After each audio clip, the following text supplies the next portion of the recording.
The Archmage no longer lives alone in the tower. He has some family learning the art of magic there too. But it's difficult teaching adults magic. Their minds are less open and they're too stuck in the physical world, and they lack the imagination for magic. No, the next generation of real mages will be the young, trained by us in the school.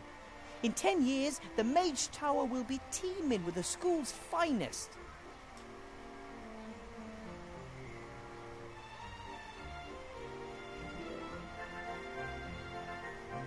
I was quite surprised when one morning suddenly the second tower appeared. The older folk remembered that it had once always been there, until one day it just disappeared. They didn't really pay much attention to it at first because the town housed the mage school. Magic stuff happens. But when it didn't return, they just forgot about it. The delivery dock for goods delivered by airship. Bill is one of the town's biggest merchants, and with the war over, more goods land here every day.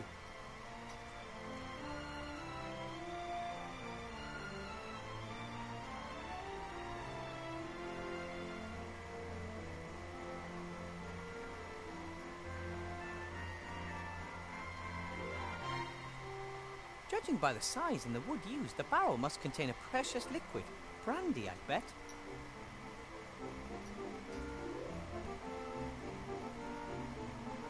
Bill uses the crane to smuggle things down to the lower town to evade the duty at the gate. Can't imagine that's allowed.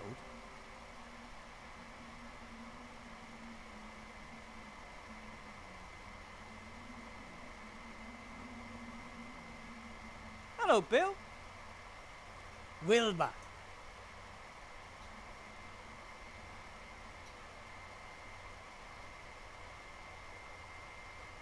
How's business?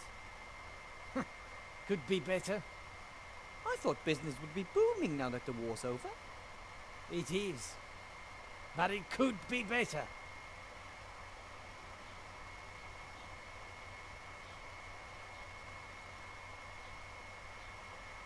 Were you in the lower town today? What's the situation like?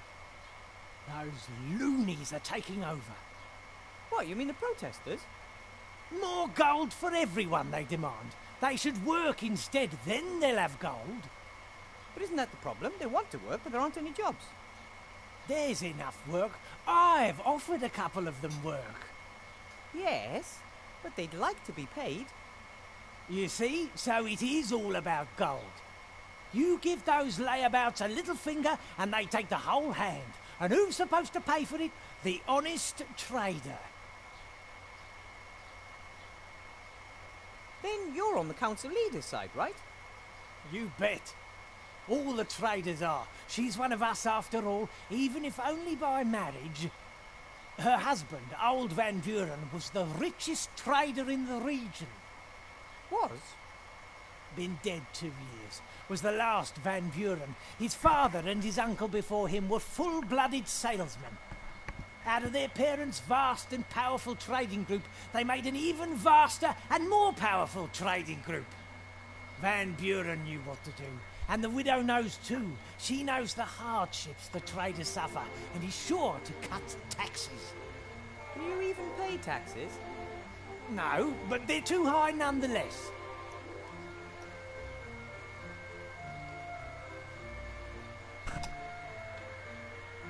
Looks like your crane's ready. Oh yes, finally I can lower goods straight down to my store. Saves on customs duty and paying bribes to the town guard down by the gate. Is that legal? Not paying bribes? Dunno. But nowadays an honest trader's got to look out for number one. I have to be going, Bill. See you next time. See ya.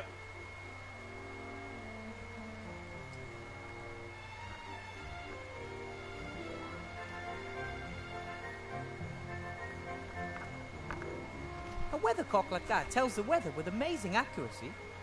When it spins quickly, we have stormy winds coming in from different directions. When it casts a shadow, the sun is shining. When it's wet, it's raining. Or it just has. When it's all white and doesn't rotate, well, it's frozen. Like now. How could a simple piece of metal know all that? Phew, there's clever.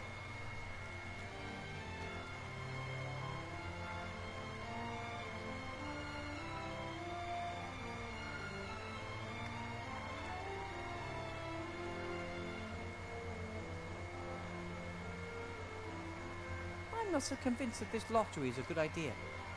Sure, it's a fine thing for the winner, but wouldn't it be a coincidence if the right person won?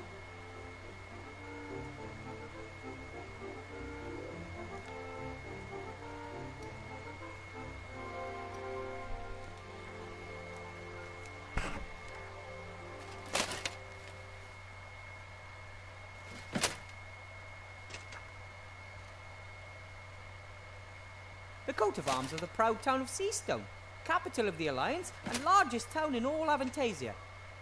With the refugee camp on the outskirts of town, Seastone seems larger than ever before.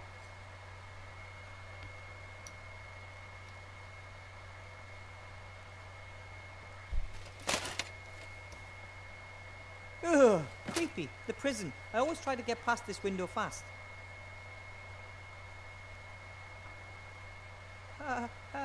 Hello? Is anyone there?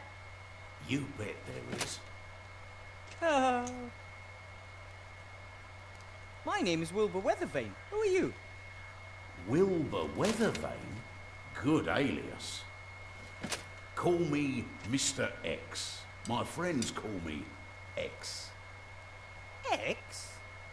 Strange name. Still, better than Goalpost Head, I guess.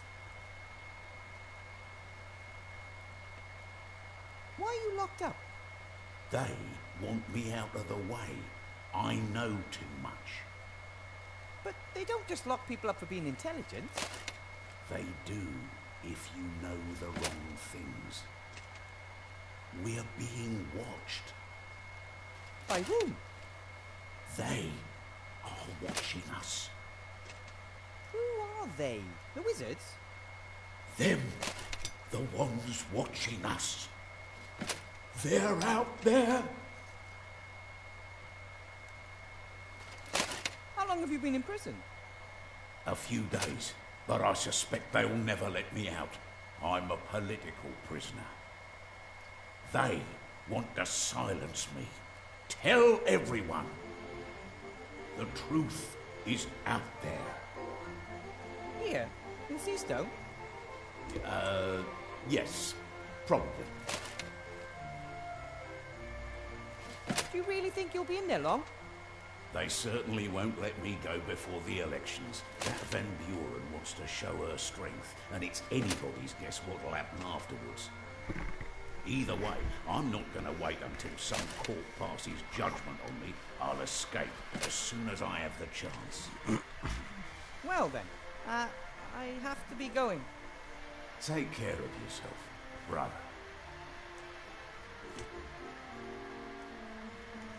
Seastone was never captured during the war. The town has massive walls and stretches about 200 meters into the air like a tower. That's why they called the Great War the War of the Two Towers. Seastone against the Archwitch Motroga's Dark Tower. I should chat with X. The drain should lead directly to Seastone sewers. I would like to say that the sewers in this town are a true marvel of engineering skill. But in truth, the stink here in midsummer is absolutely breathtaking. Almost every house in the upper town has a drain leading to the sewer. In the lower town, things look different. Many residents just tip their effluence into the street and trust that it will somehow make its way below. The drain's blocked by a grating, and even if I did remove it, I'd still be too big to climb down. Almost every house in the low...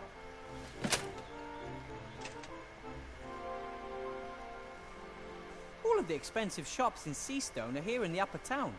This bakery makes the finest pies, the most delicious cakes, and the most amazing chocolates. Luckily, I don't have enough money to buy myself a treat every day. Otherwise, it wouldn't be too long before I no longer fit into my teacher's robe. This is torture. The bakery's closed, but the shop window displays all the things you could enjoy if it were open. This is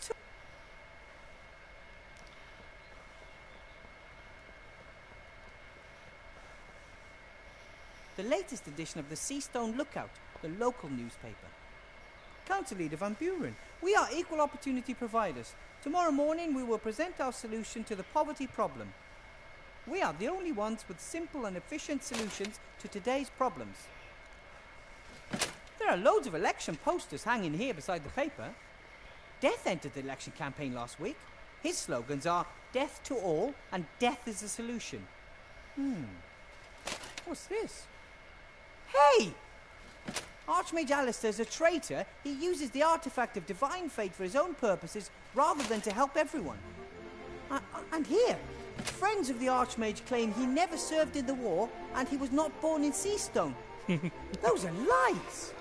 The Lookout is reporting unfairly and someone has glued these fabrications about the Archmage to the wall. No wonder his lead in the polls is disappearing. The Lookout... No wonder...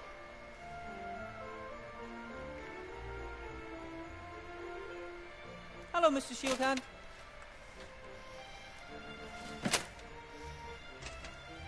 Well, I never. If it isn't little Weathervane. Weathervane to you, Mr. Shieldhand. Professor Weathervane, to be precise. Oh, your lordship, forgive me for not kneeling. I see you're still the captain of the town guard. It's captain and its only member. Why aren't there more guards? Surely it's impossible for you to keep the peace all by yourself. Council leader of the merchants doesn't see it that way. She handpicked me for this post. Nothing is more important than loyalty, she said. How are things in the lower town? Same as here, just dirtier and everything smaller. What about the refugees? Dunno, it's been a couple of weeks since I've been down there. From up here, it looks like the tent city has stopped growing. Either there are no new refugees arriving or the place is just full. Aren't you responsible for the lower town too? Can hardly be expected to go down there. The place is crawling with criminals. Sounds like the shades. Anyway, the anarchists have erected barricades. Even if I wanted to, I couldn't get into the tent city. Why is the gate closed? I want to go to the lower town. Curfew. After dark, residents of the upper town can only enter the lower town with special permission. Who came up with that? Council leader Van Buren. She's worried about the well-being of the residents of the upper town. And where do I get one of these permits? Nowhere today. You can go to the town hall and apply for one there tomorrow. But I'm supposed to meet Remy in the inn tonight. Tough. There are posters over there spreading lies about the Archmage. So? Those are lies. Anyone could read them. A couple might even believe them. Nah, what can you do? You could remove them. I would do it myself, but I don't have any water or a spatula, and it's your job. All right then. Tomorrow. Got way too much to do now. Yeah, sleeping is a lot. So, what are you doing? I'm guarding the town. I'm the town guard. Looks like Bill the merchant's crane is finally finished. It's been 2 days. He's been transporting things up and down all day. And you inspected the goods? Why should I? Isn't there a toll on transporting goods like alcohol and pipeweed and other stuff from the upper town to the lower town? There are real crimes going on in this town.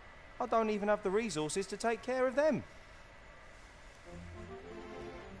Bill said something about bribing the town guard. Would you know anything about that? That's an outrageous allegation. The town guard is not bribable. That's good. Otherwise, you'd probably have too much gold. I mean, if no more goods go through the gate here, then no one needs to be bribed, eh? That's right. Logic. So you're saying Bill is cheating the state of its well-earned taxes because he's smuggling goods into the lower town?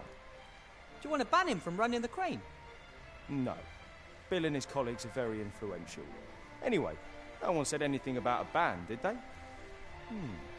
No. I've got another idea. How can I do it? What do you need to do to stop the smuggling?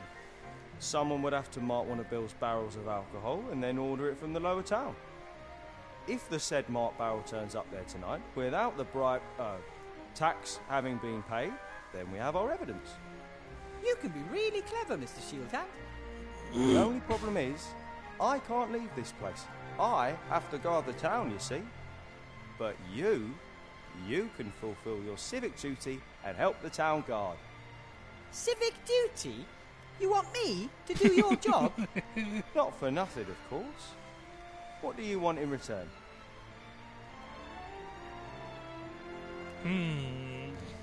I want a pony. Aha! So you want free access to the lower town? Ah, no, I want a pony. Yes, you already said that. That's not how it works. You want to go to the lower town, I won't let you. But, coincidentally, there is something you can do I for don't me. have a pony. So we'll come to an agreement and you get... A pony. Fine then. I want into the lower town. Excellent. Now you help me convict Bill and I give you the key to the gate. Okay. Here's a piece of chalk.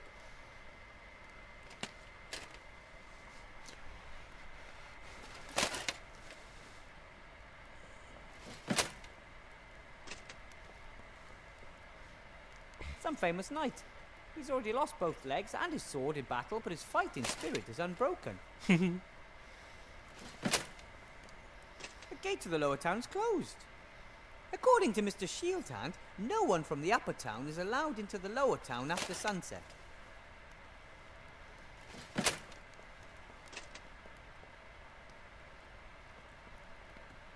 "'Tis but a scratch," is chiselled into the stone above the statue. Famous last words. Some famous knight. He's already lost both.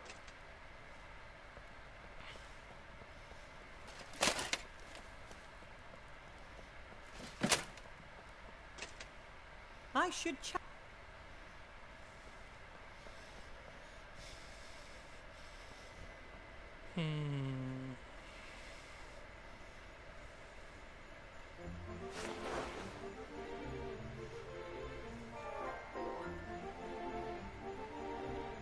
What can I do for you? What can you tell me about golems? Golems are powerful magical beings. They are made of clay or stone, have unbelievable strength, and can work non-stop. Are they living beings or machines? They are tools for mages. They do heavy physical work for them. The mage inserts a piece of paper with commands written on it in its mouth, and the golem carries out these commands. Where can I get a golem? Or do I have to build one myself? Golems are very rare and expensive, but their construction isn't difficult in principle. In principle? The body of a golem is a kind of statue of stone, clay, or other inorganic materials. In order to bring the lifeless statue to life, a spell written in magic ink must be placed in its mouth. And nobody knows this formula. That is not correct. I know the spell. No. But how? Master Alistair! He must have sensed that I'd need a golem to help me. The body should be easy enough to build, and you know the spell, so what's the problem? The spell must be written in magic ink. Some of the ingredients are very rare. Piffle, I'm good at finding rare things. What's the best way to go about building a golem's body? A golem needs a torso of stone, clay, loam, or similar. It also needs strong arms That in statue order to looked carry heavy perfect weights. for a golem. And a couple of Oh, strong no legs to move legs. around on. Correct. The head of a golem must be made of clay and needs a mouth in which command notes can be inserted. That means I'll have to make the head myself. Unless I just happen to find a finished golem head lying around somewhere. What ingredients are needed for this magic ink? Does it have to be brewed like a magic potion? Like, stir 3 times to the left and then 4 quick turns to the right? I hope not. No, a simple mixing of the ingredients is sufficient. However, precise quantities are crucial. Let me guess. Okay, what are the Liquid ingredients? puzzle. Exactly 2 centiliters of crocodile tears, exactly 12 drops of dragon sweat, and exactly 1 sea stone small ounces of soot. What in the world is 12 teen? And dragon My sweat? It's question kind of hard to is make a what- dragon sweat. Correct. Dragon sweat is very rare. I'll think of something. Can you list the ingredients for me? No problem. You can see the list by looking at me in the inventory. What do you mean, looking at you in the inventory? You'll manage. I might have some more questions for you later. And I might answer. That's an AI I wouldn't mind having.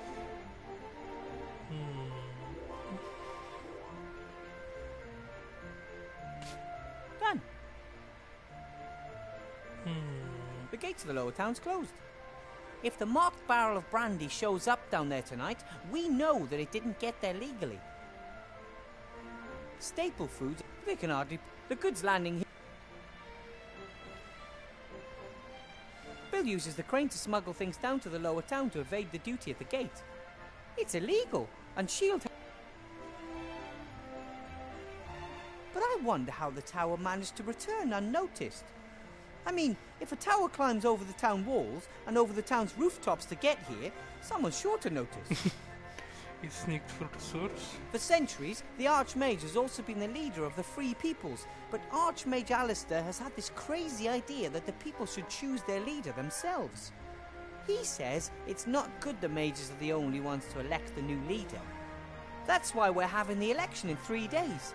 But if things go badly, that loathsome Van Buren will become the Alliance's new leader.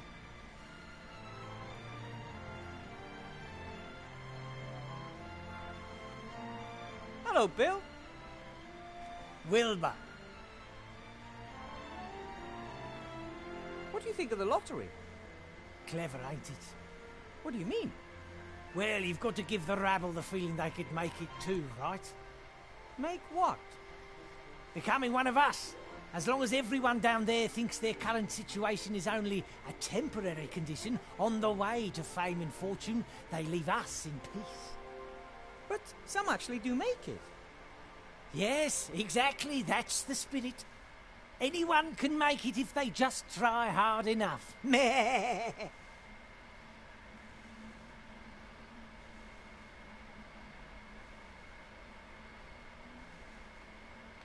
You're pretty good at numbers and measurements. I'd say. Can you tell me how much 12 teen is? 12 is a forgotten number, between 12 and 30. In the past, people counted more precisely, so there were a few extra numbers. Thor and 12 for example. But I have to add exactly 12 teen drops of dragon sweat to a potion. Oh, exactly 12 Well, that's something else completely. That's what mages always write if they don't really know themselves exactly how much of something they need. They don't want to admit it, and it sounds cleverer if they say exactly 12 rather than it doesn't really matter. But you should know that as a mage. Now I do.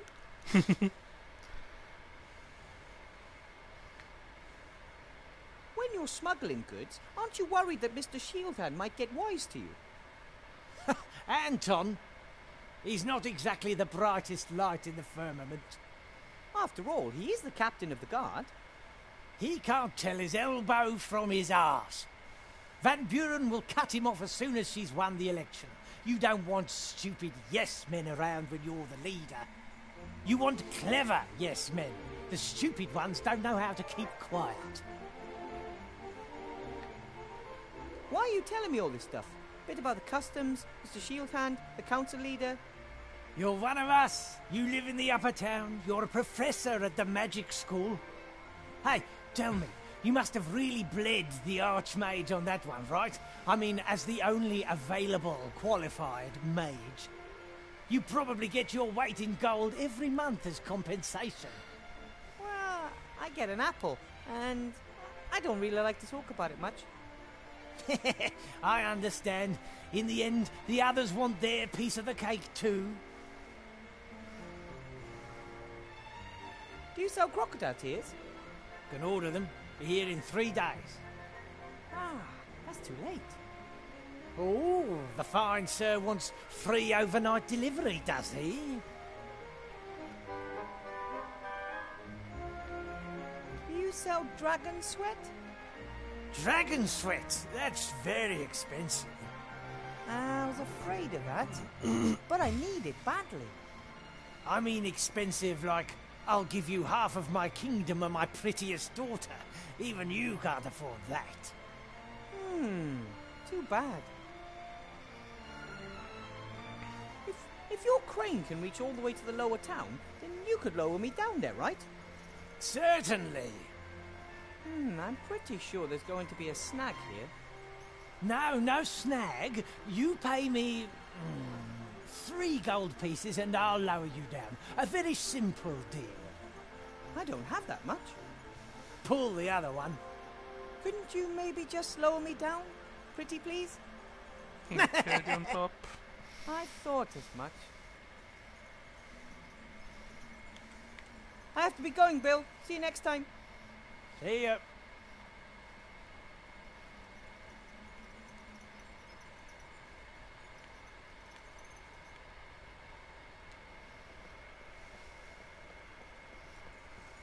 Presumably the names of all the inhabitants of the lower town are written on slips of paper and one of them drawn. I would imagine the council leader herself would draw the winner. She wants to show people that she can bring a better life.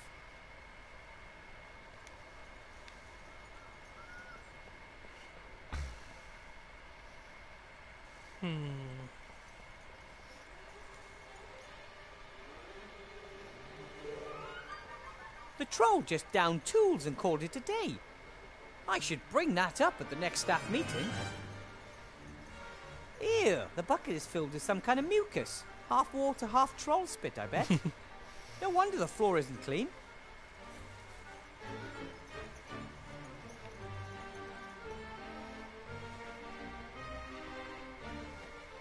I don't think books could help uneasily. I should actually do something productive, or sleep maybe. But instead I just read a book or play a game.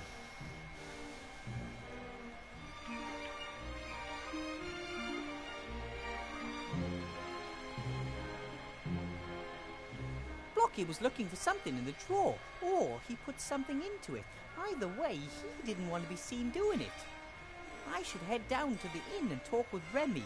He'll know what to do. Blocky was looking... I should head...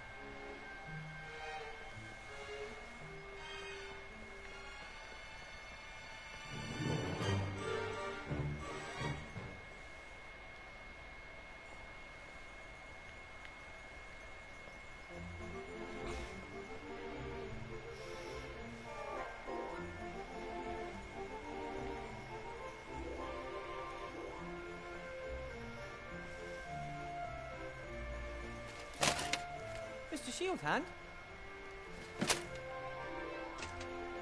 Mr. Professor. What's the story behind that statue? That's the Black Knight. He serves as an inspiration for young soldiers of the town guard. He's supposed to motivate them to fight bravely to the last drop of blood. Who was he? No one knows.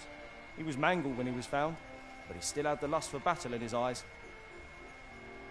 I've marked a barrel of Bill's brandy. Excellent. Then go down to the lower town and order a barrel and we'll see what happens. You mean I no longer need a special permit? Correct. You're now on an official mission for the town guard.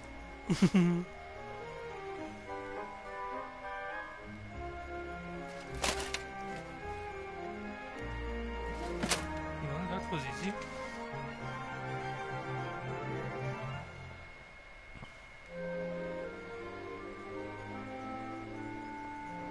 Bill also built the outhouse. Remy says he's rented this entire strip along the town wall.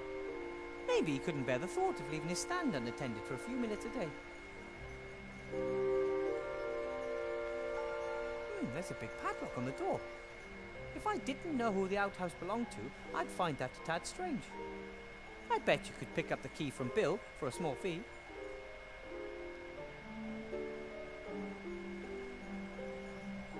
It's just over a year ago when I stood in front of this gate for the first time.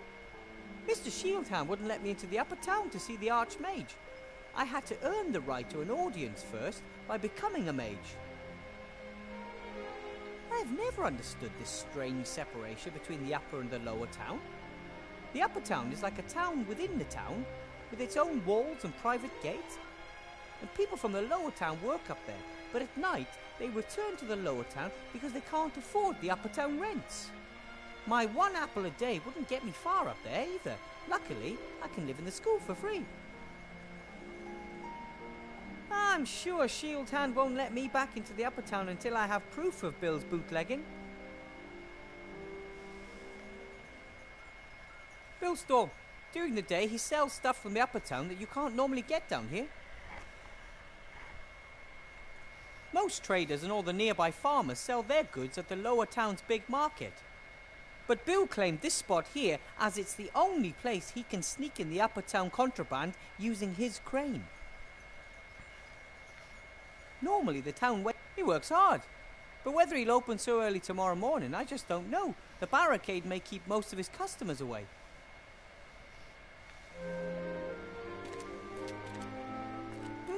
A wooden box full of old tools.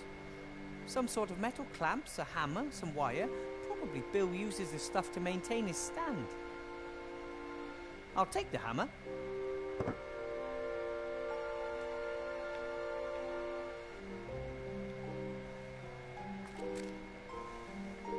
So this is where the crane comes down. And up there's Bill sitting on his crates.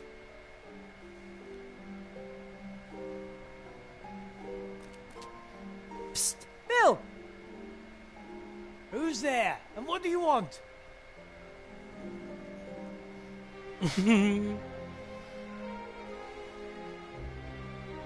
My name is Guybrush and I want to be a pirate. Hello? I said... Yes, I heard you. I just can't believe you tried that old gag. Sorry. Who are you and what do you want?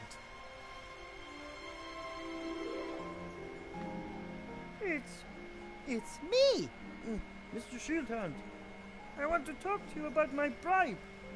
Or lack of, to be precise. Why do you call yourself Mr. Shieldhand? Because I am... Anton! Anton Shieldhand is my name. And I want a bribe. Petey, is that you? It's bloody dark down there. Yes, it's me, Petey. Why are you putting on a funny voice all of a sudden? You really are a crazy dog. So what can I do for my favourite errand boy? I need a barrel of brandy for the inn. No problem. What's the password?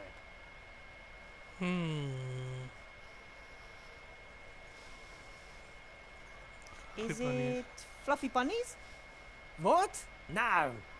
Construct additional pylons? Are you just guessing? No. What's the password? What about you? Do you even know the password? Of course, but that's hardly the point. Should I buy my illegal goods from just anyone? All right then, the password is marmalade. The password is marmalade. No, it's not. I just wanted to wind you up. Well, what's the real password? I don't know the password. Why not? Aren't you Petey? Step into the light. Yes, I am. But I forgot the password. Ha! That's just like you. Ask in the inn. The owner knows it. Fine.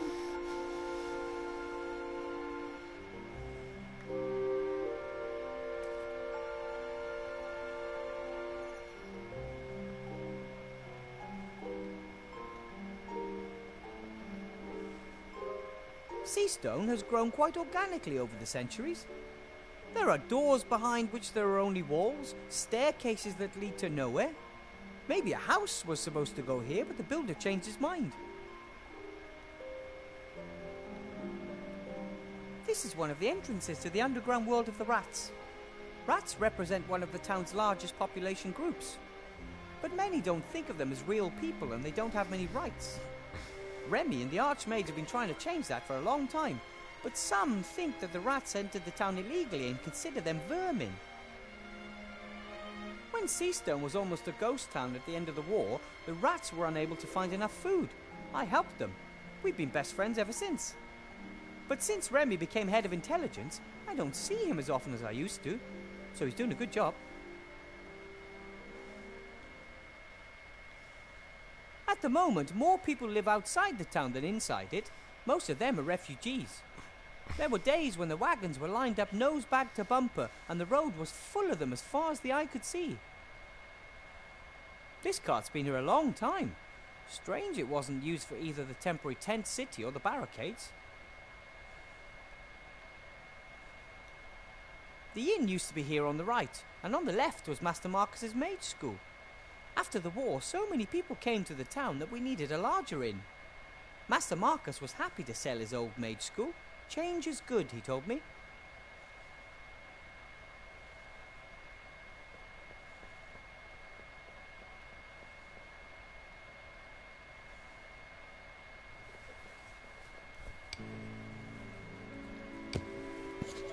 Hopefully I can sleep in my own bed tonight. A bed here at the inn would overtax the contents of my wallet.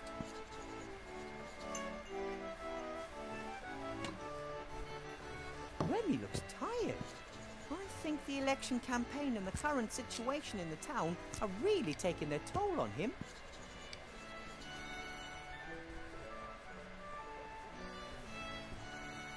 Wow! A two-headed ogre. I've heard of those. I never thought I'd actually ever see one of those in real life. Or smell it.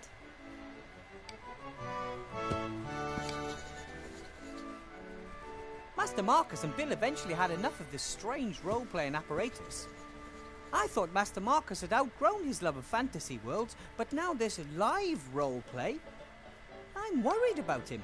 Eventually he might spend all of his time in his fantasy role-play world of bicycles, tax returns, microwaves and branded soft drinks and forget the real world entirely. The thing makes a good fireplace, and the boar's head from the old inn looks good there too. I must say that overall I really like this pub. I hope that in a few days I can celebrate the election victory here with Remy and the Archmage.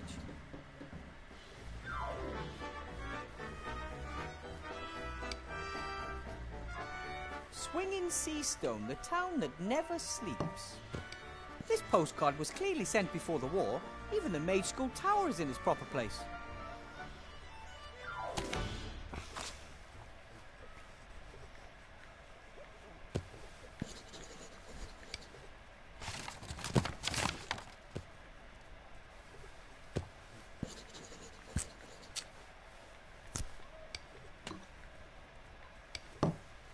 I can't enter the upper town, the gate's locked.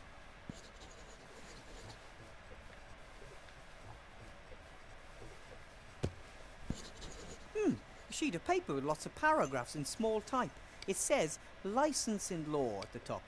Rules for different drinking games, maybe. Sure. Article 1, paragraph 1, drink with sense. If sense is not available, drink without. And here, Article 6, paragraph 5. The feeding of mugwais after midnight is expressly forbidden. That makes sense. Article 14, paragraph 2. The host is not required to serve vampires. This seems to be a long list of rules that apply to inns and their guests. How practical. This way you can check at any time to ensure that any freewheeling parties still conform to local ordinances. That's one less worry. There are a whole bunch of articles here. The paper is covered in writing so small and closely packed that it's difficult enough to decipher the text sober. Article 9, paragraph 1. Dwarven ale may only be served in specially secure underground bunkers. Luckily, they don't know about the cellar master back home in the White Ridge Mountains and our Dwarven ale experiment. There are a whole bunch of articles. Article 9, Headmaster Block seems to be counting gold. Lots of gold. I wonder where he got it. Hello, Headmaster Block. Weathervane, haven't you got things to attend to at school? I'm sort of still on the job. I'm just getting some tools from the town. Fine. I have to admit that your performance today did not disappoint me. Really? I didn't expect anything. Thus, I was neither surprised nor disappointed that your results do not look good when compared to those of a qualified specialist. I think that you're unfairly giving me difficult tasks just so I can fail at them, and then you have an excuse to get rid of me. Oh, I could get rid of you with very simple tasks, Weathervane. It's not your fault. You shouldn't have been put in a position in which you are confronted with tasks that are beyond your schooling and your abilities. What are you doing there, if I might ask? Surely you can't earn that much gold as a school headmaster, right? Of course not. The gold is for the council leader's election campaign. I'm her party treasurer. Some people want the council leader to win the election very badly. Of course. They see their donation as an investment in the future, and they know how to make a difference.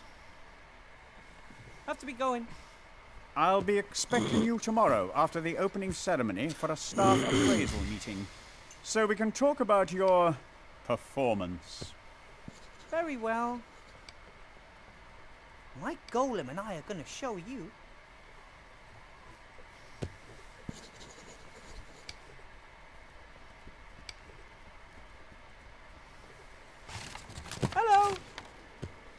Hello! Little mini-man. But, Blount, that's a guest. Welcome, noble sir. How can we help you? You're a two-headed ogre, right? Well, I am an ogre. And me too. So, you two are ogres. My name is Sloth, mage, philosopher, scholar. And bag of wind. That is Blount, my brother. He is... Me, Basher. He mess things up. Do you own the inn? I bought it. Blount is just my employee. Blount bought too. Yes, but then you lost your half at poker. Now it all belongs to me.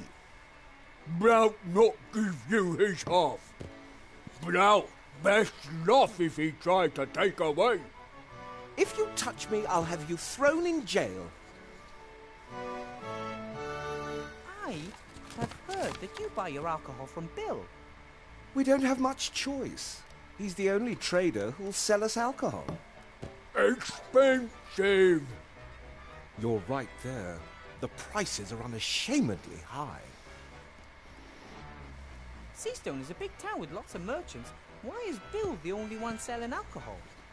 Since the town was virtually besieged with refugees, there's been no way for the farmers and traders from the surrounding areas to get through with their ox carts. Right. And Bill gets his supplies by air. Just the same, there's still more than one merchant in the upper town, isn't there? Of course. Bill trades alcohol, another trades in lamp oil, the next one in mana potions. That way they avoid competition and set any price they want. I smashed them all. We are upset about it.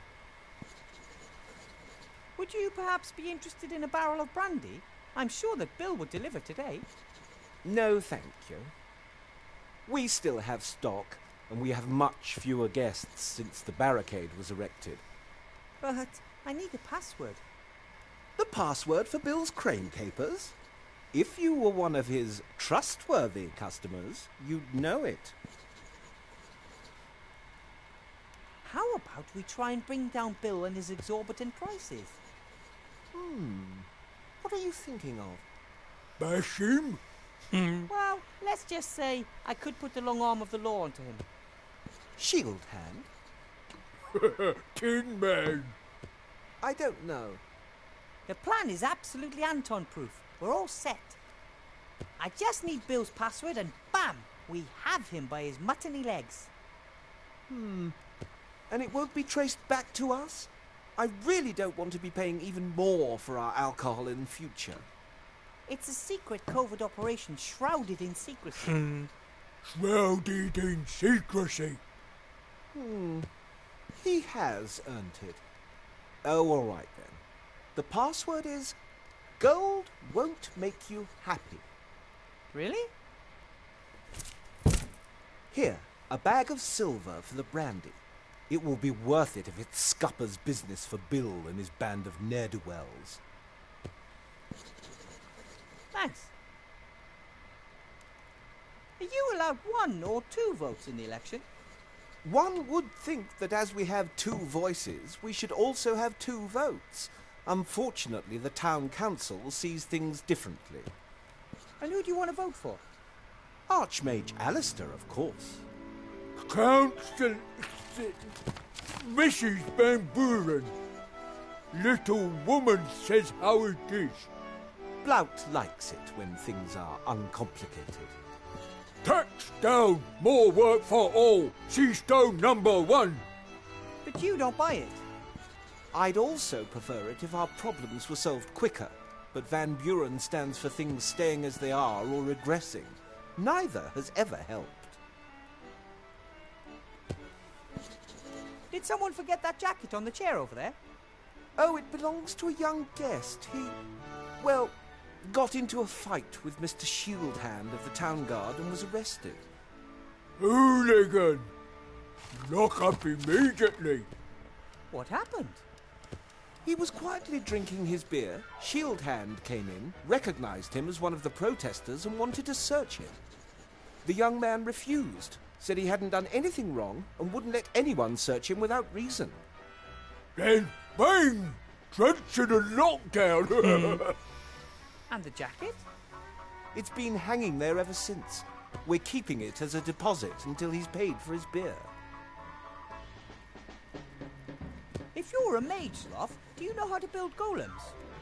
I've never tried. You have. Tried long time to build golem. Just too stupid. That's completely untrue. That was just playing around. So, I want to build a golem and I know the right incantation. Can you help me build one? No. I don't want anything to do with it. Really, Burr? Yes? What are you whispering about? I don't like whispering behind my back. Sloth always eavesdrop.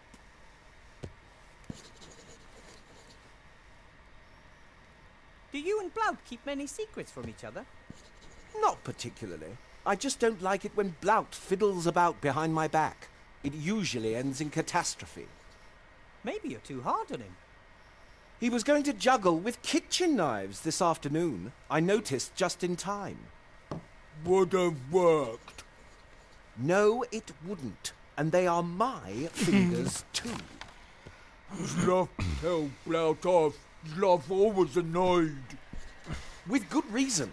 The pub, all this work, and on top of all that, I have to play babysitter. I lost track of time with all that ranting, and now I've missed the bakery. All your fault, Blount. The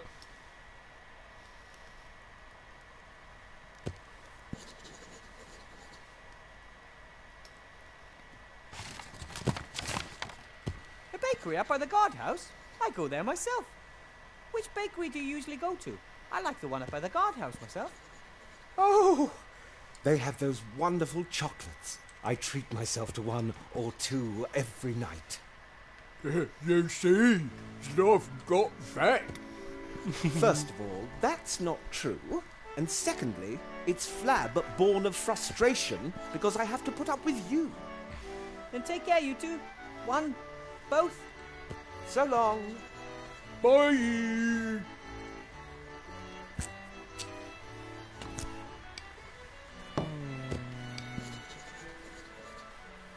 Hello, Blout.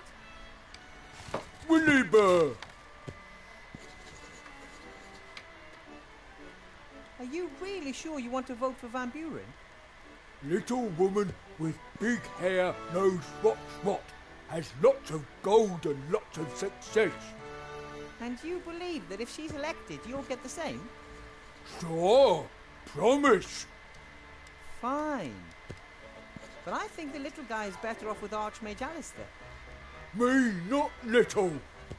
And when Blout's so rich and powerful, little people shouldn't take away his money. Before I became a mage, I worked in a dwarven inn in the White Ridge Mountains. You have stupid boss too. I am not stupid. Blout always have to work much more than Sloth. That's because you're so clumsy. We do the same amount of work. I might even do a little bit more. In too much work. No free time.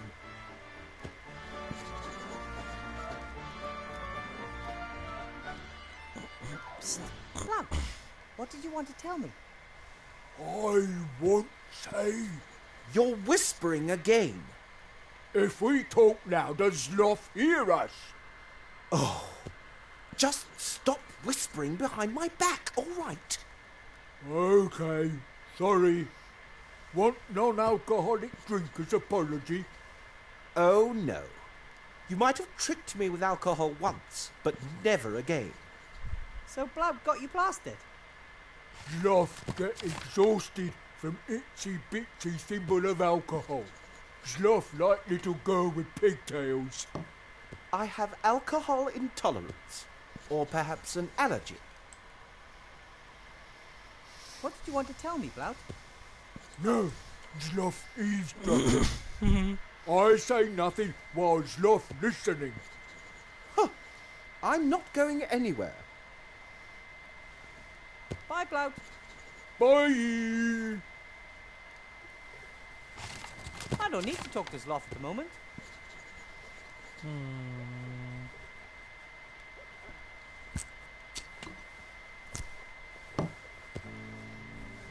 The jacket belongs to a protester. It has several patches and a badge pinned on the front. No one noticed.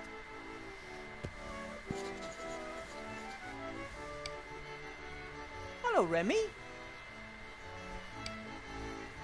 If it isn't the magic school's new star professor. How was your first day, Wilbur? Please don't ask. But I am asking. You are my friend and you look far from happy. What's wrong? Headmaster Block is very mean to me. He gives me loads of difficult tasks. All of which you've solved, knowing you. Yes, but then he gives me new tasks that are even more difficult.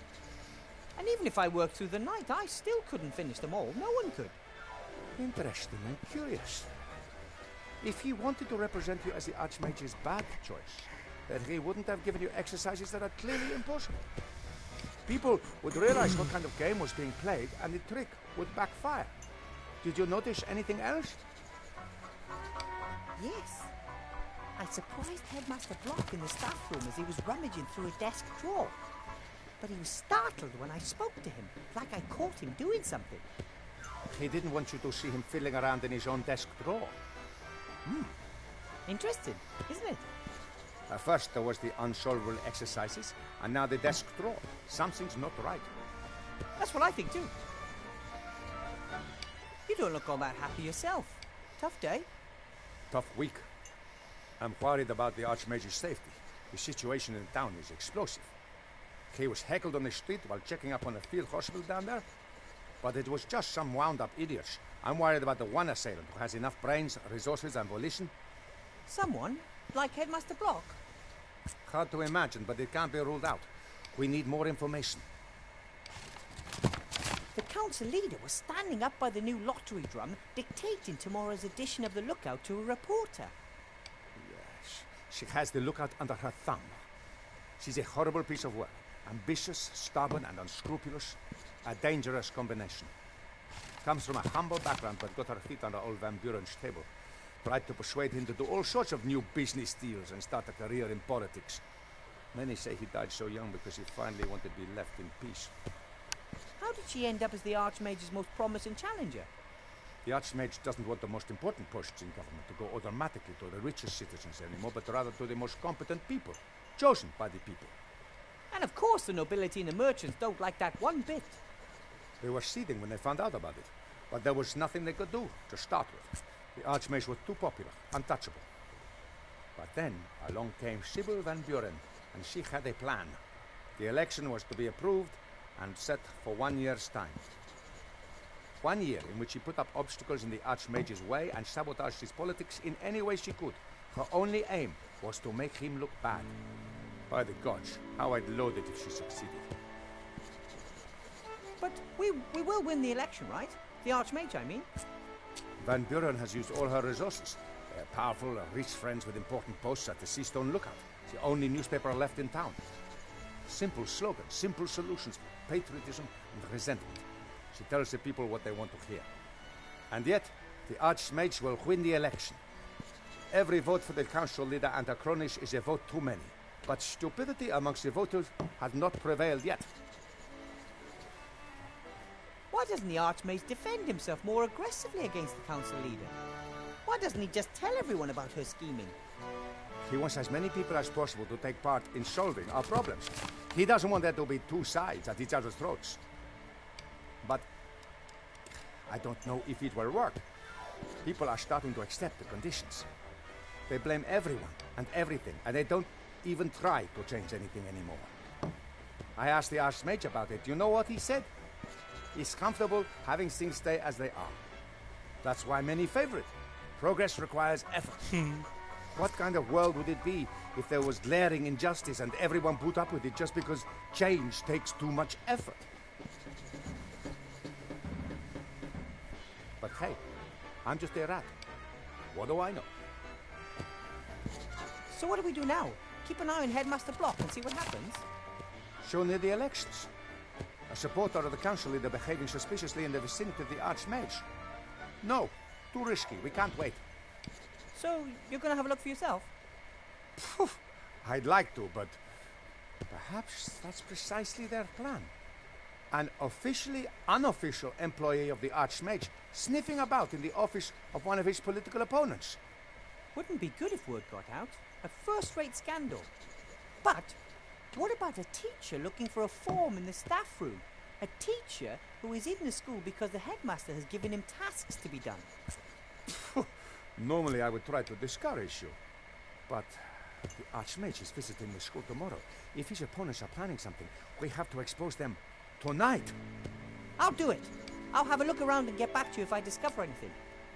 All right, but be careful, Wilbur. Archmage Alistair gave me a magic slate. That's just like him. He likes magical playthings. That's not all. The slate advised me to build a golem to help me with my work. A golem? They're very strong, so it could help me with a lot of my work. Yes, but I was thinking of something else. Think about it. We agreed the Archmage is the most powerful living wizard. Of course. No one could touch a hair on his head with a magical attack. But brute force, a stone to the head, a knife in the ribs. That could be a possibility. But now imagine that he had a bodyguard, a big chap, hard as stone.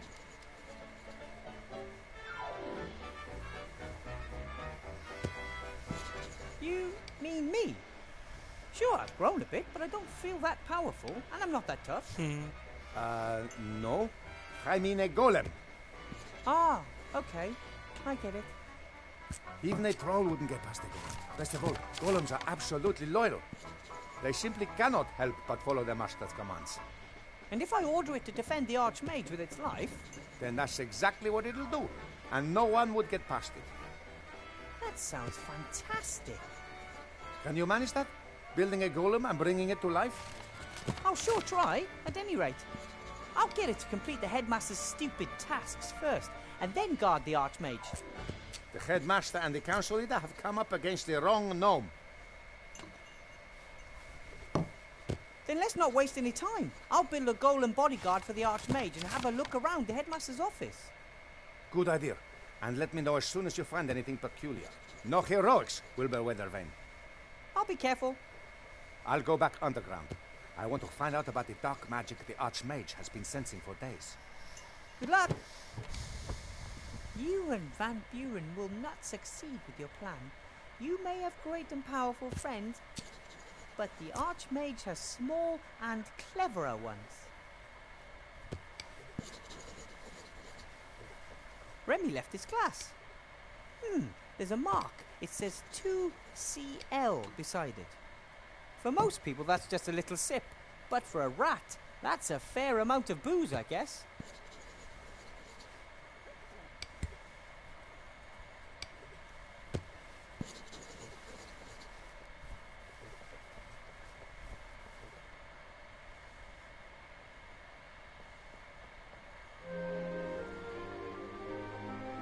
The houses in Seastone are pretty cramped together. And down there somewhere there's a city made of tents and boards. The Archmage is working hard to give people hope after the devastation of the war.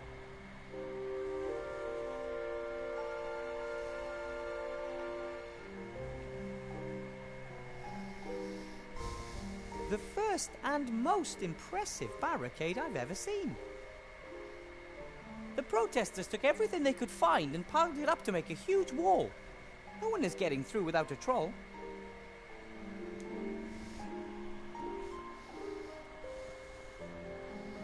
This looks like a hatch.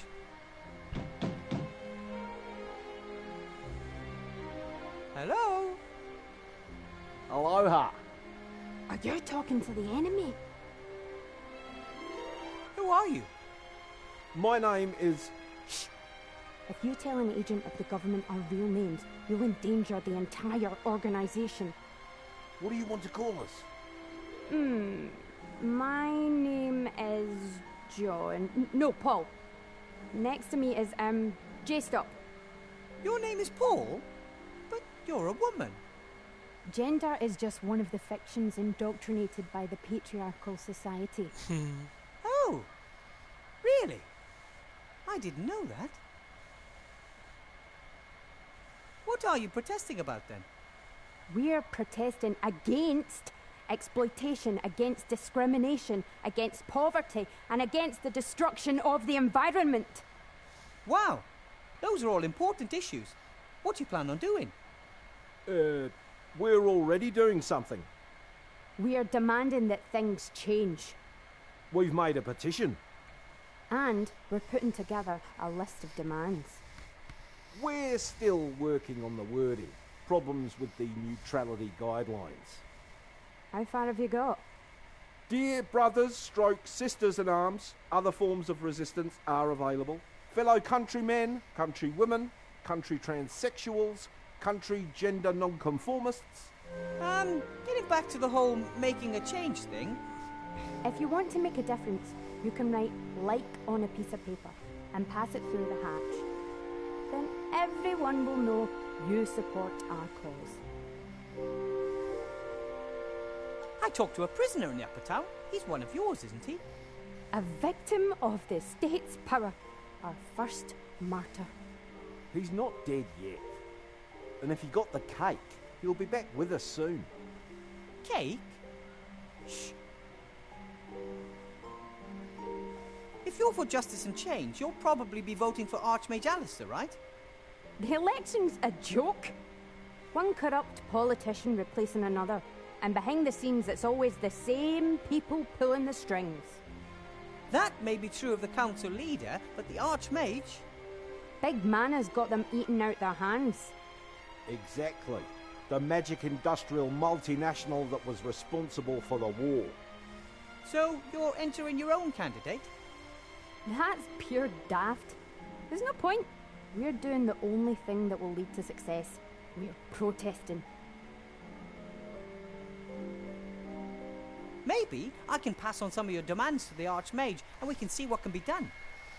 We demand that no one in Avantasia should ever be poorer than average.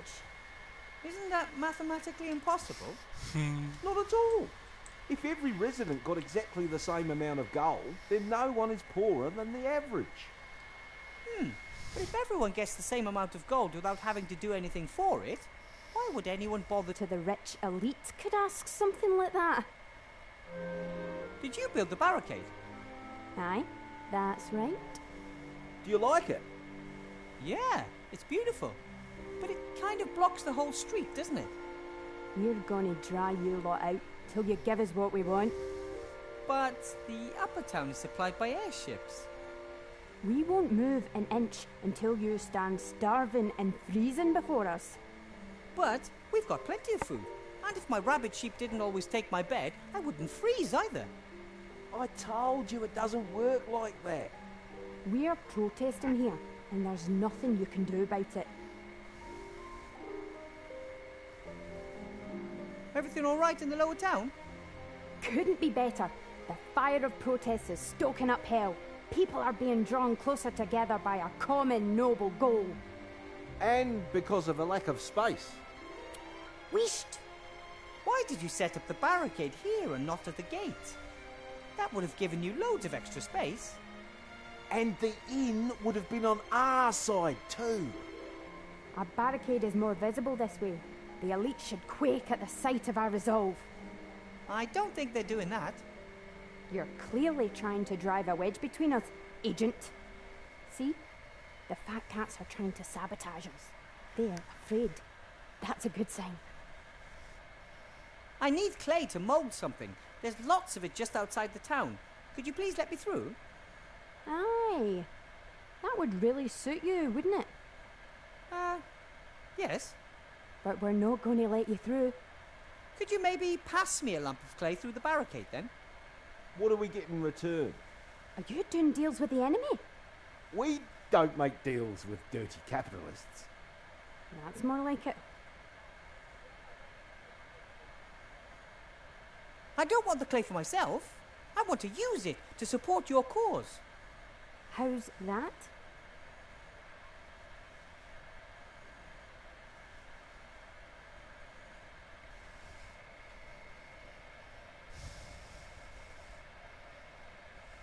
I'd like to make little balls of clay and throw them through the shop windows in the upper town.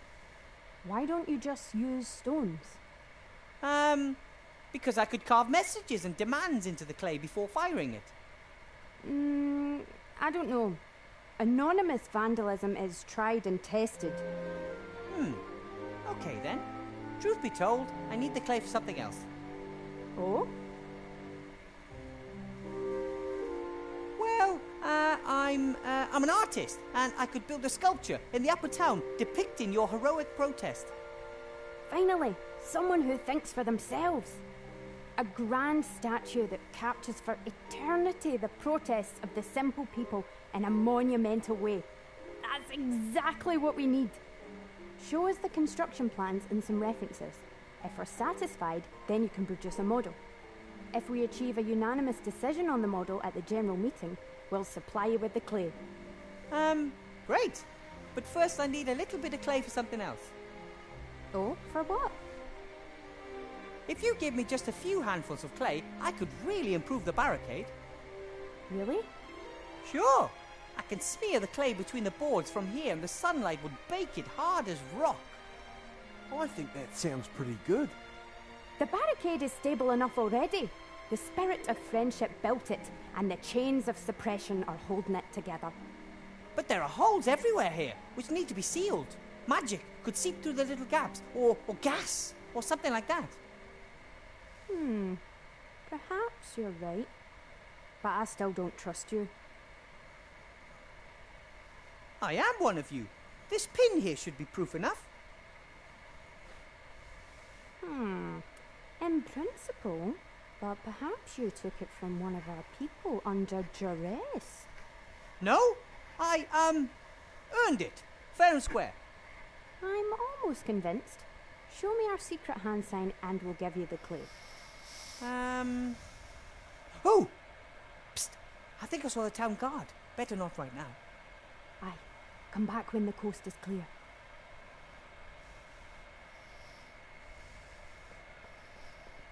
Someone has put a bucket of water next to the fire pit. Security isn't normally a priority in Seastone. But with all these wooden houses, I'm glad to see an exception. The water in the bucket's frozen to ice. The water in the bucket... Usually citizens and visitors to the inn warm up by the fireplace on cold nights. Paper, wood, everything's here, except for someone looking to warm up. Usually citizens... Paper...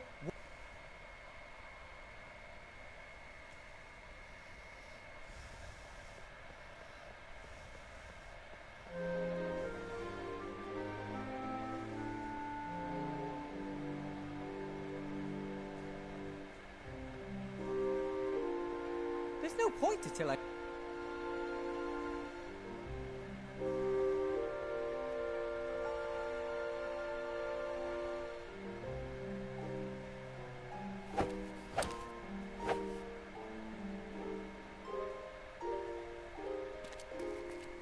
That's that terrible boy from class. Pretty late for a little guy like him. Young guy. Hey!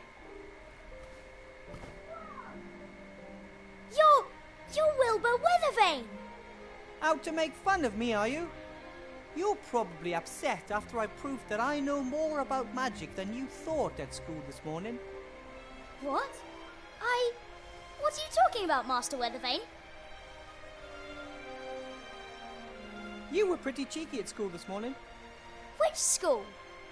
There you go again, trying to make fun of me. But Master Weathervane, I'd never! This morning in the mage school, you were trying to make me feel uncomfortable and look stupid in front of the other students. The mage school? In the upper town? I'm not even allowed there. I wasn't born in Seastone, and I'm certainly not important enough to enter the upper town without a good reason. You mean to tell me you weren't in my class this morning? In your class? To become a wizard? That would be so cool!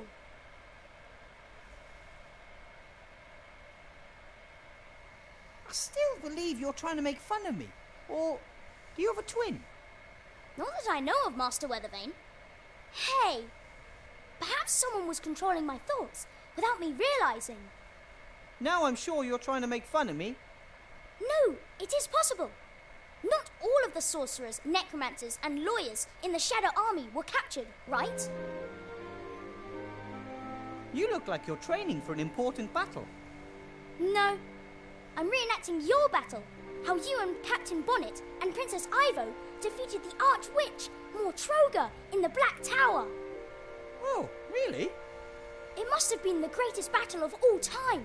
The solitary heroes, surrounded by monsters, standing up to the leader of the Shadow Army and her son, Munkus. Boom, bash, ja! Well, maybe it wasn't quite that dramatic.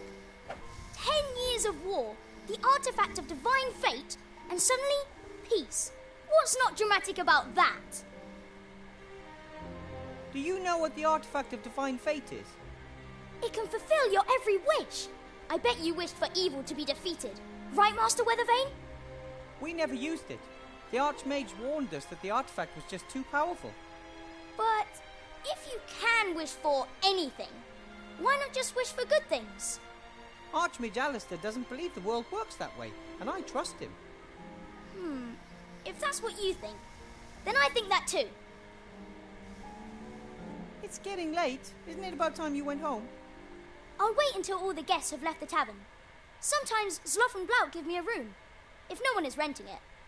You don't have a real home? I've got lots of homes. Sometimes I sleep down in the tent city, and sometimes Widow Twanky lets me sleep on the bench in front of her fire. But if I can sleep in a real bed in the pub, then of course I'd prefer that.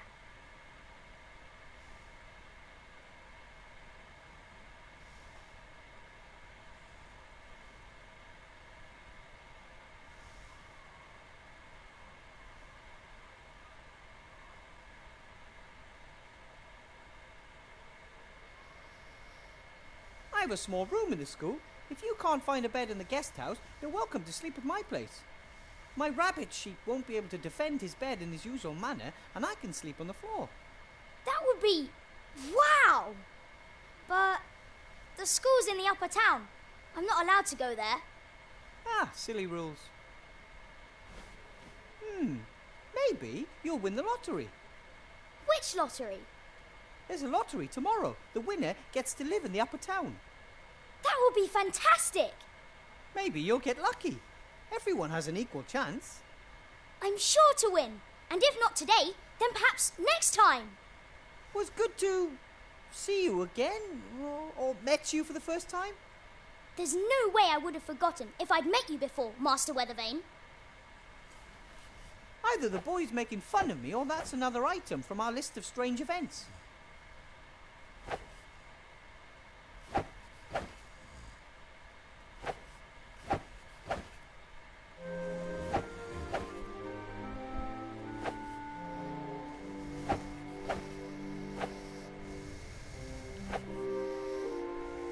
I'll let him keep up.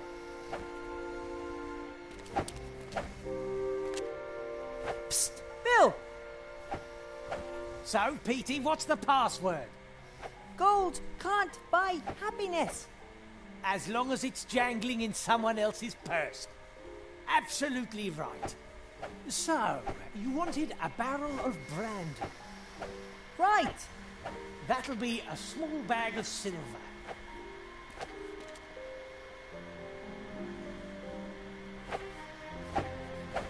One barrel of brandy coming up. That's it. That's the barrel with the mark. What did you say? Nothing. Just thanks for the delivery. As long as you pay, I deliver. Take care. Bill didn't pay any taxes on that barrel. And those taxes build roads, care for the sick and elderly, and pay for my apple. Shield Hand won't be impressed.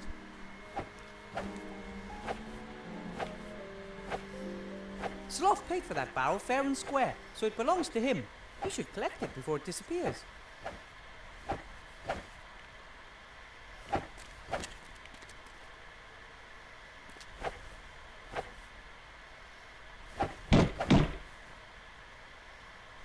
And? Bill has delivered the marked barrel. And has therefore cheated me. Just you wait. I'm going to get the bribe money I'm due and then some. Hey!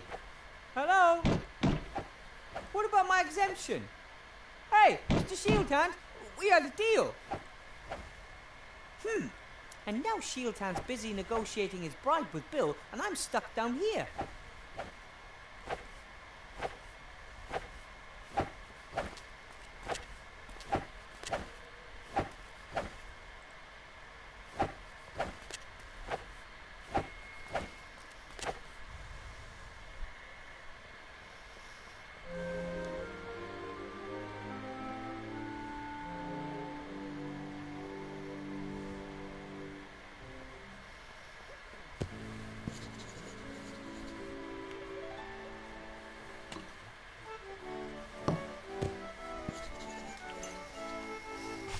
Hello, Sloth. Ah, Wilbur. Greetings. Bill delivered the barrel without paying tax on it. And that's supposed to cause him problems? Mr. Shield Hand is arresting him right now. Oh, talking to him. Oh, something. Those two don't particularly like each other, but they are dependent on the same people. They wouldn't... Blount. Bash each other? No. Bite the hand that feeds. Right. If only I was there. Then I could make sure they played by the rules. See you, Sloth. So long.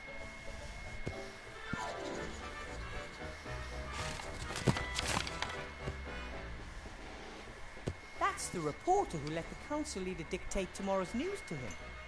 If I've ever seen a frustrated man, fox, then it's him.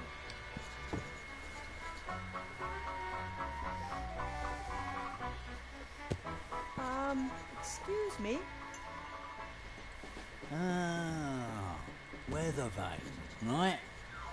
You know me? The leader of the council asked me to have a snoop around in your past. Find some dirty laundry.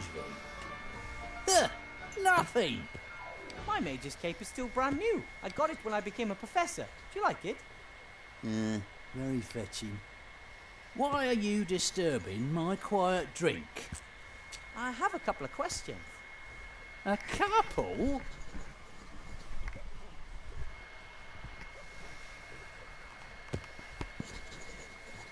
I saw you up there, at the lottery drum. Council leader Van Buren was there too. Not one of my greatest moments. Letting a politician tell me what I should write about her. So why do it then? Can't drink integrity. Anyway, it's fantastic being able to influence so many people's opinions. What I write becomes a big issue of the day, you know?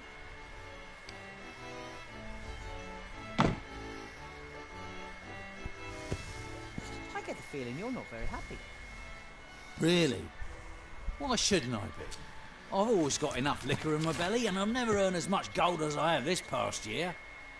I spent it on women, alcohol and fast horses. I just frittered the rest away.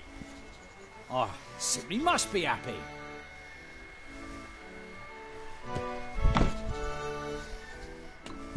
You're the editor of the Seastone Lookout, right? Mr... Fox. Archibald Fox. Your name is really Fox? You got a problem with that? Isn't that a little unimaginative? You are a fox, and your name is Fox. That's just how it is. Must get confusing at family gatherings. Everyone's a critic nowadays.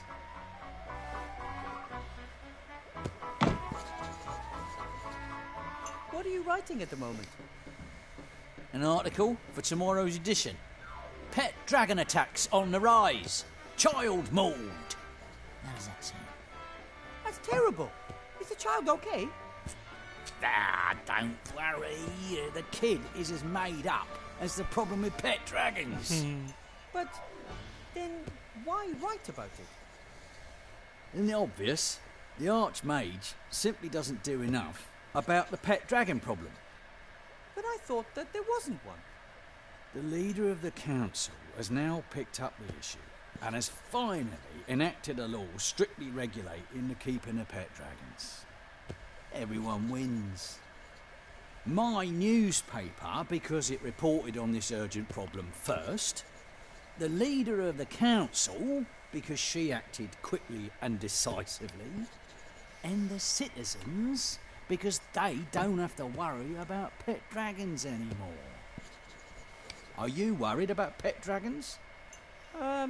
No. You see, all thanks to Mrs. Van Buren. I noticed that you're always drinking from that same glass. So? Shouldn't the glass eventually be empty? It's a magic glass. Sloth came up with it. He didn't want to keep bringing me new glasses and I didn't want to keep waiting for the next drink. So he magically connected the glass with one of the barrels behind the bar. A win-win situation.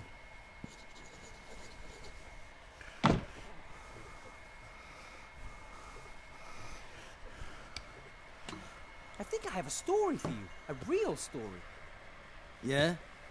As we speak, the captain of the town guard and a notorious merchant are negotiating bribes. What do you say to that? I'm shocked. No, seriously. Bill smuggles alcohol into the lower town, bypassing customs. Mr. Shieldhand knows about it and wants a bribe. Wilbur, let me explain. Mr. Fox, you're a reporter. It's your duty to report on things like this. Do you know why you feel so lousy? Because you're a bloodhound. Fox. Because you're a blood fox. You don't want to just make up stories and have propaganda dictated to you. You want to investigate. You want to uncover. You want to expose. All right then. Come and see how this old fox sorts things out. Fabulous! There's just one problem. Those two are in the upper town and the gate is closed. I'm a reporter. I can go anywhere. ...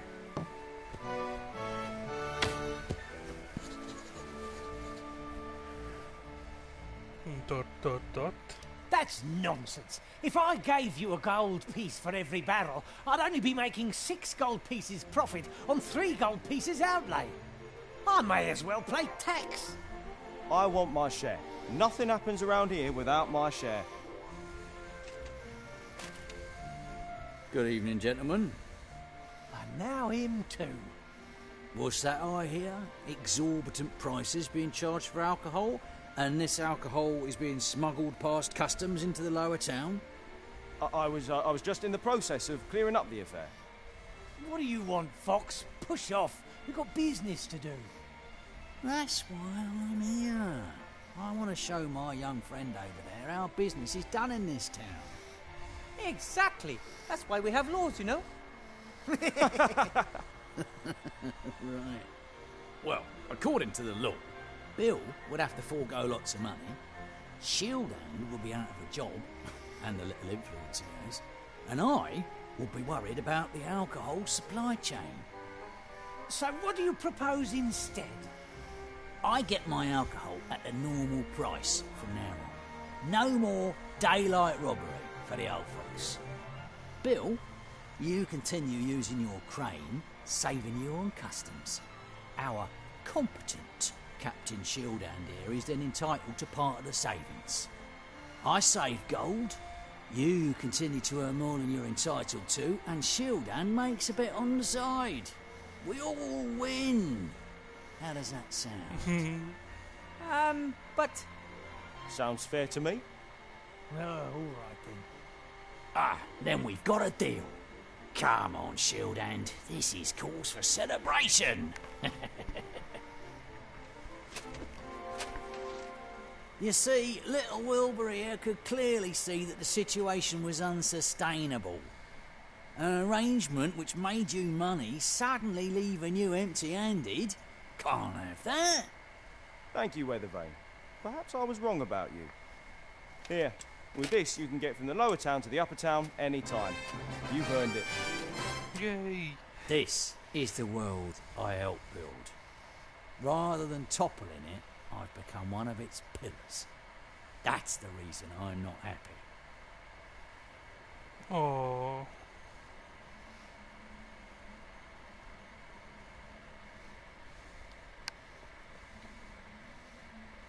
Hello, Bill. Wilbur. So now you can just keep on smuggling your alcohol without worry? Thanks to you. It was a mistake depriving Shieldhand of his cut. One hand washes the other, and in the end, everyone's got more gold in their pockets. The system works.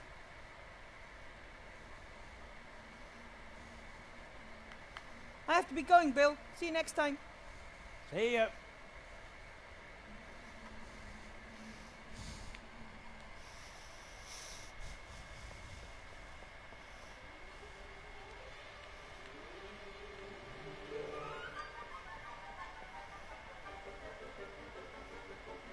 The kobold still doesn't seem to have found a way back into the school.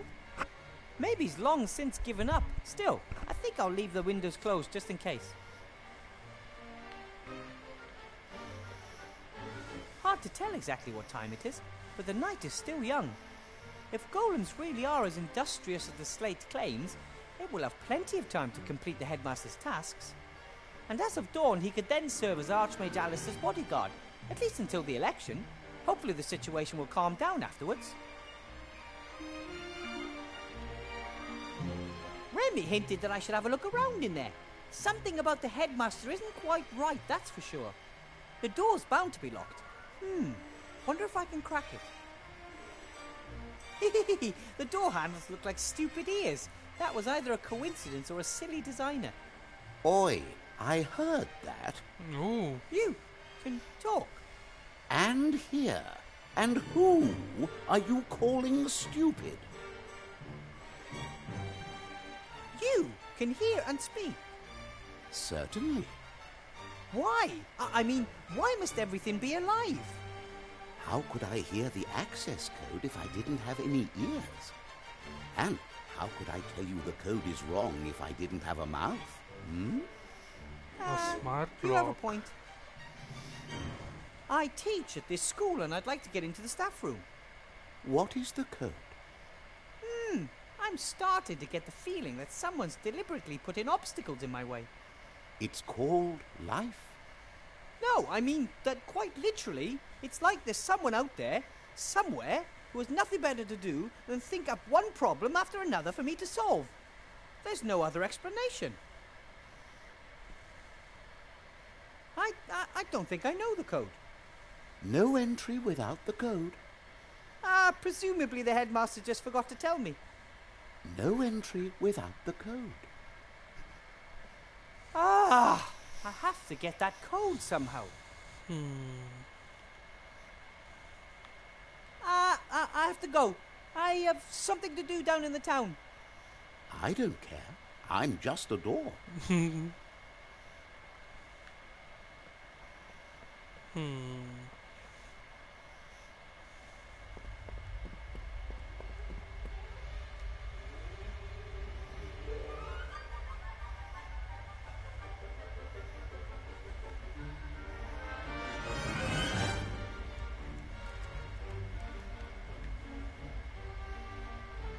Moody one, yeah. That could be fun in a D&D game.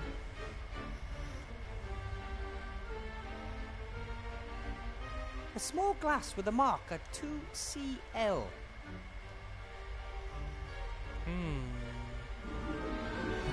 Maybe I can train the plant not to eat the students. If not, I'll train the students to eat the plant.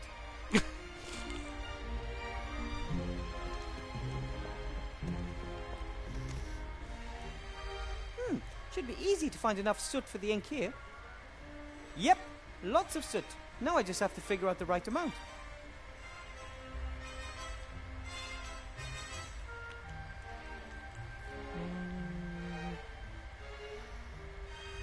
I'm not sure who that is, or what.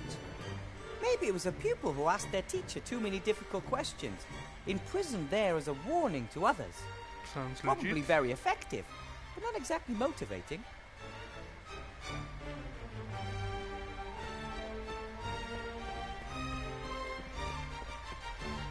I never thought that magic could be so complicated. For me, it was always quite natural.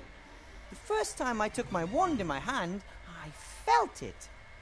The magic surrounded me and pulsed through me. Everything added up. I don't know if I'll ever understand all of that. I never studied it. For me, magic was just there.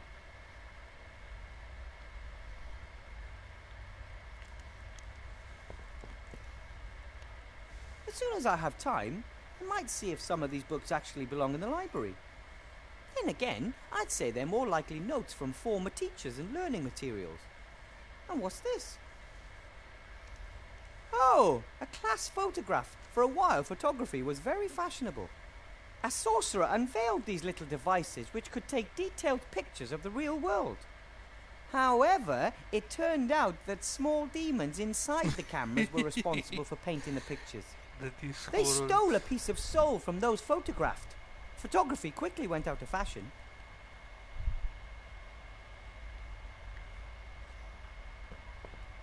I've got a class tomorrow morning. I should prepare for it. Blocky has forbidden me from using magic in class, but how can I inspire my students without magic? Ignore it. I feel really worn down today. I'd love to go to my nice warm room and see my cozy soft bed, but that could be a complete disaster. If something were to happen to the Archmage just because I caught 40 winks... No, completely out of the question.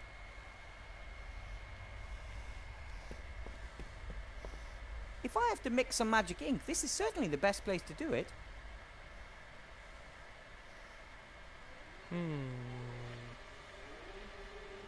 Counterweight. 3 sea stone small ounces.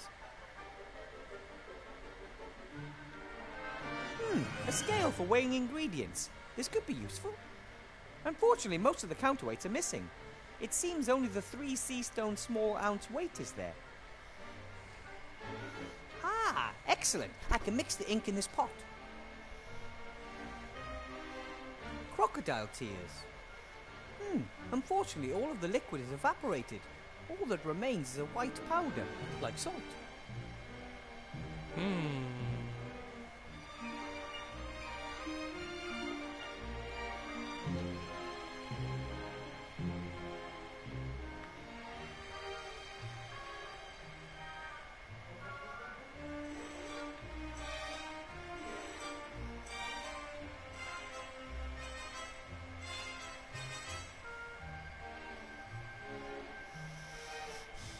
I guess I need to find various weights.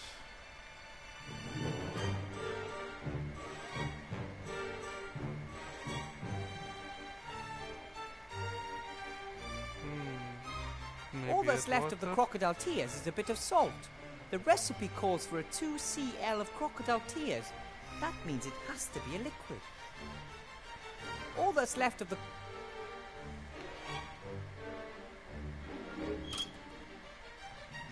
On one side of the scale, there's a 3 sea stone small ounce...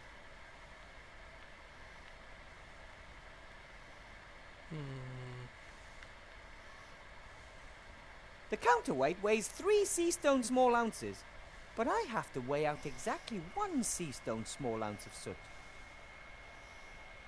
On one side of...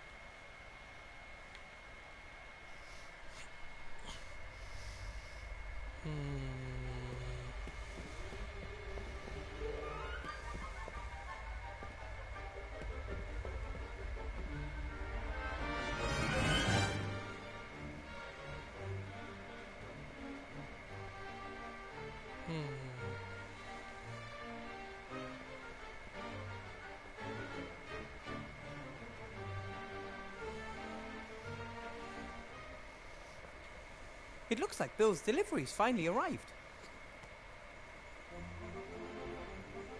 I wonder if this box is supposed to move. I've heard of trunks with hundreds of legs, but this looks like a normal packing crate. The luggage would be nice, yes. Oi, what are you doing? This crate is moving. That's all right. That's... Stop him! Stop! Stay put! Outrageous! Just you wait. You're going to have to wait a hell of a long time for your gold. What was that? Absolute bonkers. Hello, Bill. Wilbur. That thing running about over there, what is it? A darn scam, that's what it is. They won't get a penny out of me, sending me such a wild thing. Yes, but what exactly is it? A piss pot. Sounded like a good idea. We equip piss pots with legs. You don't do the walking when it's time to empty your bladder. But why the devil give a pot legs that means he scurries about like a boar on fire?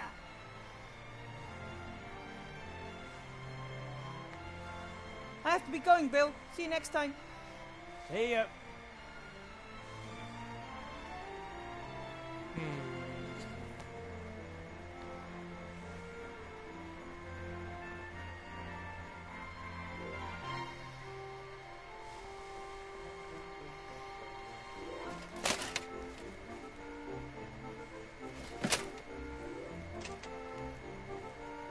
Hello? X? What do you want?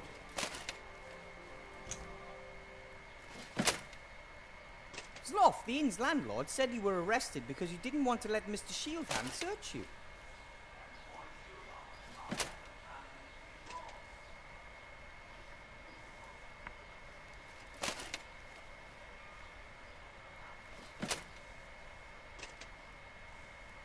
If you're one of the protesters, then you'd have to know their secret hand signal, right? Can you show it to me?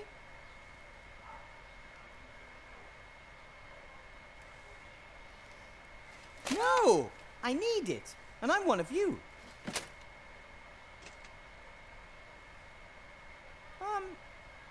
Of course I do.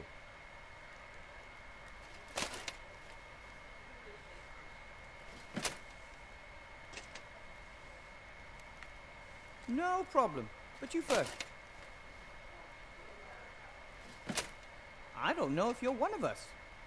Besides, you've been in prison for quite a while, and maybe they brainwashed you.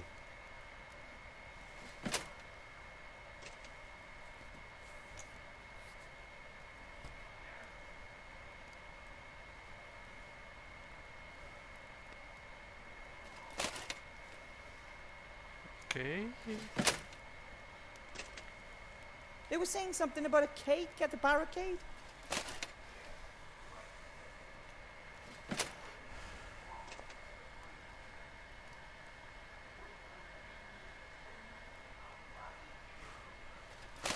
Well, it's the thought that counts.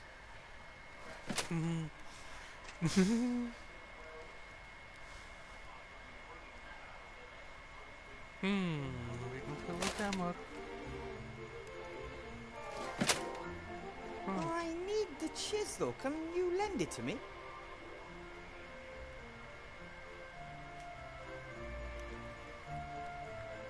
Maybe I could use it to help you escape.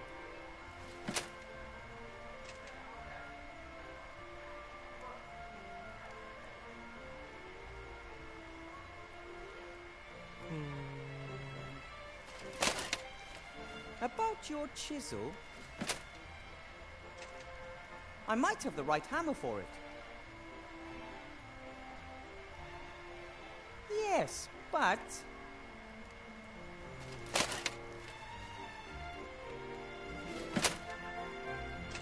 First, you'll have to lend me your chisel for a bit, and then I'll return it with the right type of hammer.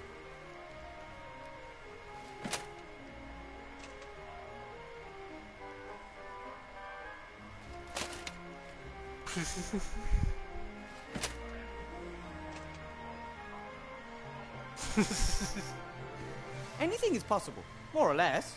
But I'll definitely bring you a perfectly matched hammer and chisel first.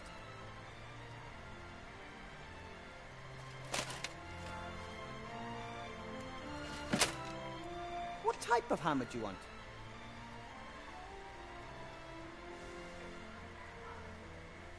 Oh, but there's a whole range of them. I lived with the dwarves for a long time and learned quite a bit about hammer technology. You could have a dwarven steelhead hammer, a common roundhead hammer, a war hammer, an MC hammer.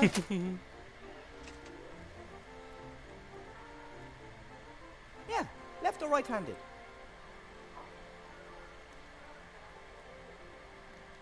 Out of this wall? What kind of chisel have you got? When was it made? Oh, what type of alloy did they use? Hammer and chisel have to be perfectly matched, you see. If they're not, well, things can get pretty ugly.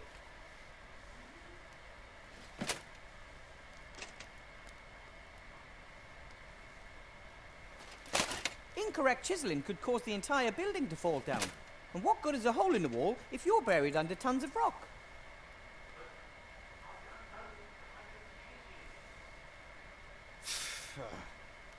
That's why you should always work with professionals. Give me the chisel, and I'll look for the right hammer.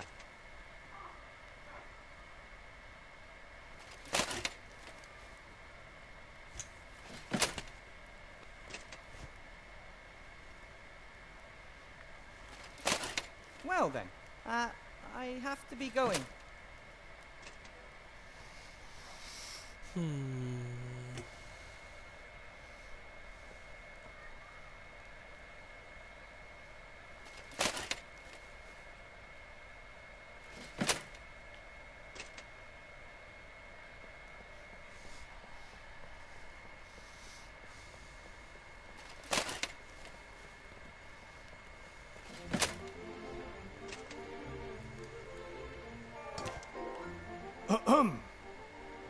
I hope you're not about to damage town property. Maybe. Me? Perish the thought. That's good. Otherwise, I'd have to get up, go all the way over to where you are, and arrest you. Let's spare ourselves both the trouble, shall we?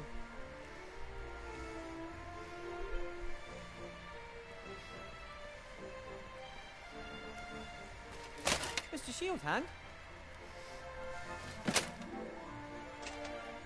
Mr. Professor. Do you think it's okay for you, as a captain of the city guard, to be taking bribes from a smuggler? I don't know what you're talking about. About your deal with Bill? Aha! He pays you not to look while he smuggles his alcohol past customs. According to my information, the honourable traders of this town always pay the customs duty the town is due. But information to the contrary will, of course, be followed up resolutely by the town guard. We advocate stringent investigation in the case of bribery offences. That's always been our motto. Have to be going. Yeah.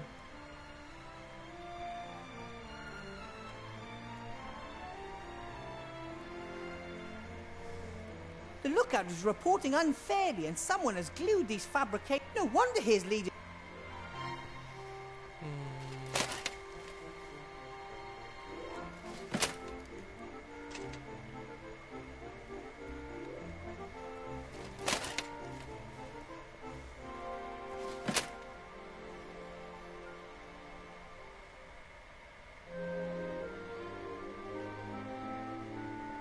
Empty boxes and packaging material. I can't see anything that in... Hey, what do we have here? Pretty good runner.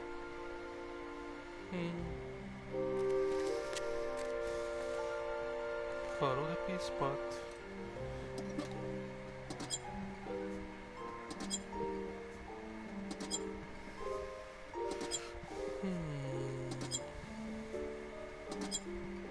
Hey, take it easy. I mean you no harm. Don't jump. I'll stop here, okay? Why are you running away from me? I just want to talk to you. I could use some strong legs. Not for me, of course. I'm satisfied with my extremities. But for others. No, I'll back up a step. I bet it would be strong enough to carry the golem. But the poor little thing seems to be more than confused.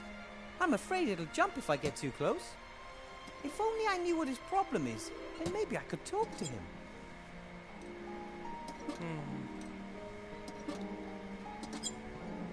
What can I do for you?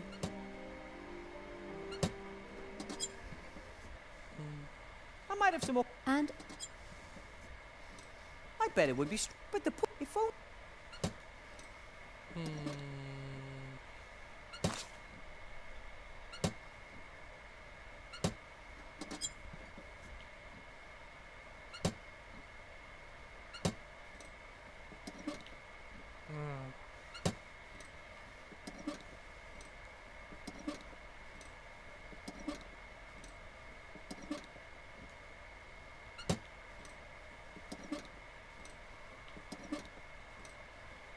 Friedlin may have nibbled on it, but it's still very handy when I need to write...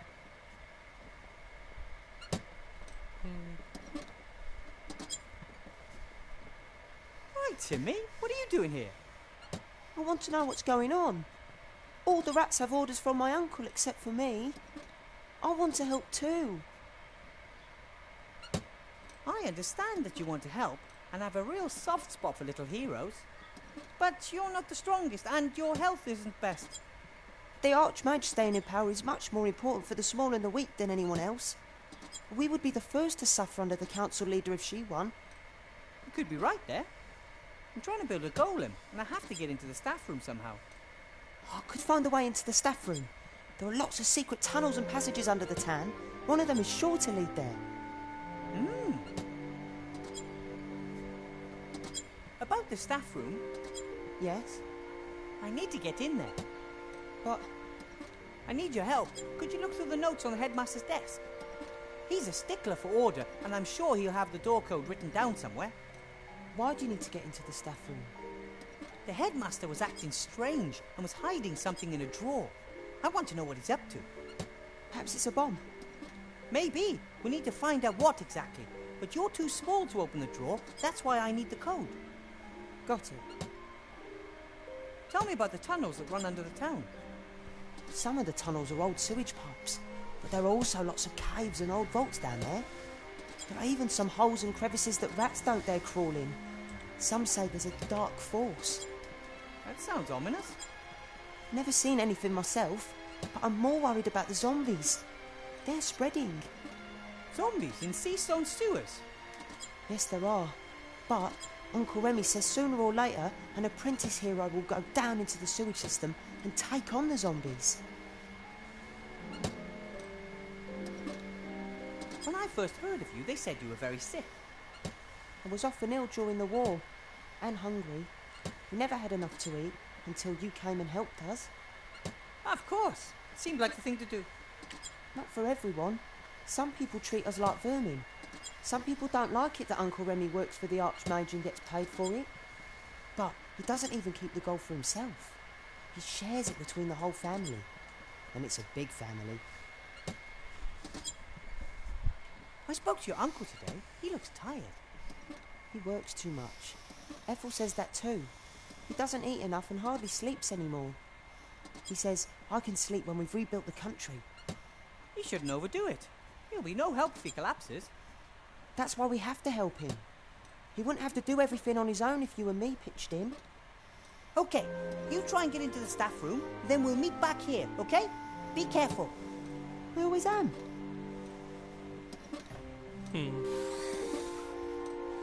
Hopefully that all goes well. Remy would never forgive me if something happened to Timmy, and I'd never, ever forgive myself.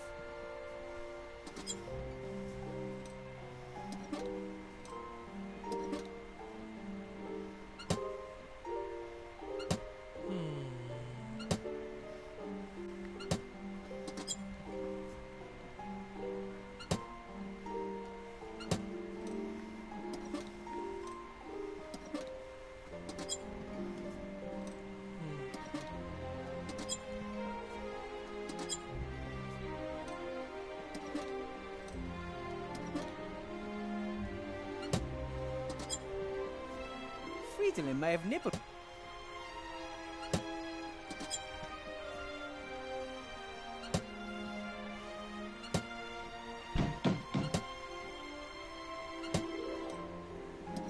Yes? Me again. Do the secret sign. Fine then.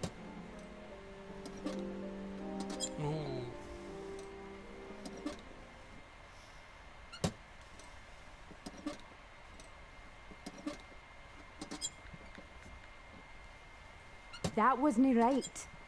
I know. I just wanted to test you. You passed. See you later.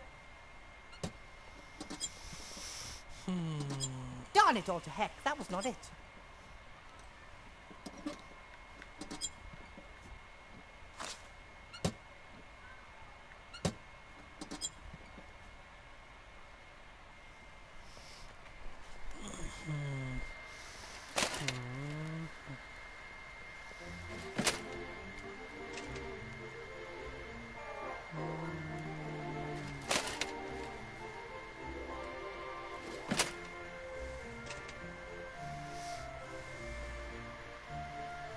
Hello? X? What do you want? Is that really you, X? Yeah. Do the signal.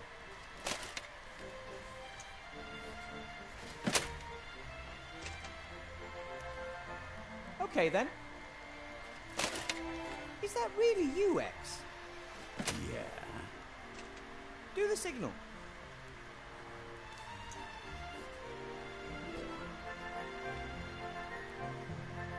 Okay then. Well then. Take.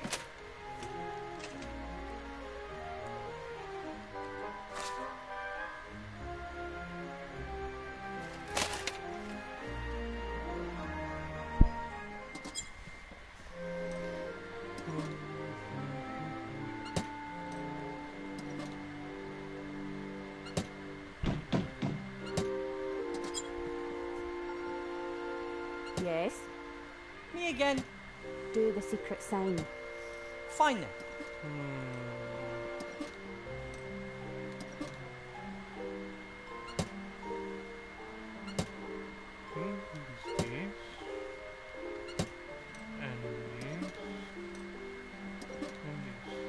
Aye, spot on. I guess you really are one of us. That's what I told you. Here, take these. You can hang them up in the upper town. posters. I'm really more interested in the clay. Yeah. Here's some clay as well.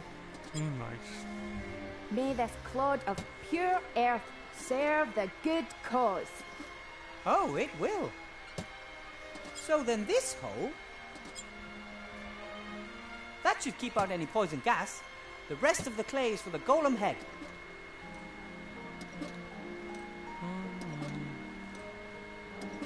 You're back. What did you find out? Lots of documents full of lists and numbers. Nothing suspicious. But I did find an entry titled door with 4 numbers underneath. 4, 60, 9, 41. I wrote them down for you. You did great. These numbers are sure to be the code for the door. Thanks for your help. Well, if you need my help again, you know where to find me. Would you like to come with me? Maybe I can use a little partner somewhere. Wow! Yes, please. Oh, nice.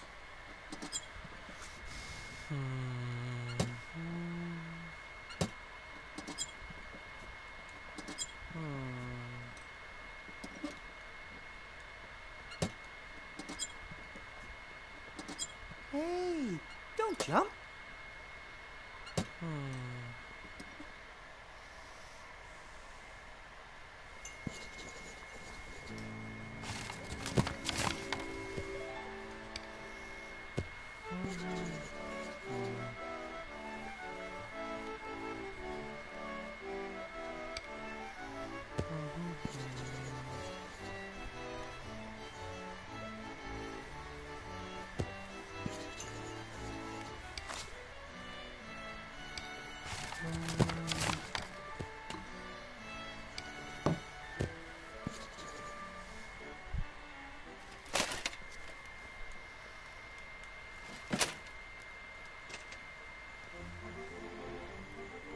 The protesters' poster would be more effective there, but it won't stick without paste.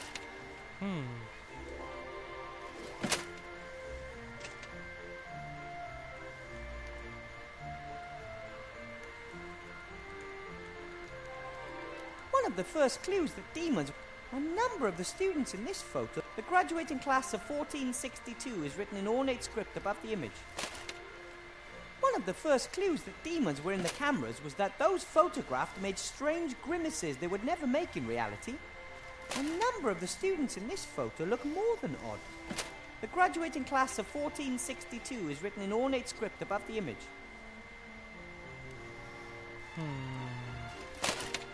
460, 941. These are the numbers that Timmy found. They should help me with the door to the stand. Right then. How should my golem look? Oh,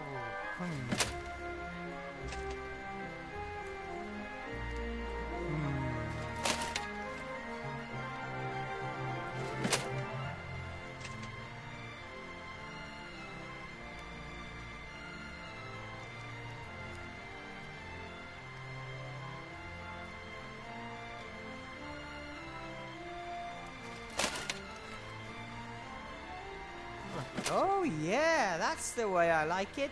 Do it. The eyes, yeah. Oh, the nose. Ooh, that's tricky. And of course, not to forget the mouth opening. That's it. Perfect. Should Blockin' Van Buren manage to fire me, I think I'll turn sculptor or golem head designer.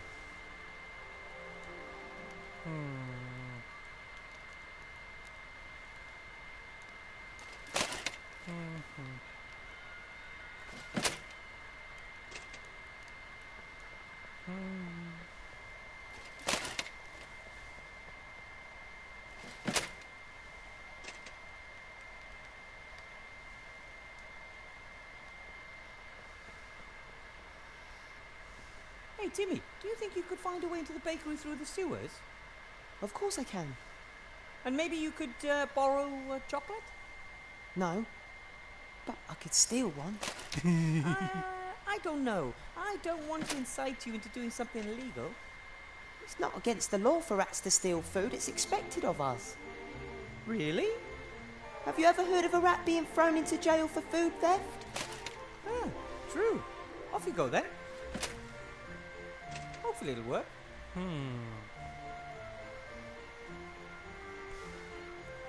There's Timmy. He's inside. Looks like he can only carry one chocolate at a time.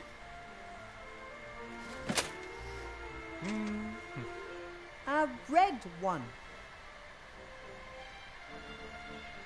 He understood me. He has the red wrapped chocolate and is heading up. What's he up to now?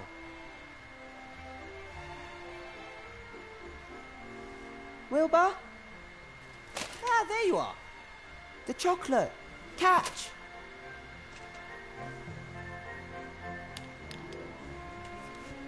Now it's your turn.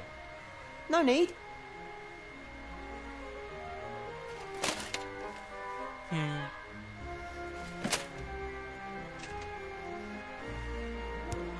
Well, how did I do? Good job, Timmy.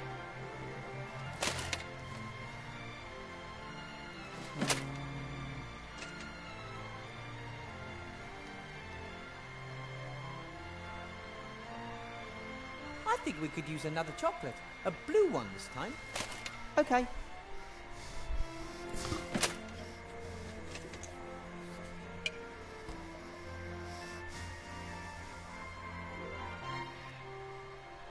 There he goes, up onto the roof.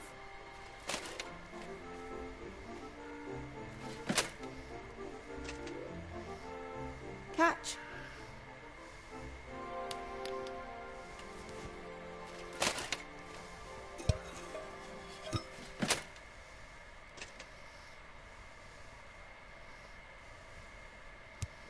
Good work.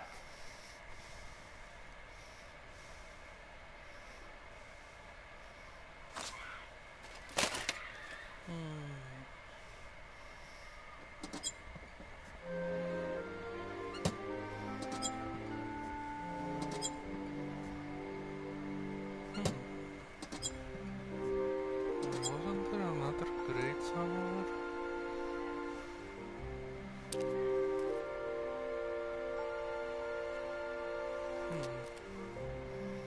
And how exactly is the key to the town supposed to help?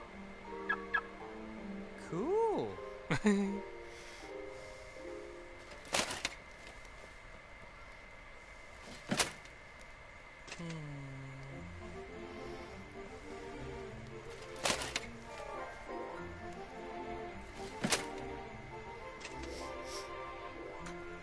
I should chat.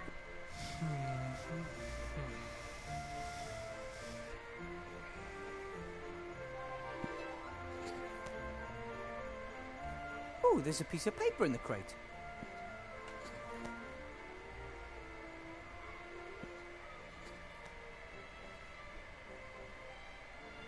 Better World Ironworks. Never heard of it. Lots of new companies sprung up after the war.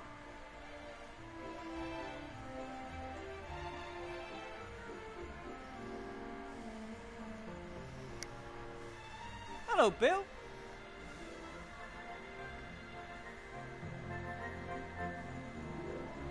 What are these Better World Ironworks? They're those darn crooks what sold me this useless piss pot. Those do-gooders. Do-gooders? Yes. They collected swords, armour, and all that stuff after the war. Plough blades from swords, piss pots from helmets, that kind of rubbish. You mean this piss pot was once some soldier's helmet?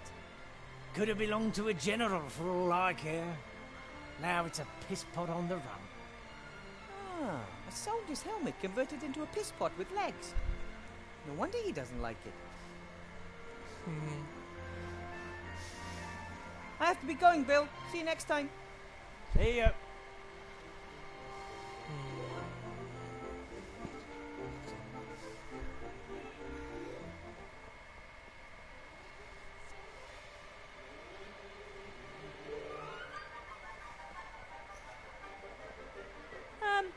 Hello? What is the access code? The code is 46941. Correct. Then shouldn't you be opening right about now? I don't know your voice. Headmaster Block hasn't introduced you to me. But I have the code. I have a dual-level security system. The correct code must be delivered in the voice of a teacher whom I know. That would have been too easy.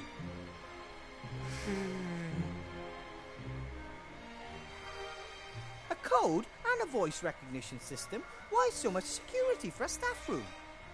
We are in a school for magic. The pupils have ingenuity and astounding abilities at their disposal. If a pupil were to brew a potion and change themselves into a teacher, they still wouldn't have the code. And if someone happens to have the code but isn't a teacher, they still cannot enter. But I am a teacher. If you were a teacher at this school, Headmaster Block would have introduced you to me. I guess he didn't think it was necessary.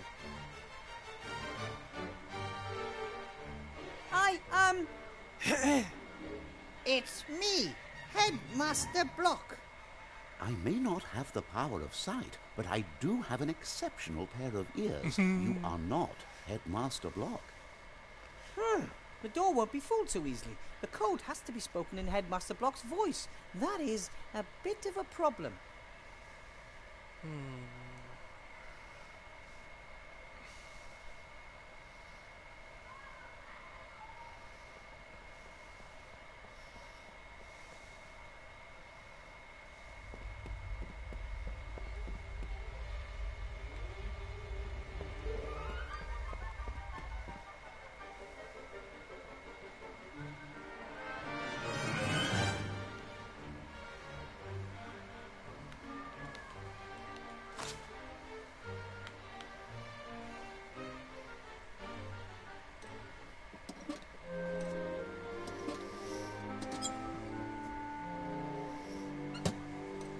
Don't jump! You were once a soldier's helmet, right? And the way you look, not just any soldier either. And now they've turned you into a magic piss pot. That's a shitty job. Yeah. I so understand why you ran away. You fought for good, went through so much, and now... How would you like to do great things once again? For your Commander-in-Chief? I'm building a golem to protect the Archmage. You know Archmage Alistair, don't you? He's in danger. Maybe the Shades are behind it. But definitely a dark power. You could be the golem's legs. It would be an honourable task. So you're in? Deal, little helmet. Don't cock it up.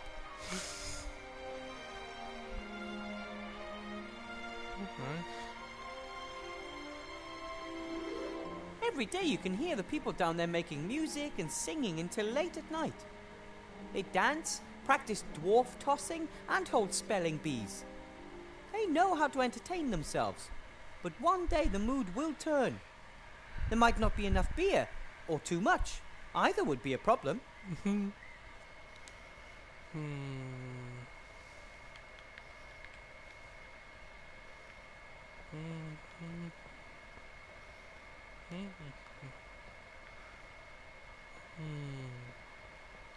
The water in the bucket's...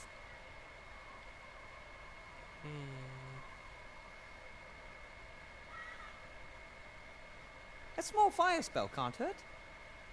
Ignifaxius ignisfero. Oh, nice. The water in the bucket's frozen.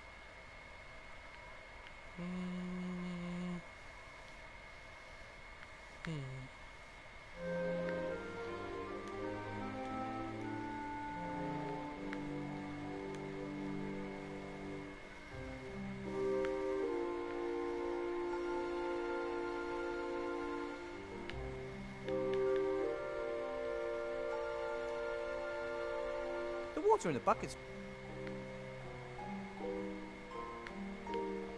The fire is warm and bright, a welcome respite on a cold night.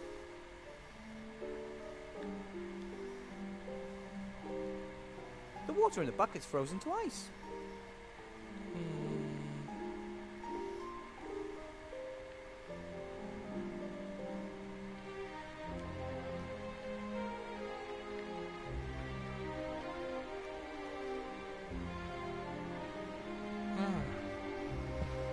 pretty sure that clay sculptures aren't usually baked this way.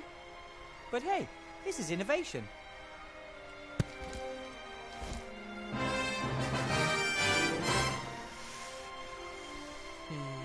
The water in the bucket's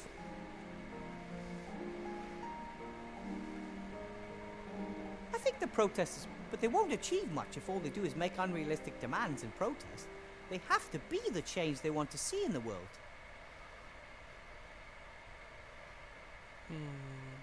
The water in the...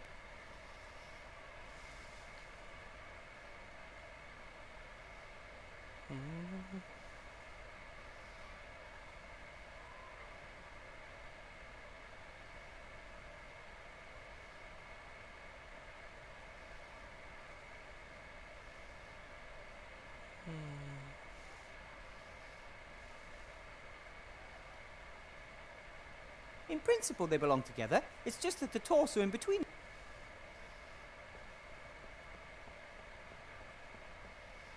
The magic pisspot's legs may not be very thick, but they seem strong. I'm sure they could carry a golem body.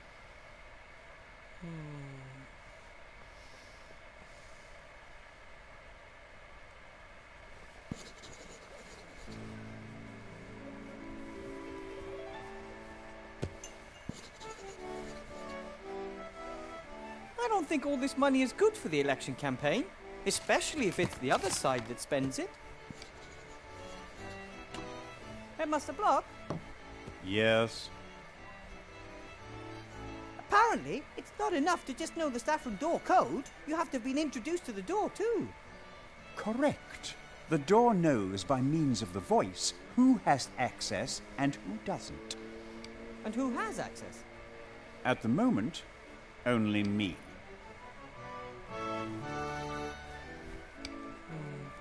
Have to be going. Goodbye.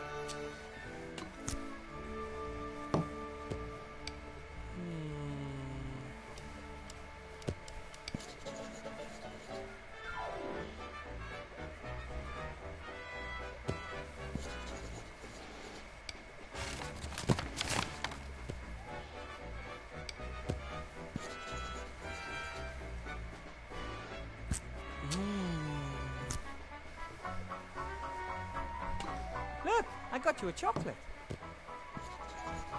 Ah, well, the thought was there, but those are the wrong ones. The red ones contain alcohol. Alcohol makes Sloth tired. I'm afraid that's true. I only eat the blue ones without alcohol. Oh, well, I meant well.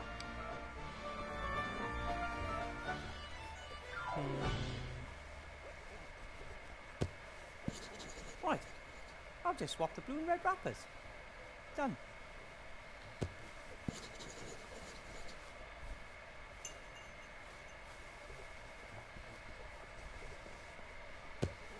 Do you want another one of your favourite alcohol-free chocolates? Oh, of course.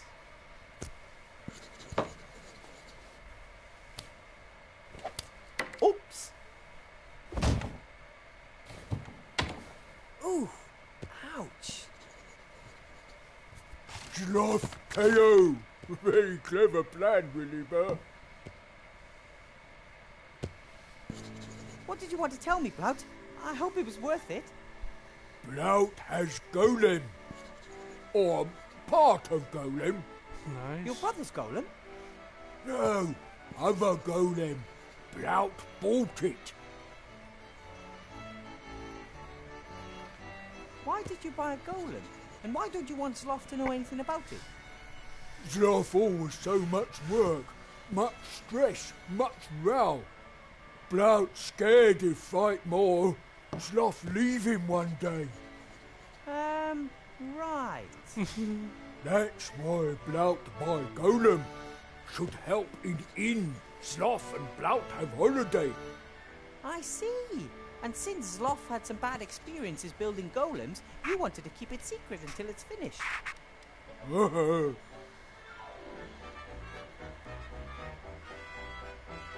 Where is the golem? Or the pass? Yeah.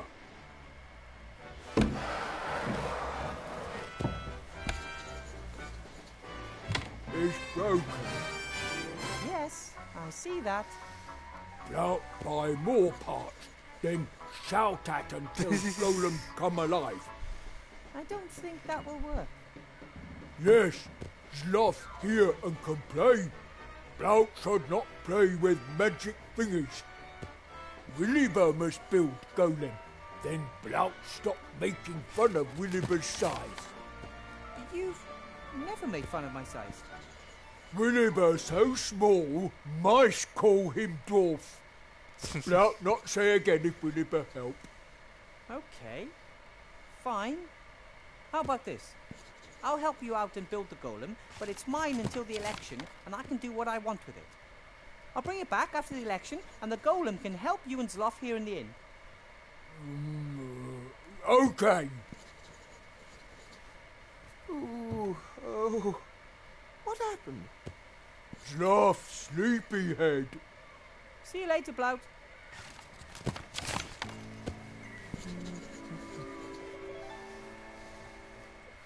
Fantastic! What have we here?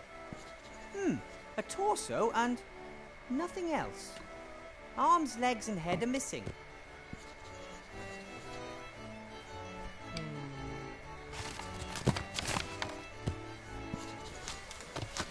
I think I did a pretty good job on the head.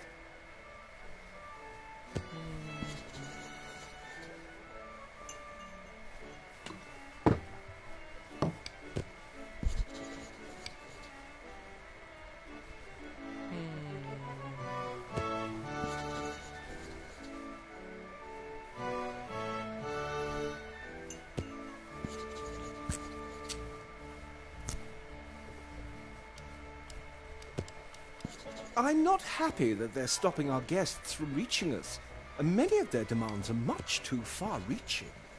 What do you think of the protesters' demands, Love? But it's good that they question things. They will form a platform from which wiser and more level-headed people can contemplate how to really make the world a better place.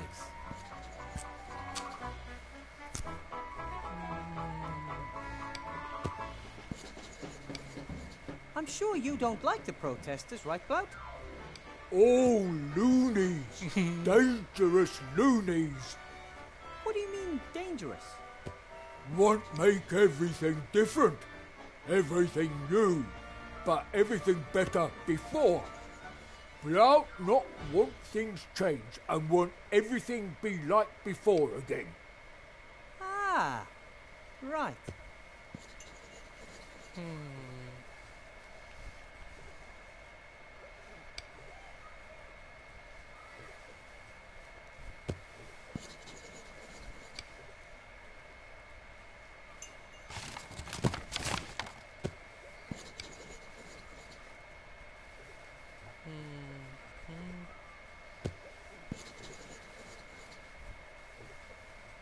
That's Blout. I'm almost done. Just a couple of arms and I'll have built the perfect golem.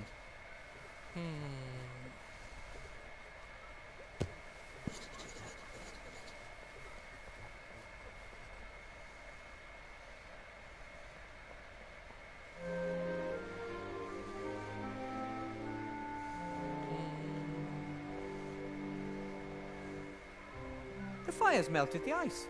Now it's water. Oh, perfect. Filled to the 2 CL mark exactly.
We'll...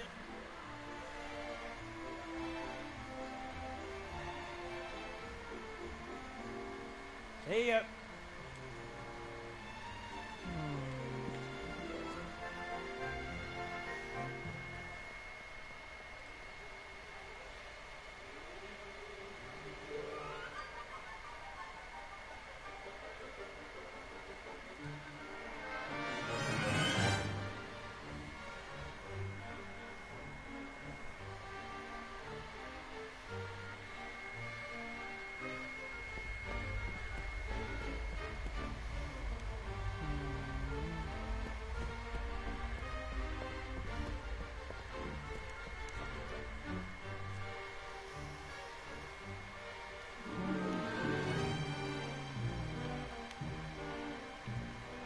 All right, now 2 cl of water to the salt, and I have the right amount of crocodile tears. The concentration may be wrong, but I've never heard of that playing a role in alchemy. It's the amount that counts, the amount's the thing. 2 cl of crocodile tears. Looks good.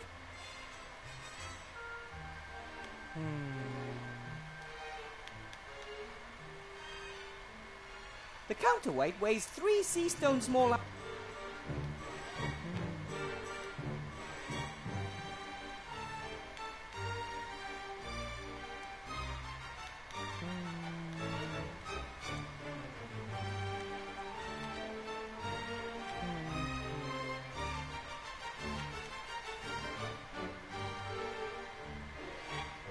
On the one side is the 3 sea stone small ounce weight, and the pan on the other side holds the chocolate, which weighs 2 sea stone small ounces. Nice. Right then, the counterweight weighs exactly 3 sea stone small ounces. The chocolate weighs 2 sea stone small ounces. That means that when the weight is exactly the same on both sides, I'll have added exactly 1 sea stone small ounce to the pan. And that would be the case right now. Nice. Exactly 1 sea stone small ounce of soot, and in you go. Crocodile tears and soot are in the pot. All that's missing is the dragon sweat.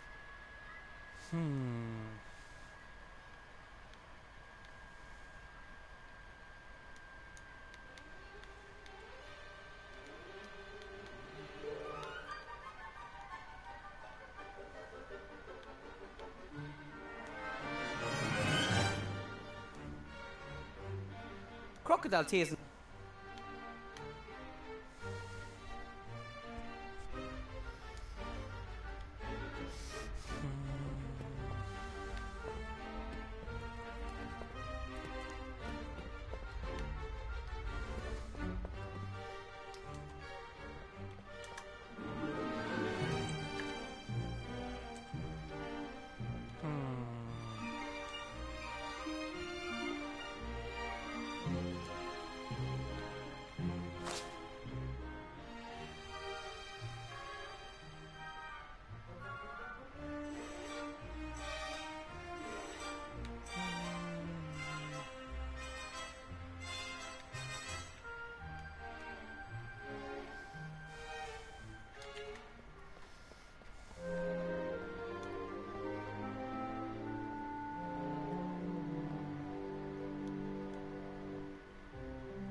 As well, okay.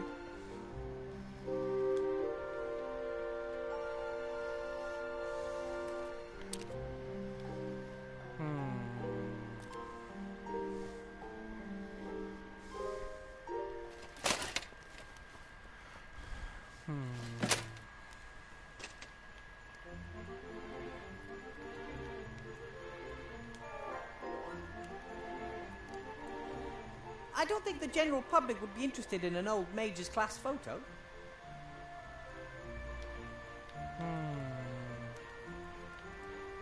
One of the first clues that the graduating class of 1462 is written in ornate script.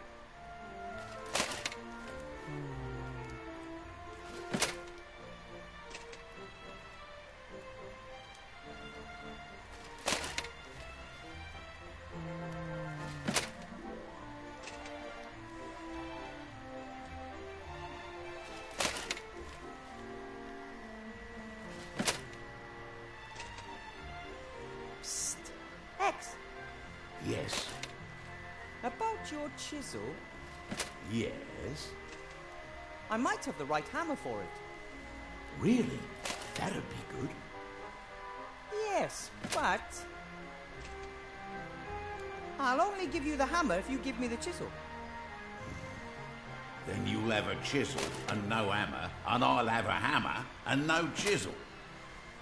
I just wanted to check if you were paying attention.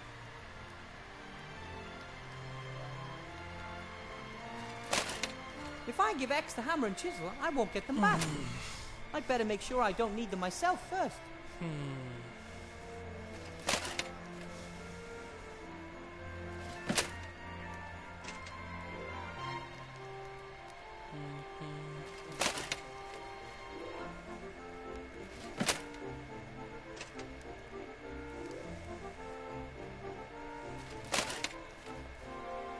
The drain's blocked by a grating, and even if I did remove it, I'd...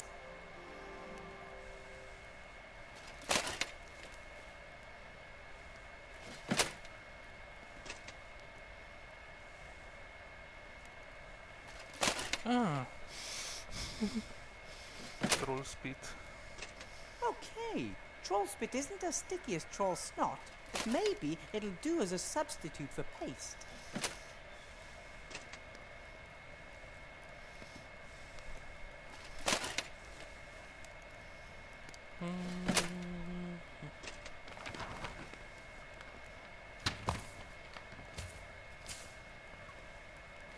So...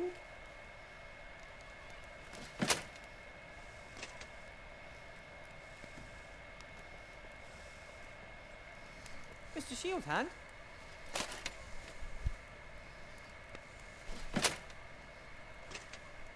Mr. Professor.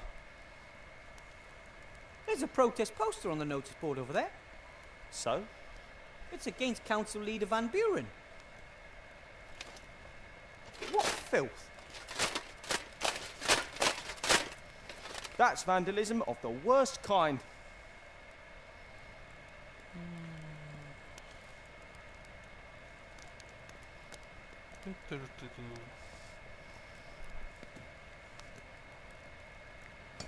Sorry, old friend. Dong, dong, dong. Oh, he still looks ready to fight.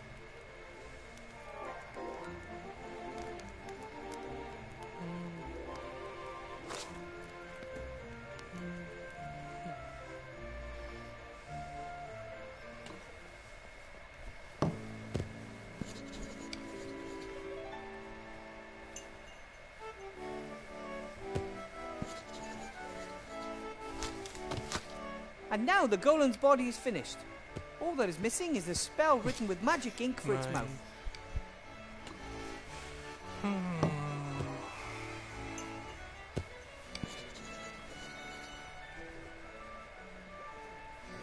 Hello, Sloth. Ah, Wilbur. Greetings.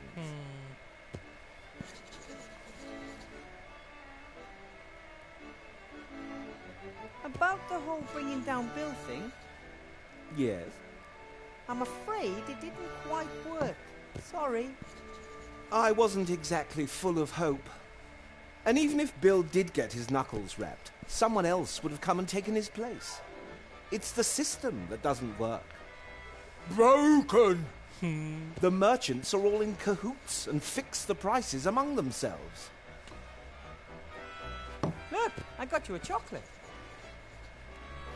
Ah, well, the thought was there, but those are the wrong ones. The red ones contain alcohol. Alcohol makes Loth tired. I'm afraid that's true.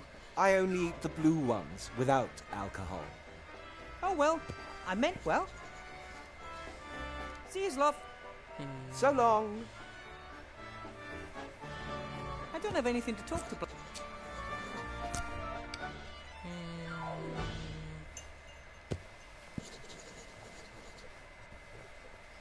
Headmaster Block, Yes. have to be. Goodbye.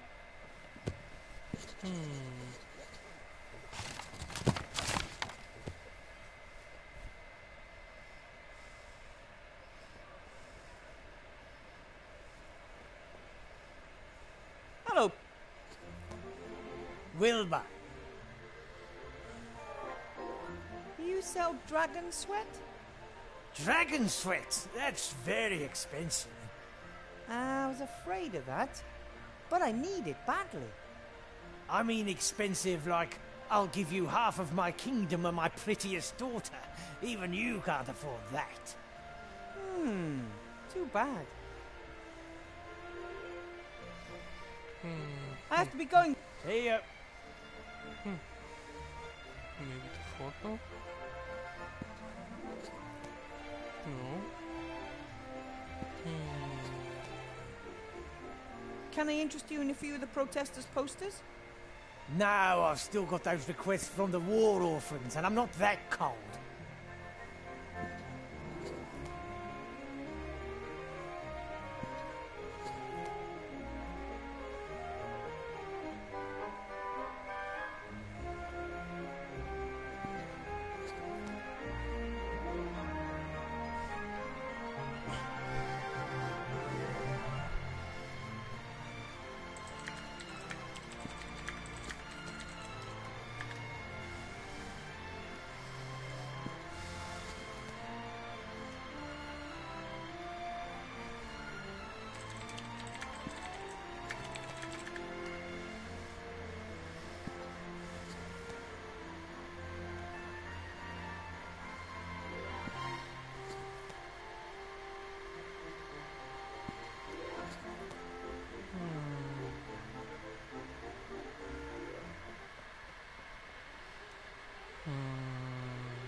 Of course.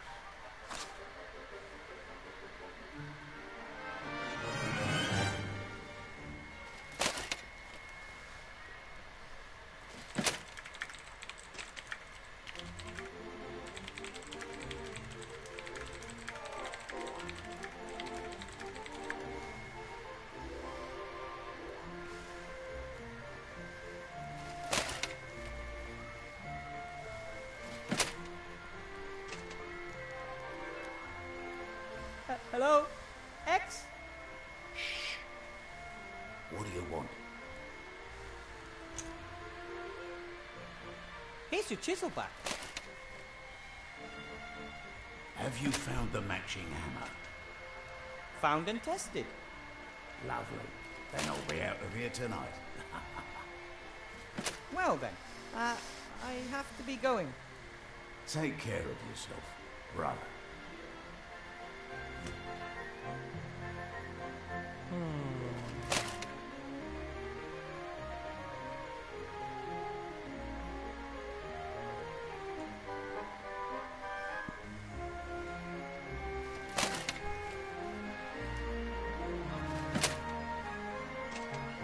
I should chat with X as...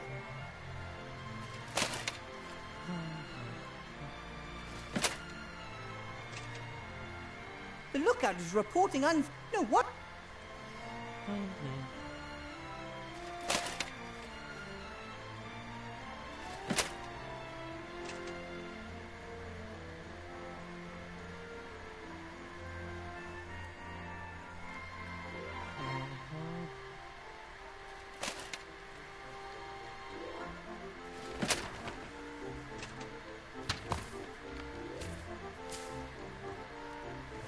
So...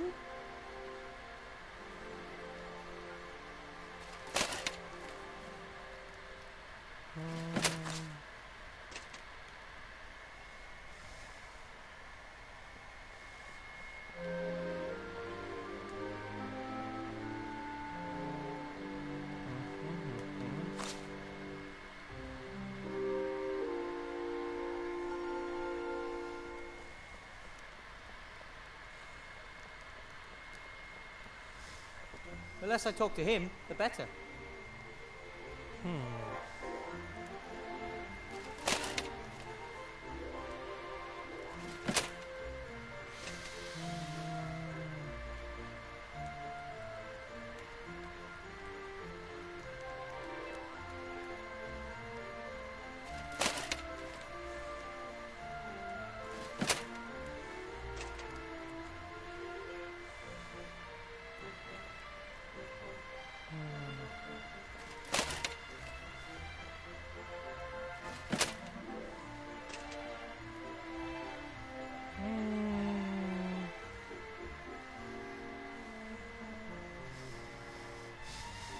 think we need another chocolate. No problem. Which colour? Oh, one blue one, please. Oh, one blue one, please. One red one, please. Okay. Okay.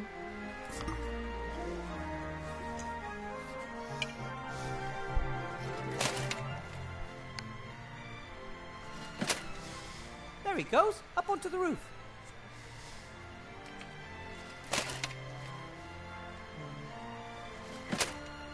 Catch.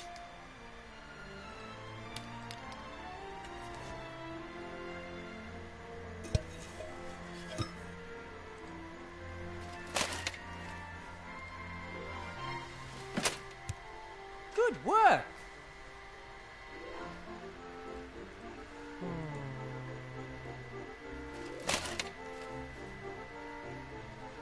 I think we could use another chocolate. A blue one this time. Okay.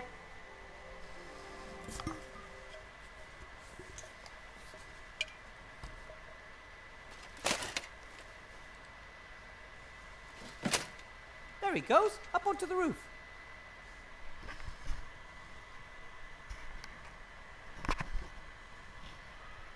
Catch.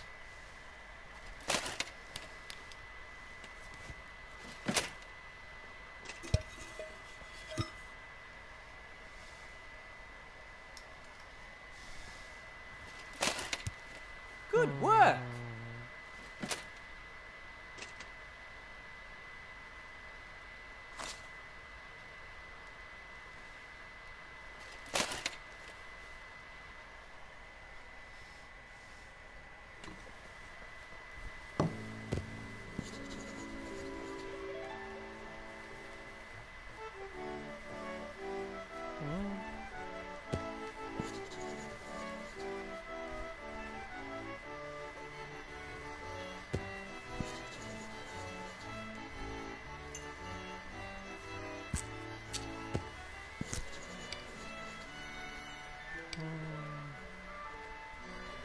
I don't need to talk this long.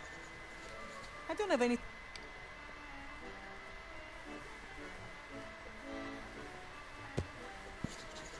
I don't... There are a whole bunch of articles here. Article 9, paragraph...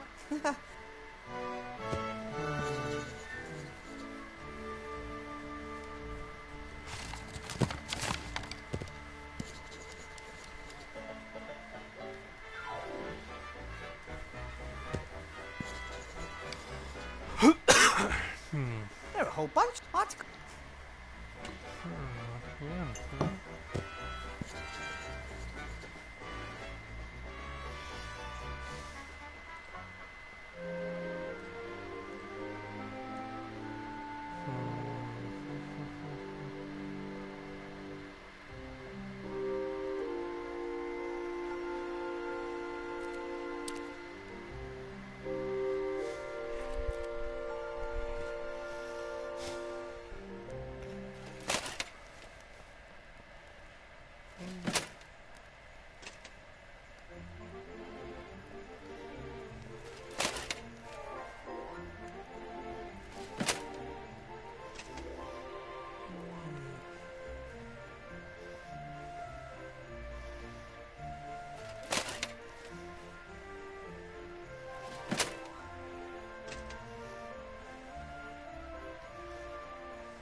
Right, I'll just swap the blue and red wrappers.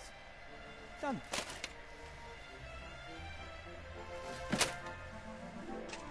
The chocolate without alcohol is now wrapped in the red paper, and the one with alcohol is wrapped in the blue. Right, I'll just swap the blue and red wrappers. Done. The chocolate without alcohol is now wrapped in the red paper, and the one with alcohol is wrapped in the blue.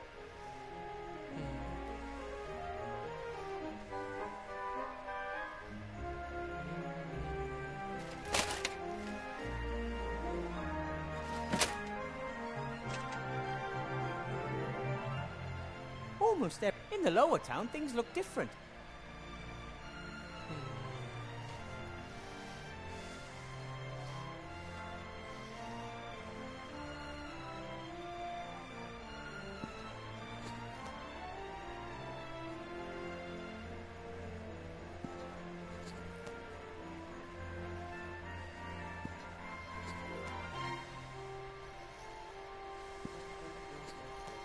Can I interest you in a few? No, I've still got those requests from the war orphans, and I'm not that cold.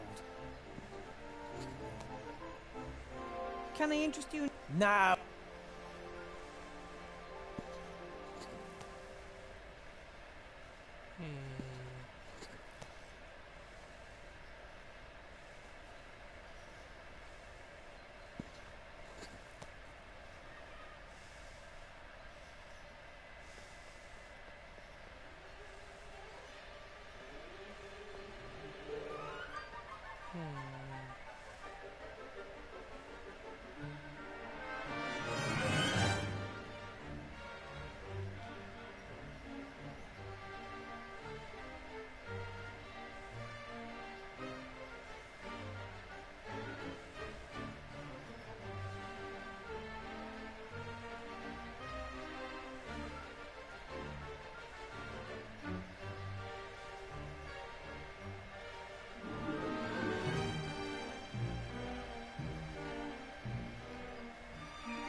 What can I do for you?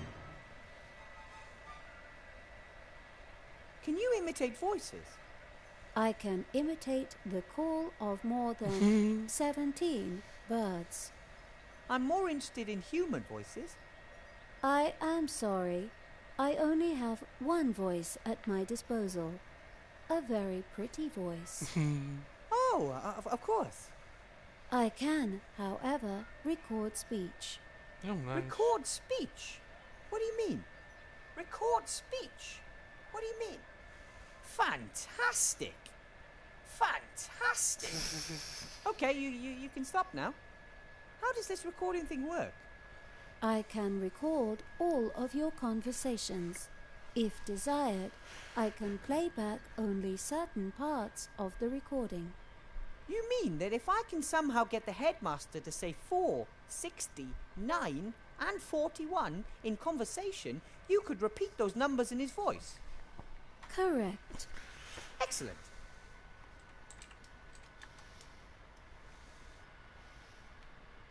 Four, 60, 9... None of the... Wow. That's... I might have some more questions. And...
His photograph of a school class was in the wrong cupboard. I'd like to file it away correctly, but I don't know where. Show me that. The year is written boldly and clearly. 1462. 62? Yes, 62. Ah, thanks for your help.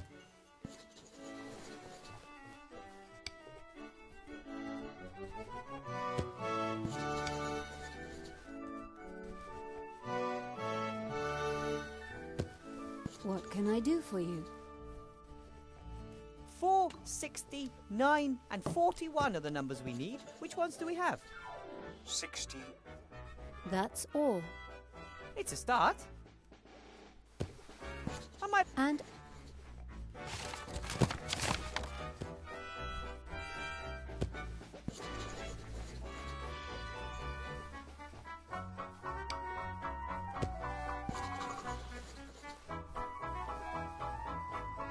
a delivery note from the Better World Ironworks Company. They must have made the piss pot.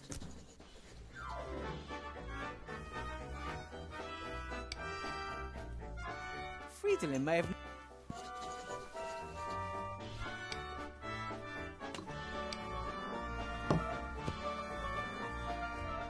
I don't think...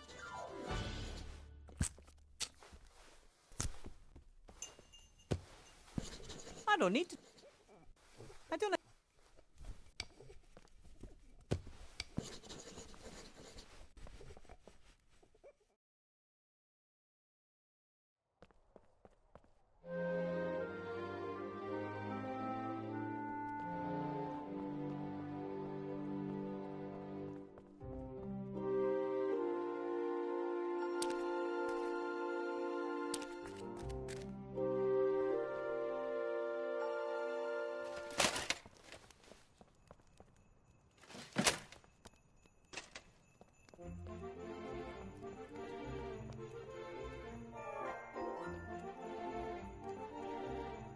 I should...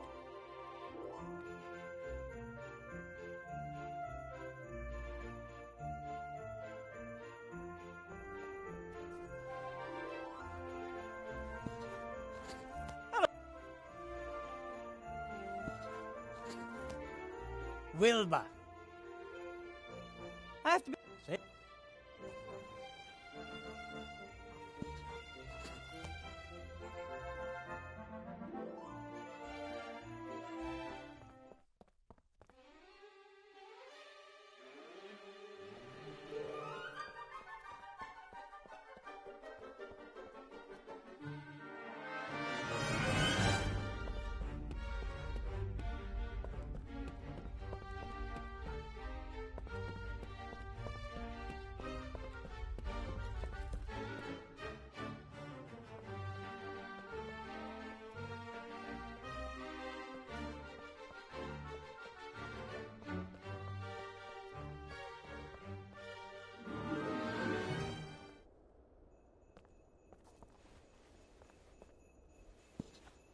The mop is saturated.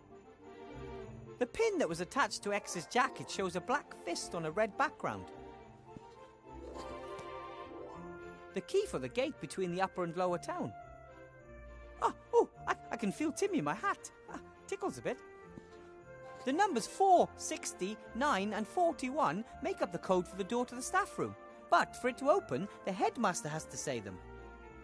Different posters from the protesters. Some denounce the council leader's policies, saying she only represents the interests of the rich and powerful. I guess if you protest against everything and everyone, every once in a while you'll end up hitting the bullseye. One of the first clues that the graduating class... A delivery note. The chocolate is described as 2 sea-stone mini-ounces of utter indulgence. Tonight, before... the chocolate without alcohol...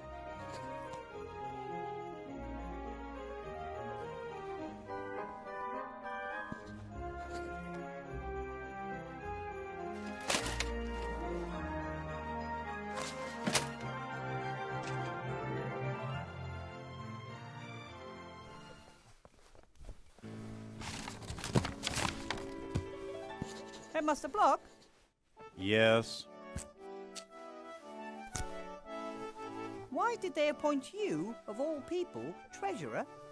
Well, I think the leader of the council values my punctilious manner and neat bookkeeping. In addition, I was, if I may be so bold as to simply come out and say it, mathematics champion for several years in succession in my youth. A clear liquid, in a glass, in a bar? What could it be? Water. Sure, why not? A nice glass of cold water. It's warm water. I drink 2 glasses of warm water every evening. It helps the digestive process. Why don't you drink 3 glasses of water? Or 4? 4 glasses of water in one evening? That really would be decadent. Besides, you'd probably have to keep getting out of bed to go to the toilet. Yes, 4 glasses of water would simply be too many. But it's good that we were able to talk about that. So, you were a mathematics champion in your youth? For several years in succession, in fact. Then tell me, what is 17 minus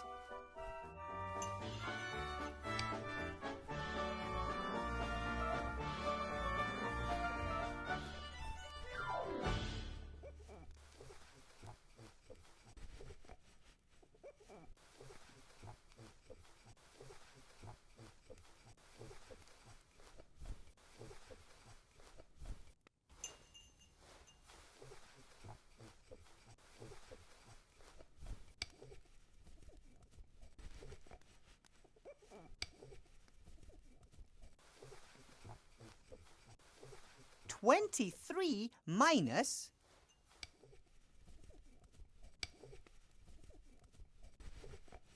47? Minus 53. Really? Well, What is 17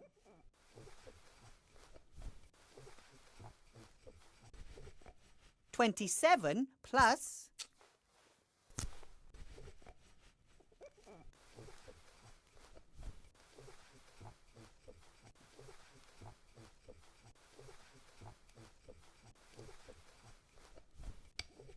33? 23. Carry the... Well... What? 6... 50? 47? 68. I'm a... Well... What? 6... 50... 45? 70. Carry the... I'm amazed. Well... What is... 37?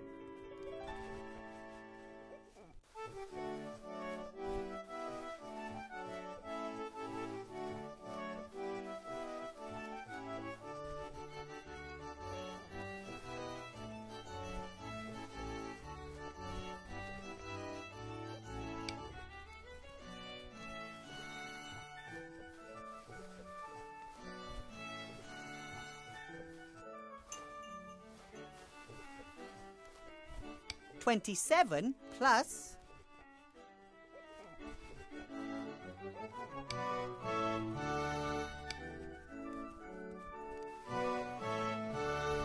45? 109.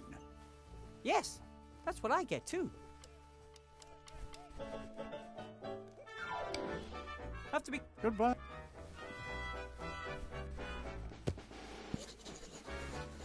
What can I do for you? 4, 60, 9 and 41 are the numbers we need. Which ones do we have? 4, 60. That's all. 2 down, 2 to go. I might have some more questions for... And... Headmaster... Yes.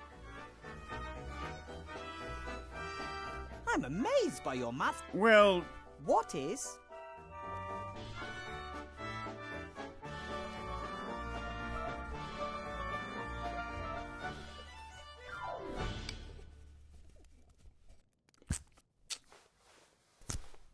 65 plus...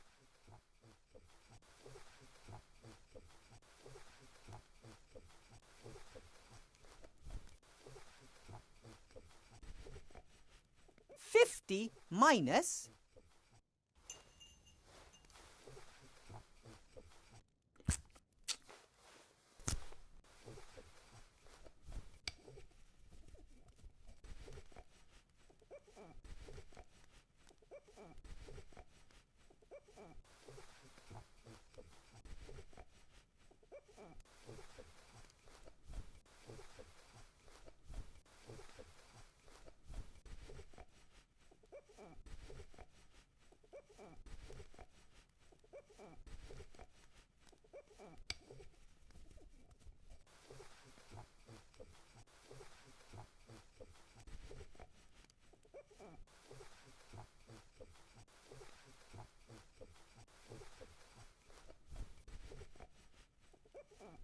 $45? 70? Carry the 3. Yeah.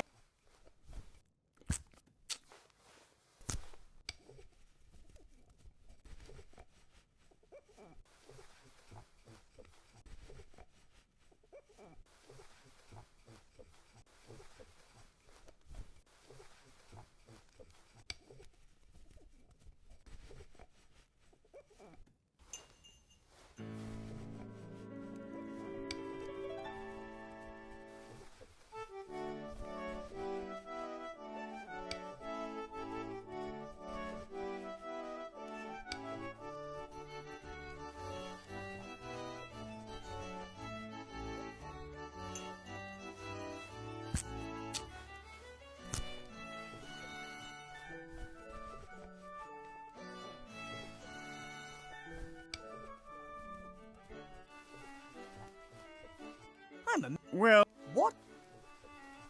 65. 23. 47? 41. Are you sure? I get 40. 41, without a doubt. Thanks. That's all I wanted.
Would you please say the word 9, Headmaster Block?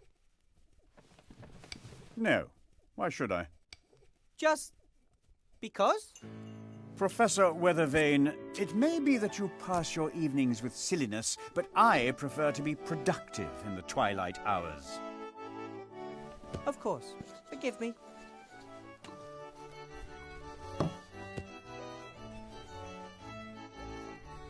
How many rings of power did the humans get again? What are you talking about? In that saying. 3 rings for the elven kings under the sky, 7 for the dwarf lords in their halls of stone. You know. Never heard of it.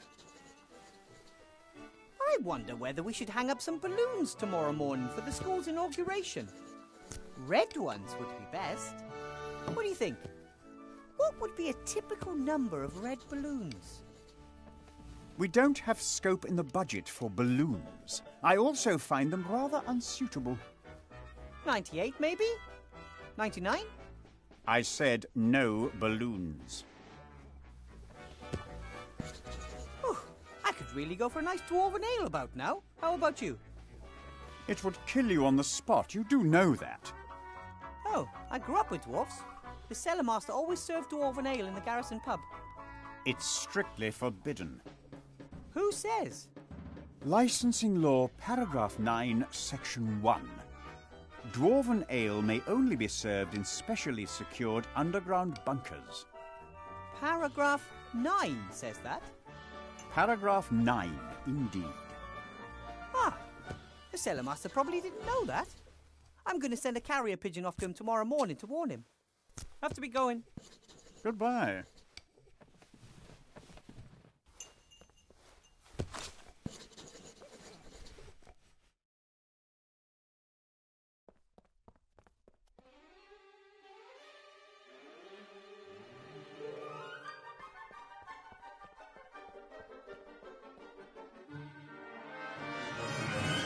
What can I do for you? Ahem! Would you please let me and Headmaster Block in? I only heard the footsteps of one person. 469. 41. Oh, pardon me, Headmaster Block. That's better.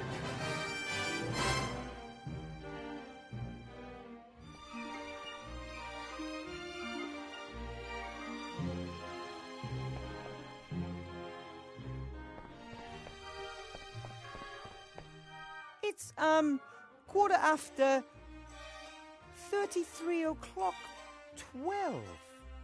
The inauguration ceremony with the Archmage will be held here tomorrow morning at 9 o'clock standard time. That would be 87 minus 12 in the morning and...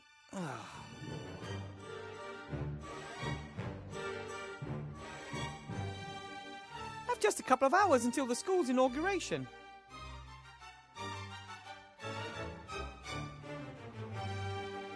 The fire's just embers. Wish I had some potatoes.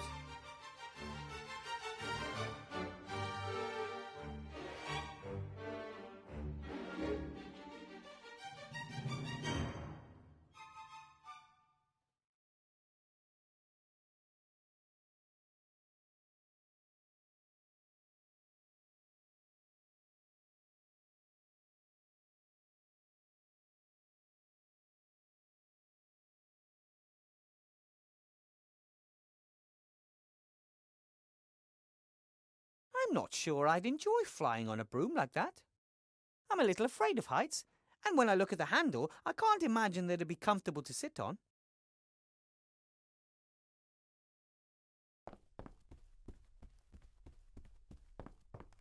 That must be the rat hole Timmy used to get in. I didn't even notice it this afternoon. I think that's why rats make such good intelligence operatives. Nobody pays them any mind.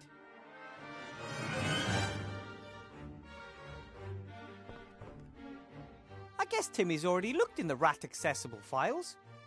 He found the door code in one of them. Blocky won't mind if I borrow his pen. Well, he probably would. But he doesn't need to know.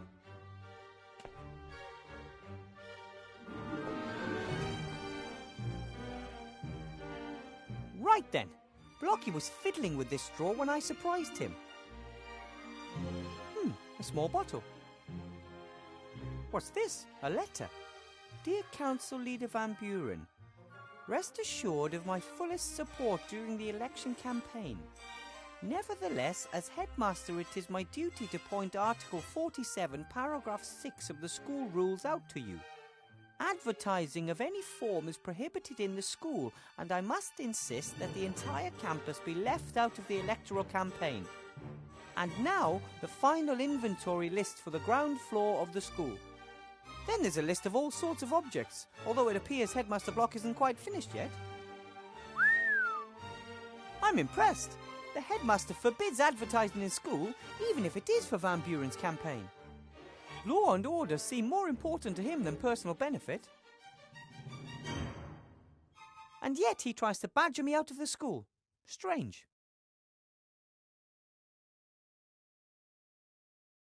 The only thing in this drawer was this bottle. spidery, old-fashioned writing, hard to decipher. Dragon sweat. Dragon sweat! What is the probability of the headmaster having the one ingredient for magic ink in his drawer that I couldn't find anywhere else? Talk about luck.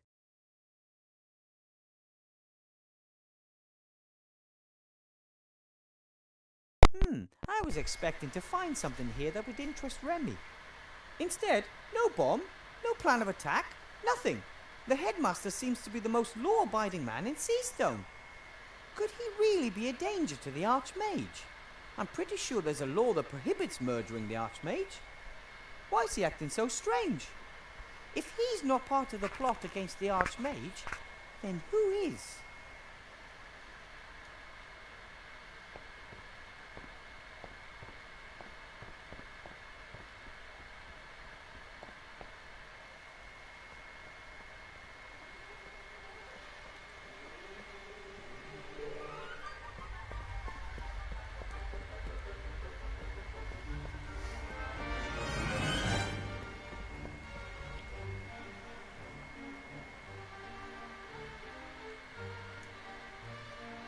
Well, I'll add exactly 12 drops of dragon sweat to the pot. And done. All right, that's all of the ingredients in the pot. Now to give it a little stir. Ta-da! Magic ink. Yay! Mixmaster.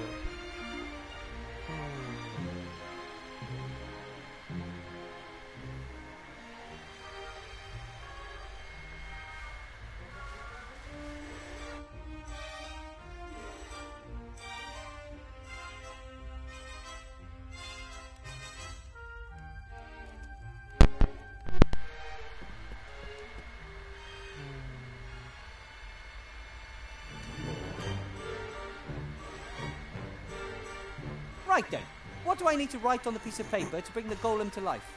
Just live? Yes, in principle. But in golem language, and that's complicated, I'll dictate it to you. Grolop Grishna Kalabeb. Wait a minute. Grolop Grishna Kalabeb?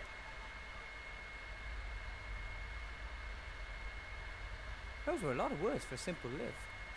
Bringing dead material to life requires precise instructions. Sounds logical, so what now? Put the piece of paper in the golem's mouth. The rest happens automatically. But not before. Bringing half-finished golems to life is strongly discouraged.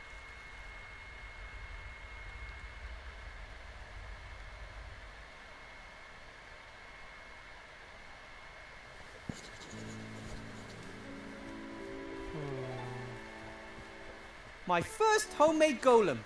Looks cracking. All I have to do now is put a spell written in magic ink in its mouth to bring it to life.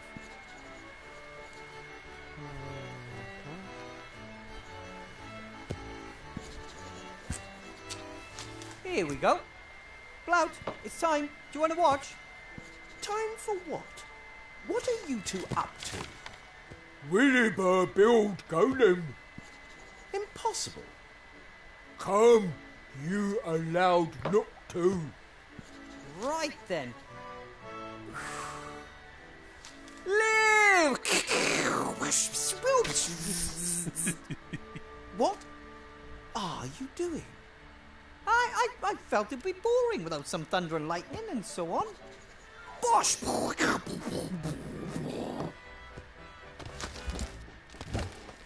It's alive! Fantastic! Williber done it. A real golem. Help in inn. We have holidays. But first, remember, he's going to be the Archmage's bodyguard until the election. It's just too bad he can't speak. Unless, ooh, wait a minute. Can you write?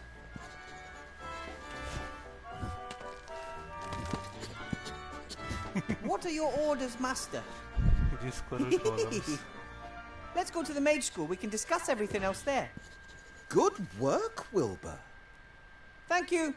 It feels good to be able to take at least one worry off the Archmage's back. Until then.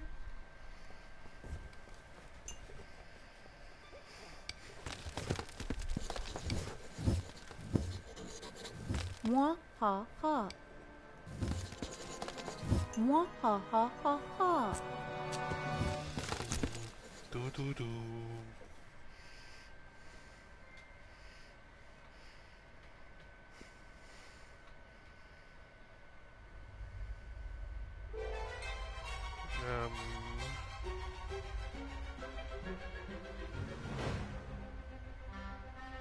What?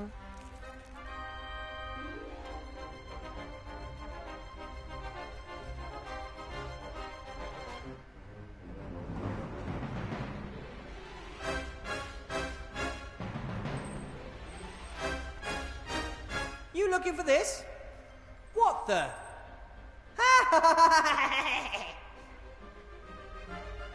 Oh, the Archmage spoke of an evil presence in the school, but I never thought that I was the presence. I was under your nose the whole time and you didn't even notice. Are you something like my evil self? I'm no petty sideshow conjurer. I'm the greatest sorcerer in the world.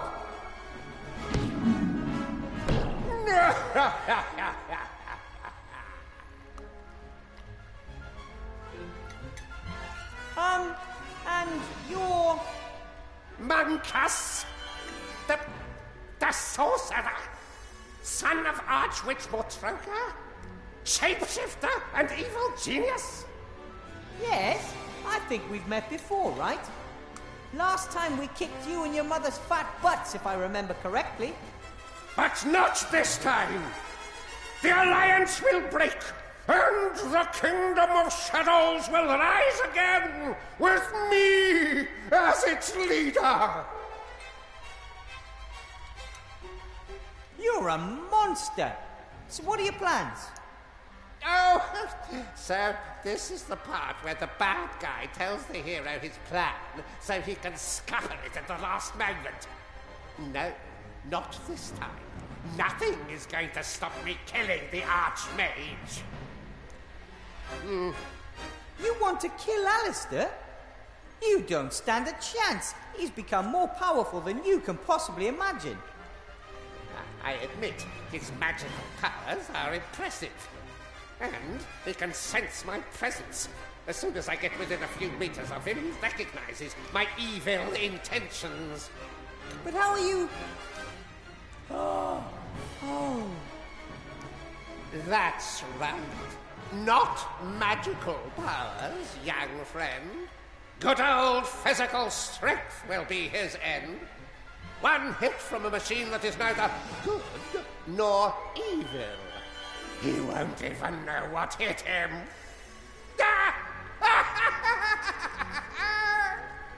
You, go on ahead. I'll follow soon.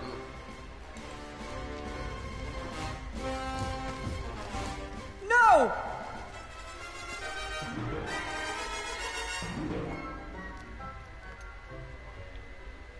I'm a teacher and a graduate mage. I demand that you release me immediately. Otherwise, what?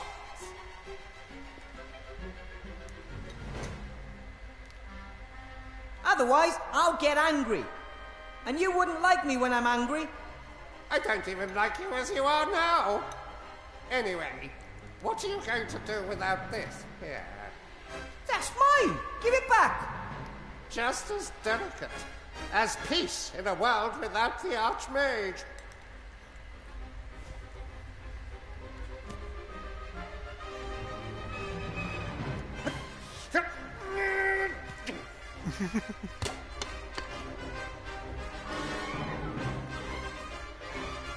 It is quite strong, isn't it? I accidentally sat on it once and thought that was it. But it was like new. But you couldn't have known, of course. No one's going to blame you for trying, even if you failed.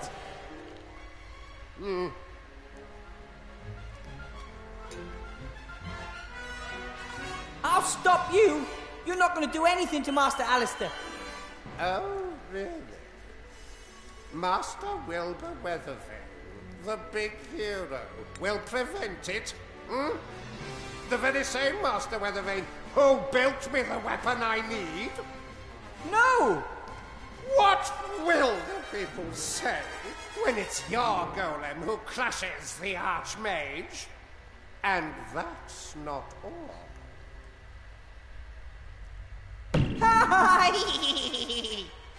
No!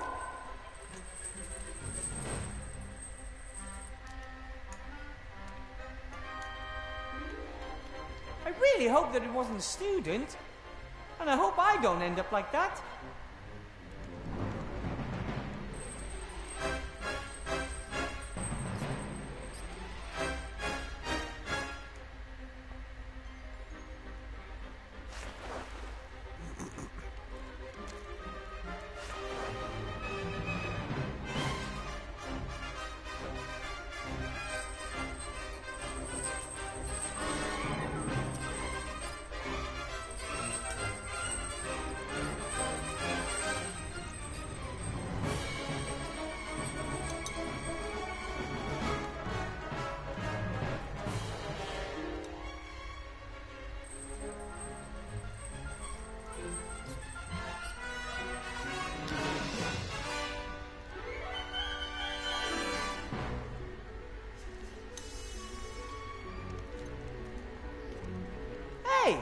It makes much more sense when you look at it this way. Nope. No, it doesn't. I think that's the key to the shackles. It was given to me along with the other keys when I accepted the teaching job.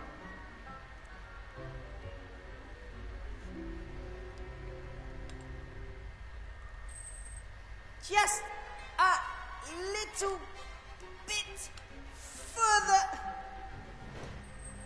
We gnomes are optimists by nature when it comes to physical characteristics, but I'm afraid the key is still out of my reach.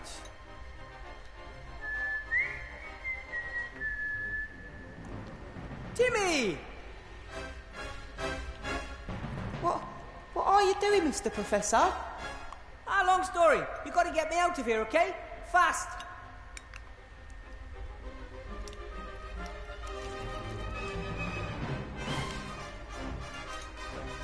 Okay, what do you want me to do? The key on the desk, Timmy. Can you reach it? I can't get up there. I thought you were really good at climbing. Yes, but not flying. Well, think of something. Can you toss the wand up to me, Timmy? Looks heavy. Try.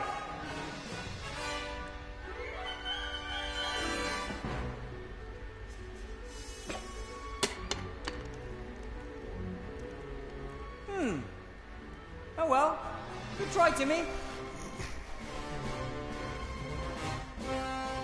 Timmy, a thread from the curtain. Can you bite one off?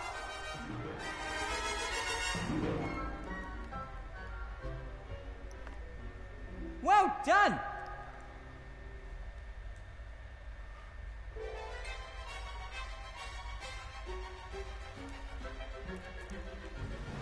You're doing a great job, Timmy. Keep it up. Somehow we need to get Timmy onto the desk.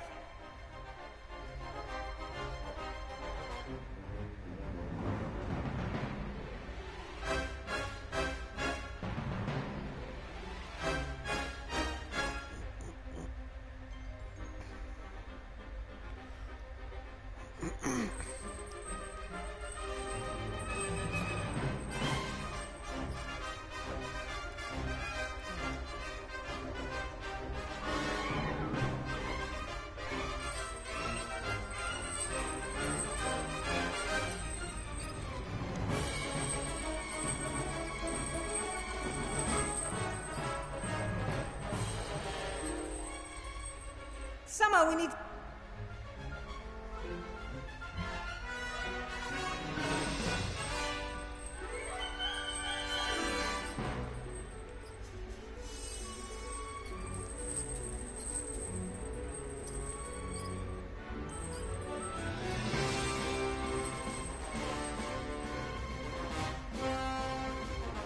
The wand is too heavy for him. He can't throw it high enough. Timmy's not the strongest, but he's my best chance of getting down.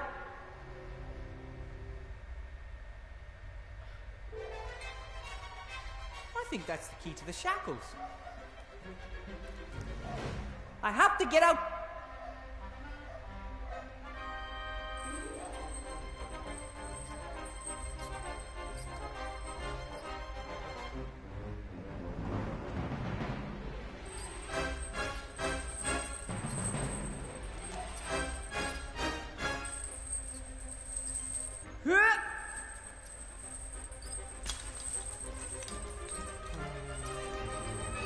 I can't get any closer to it, but I got the skull and a little bone that was hanging off it.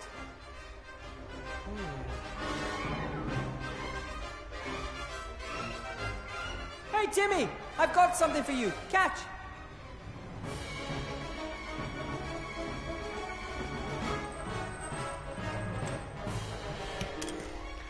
Grappling hook.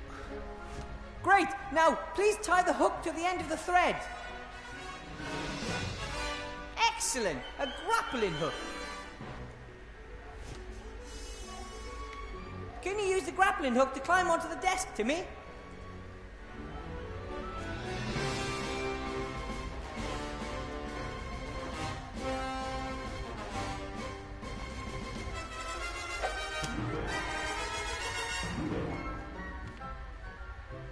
Great! All right! Grab the key!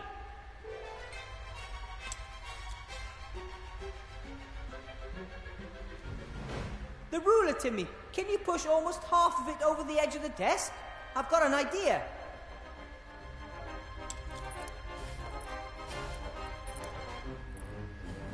Catapult.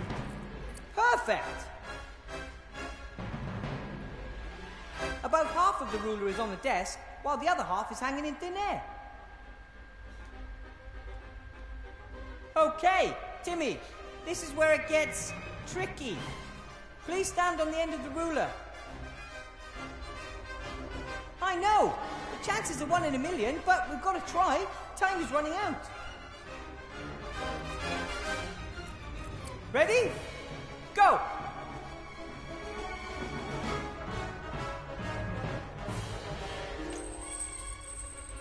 Way! Well, how good was that? The shackles, fast!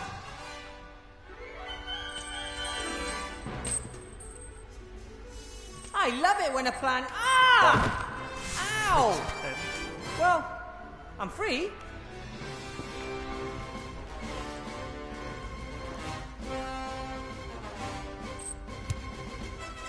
Well done! Now listen to me. You run as fast as you can to your Uncle Remy and tell him that there's an attack planned on the Archmage. Got it? An attack on Master Alistair? That shapeshifter Monkus is behind it, and he has a golem. My golem. We can do it. I'll get Uncle Remy.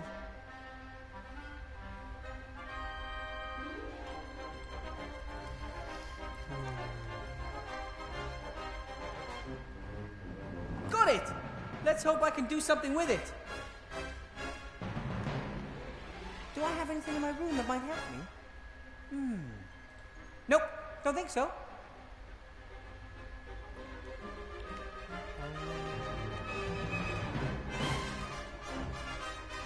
Okay, let's do this.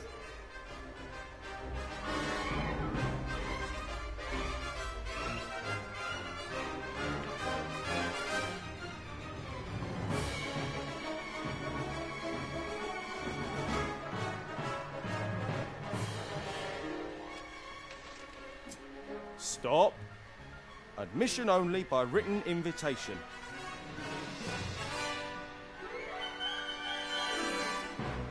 But the Archmage is in there and he's in mortal danger. Yeah, right. But... Look, I'm sure he can look after himself. The invitation? Oh, here you go. Ah!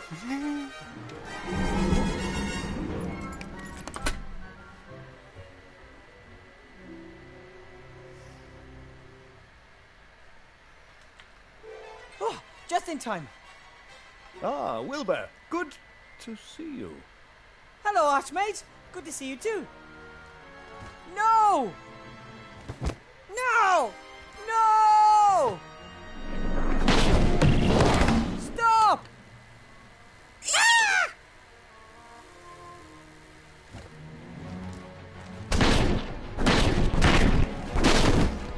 Enough!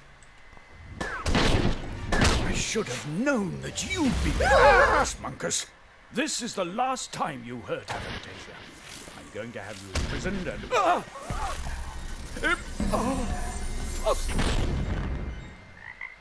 Alistair! Ooh! Ta-da!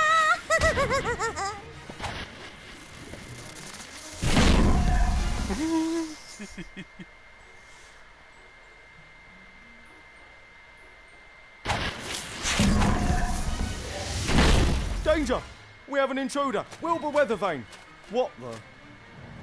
You're too late, Shieldhand. The Archmage has been murdered. By him! But... what? How? He has murdered the leader of the Alliance, which makes me the new leader. Arrest him, Shieldhand!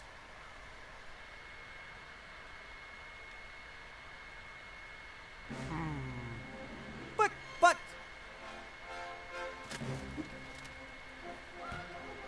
Wilbur, this way. Quick, put this on. Stop them!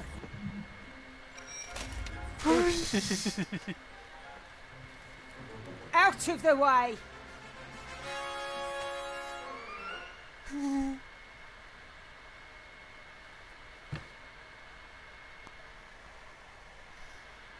That was interesting.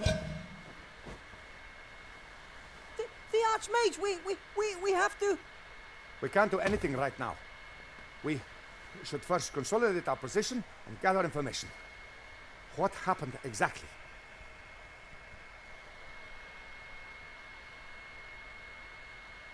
Monkus is behind all this. He tricked us all. Monkus? The sorcerer?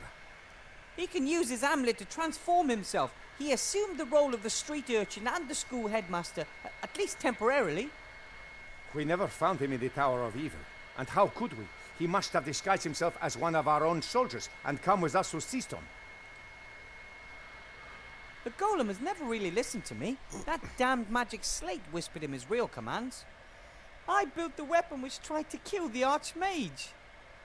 If you want to blame someone, then start with me. I encourage you to build the thing.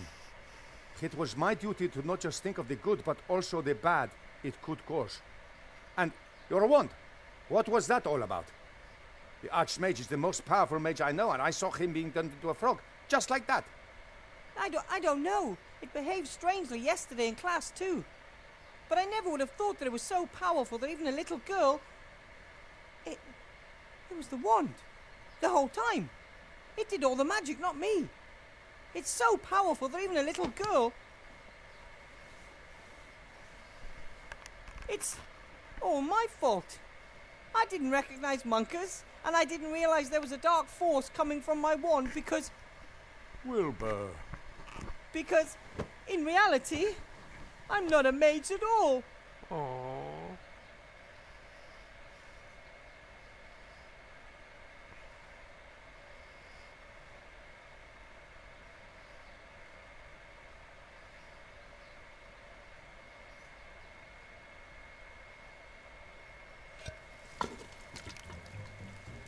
What's the situation? Not good.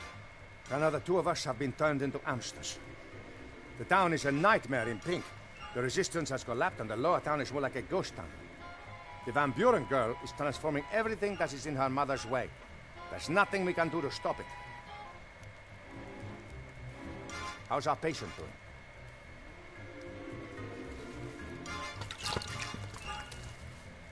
Come on, Wilbur.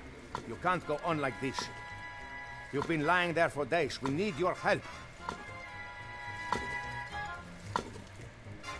I've already helped enough. How many times have I told you it wasn't your fault? But even if that's what you want to believe, please help us sort out this mess.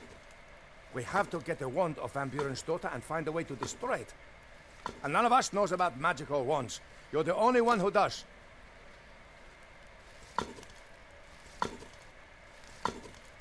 I don't know a thing about magic. I just waved a magic wand around and if all went well, I was able to light a fire.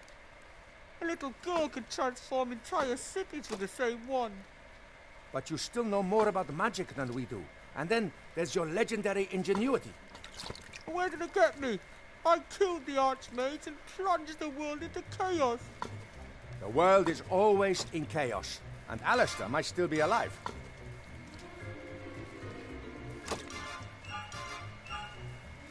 But why would Van Buren leave the Archmage alive? Why not? She feels invincible, and is keeping him as a trophy. Van Buren has turned the school hall into a headquarters because the Archmage's office in the Maid's Tower is hiding from her.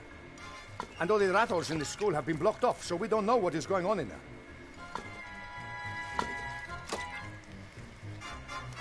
You gave me the wand back in the day. Where did you get it? I'm on my way there now to look for clues as to how it can be destroyed. Will you come with me? I can't. I'd just make things worse. No, you wouldn't. And you've wallowed in self-pity for long enough. Hey! There's no place for layabouts or cowards in the Resistance. That's not... Yeah? It's not what, Wilbur? You're right. I'll go back to the White Ridge Mountains. Fine. Then go home and wait until the war comes to you. But my ring stays here. Hey, don't! Ah! Ah! If you want to know what's going on with the wand, find me at the entrance to the lower caves.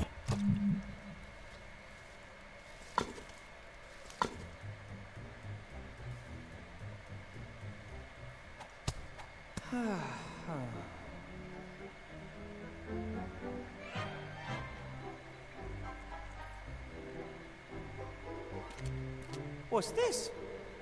Some kind of little bag. I'll take it with me. This must be garbage from the upper town. The tableware might not be the latest word in fashion, but it's perfectly fine, apart from the leftovers. No, I think I'll just leave it there. The plates are covered in greasy leftover sauce, and I'm not a fan of washing up. Especially when I didn't even dirty them myself. The bit of sewer pipe is so heavy that it's sunk halfway into the ground over the years. Not surprising, really. The ground here isn't stone, it's firmly trodden waste. There's a few artificial columns and arches here, as well as natural caves. I wouldn't be surprised if there was some mining done here once.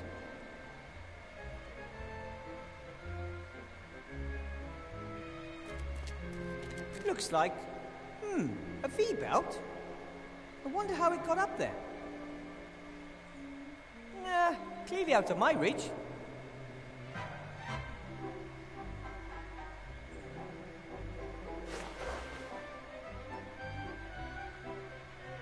The moon is shining through the hole. That could be my way out of here.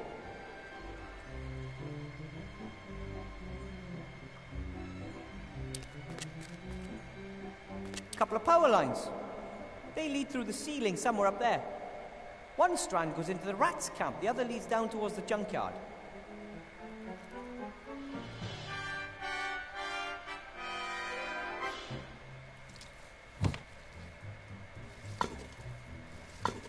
When the candle is lit, it doesn't just provide light, it also warms your feet when you're rat-sized and lying in Timmy's bed.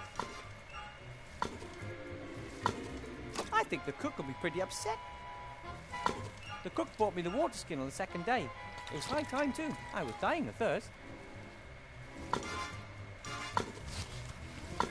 It's made of rubber. That's pretty unusual. Water skins are usually made from everyday materials such as animal stomachs and the like. Not something exotic like rubber.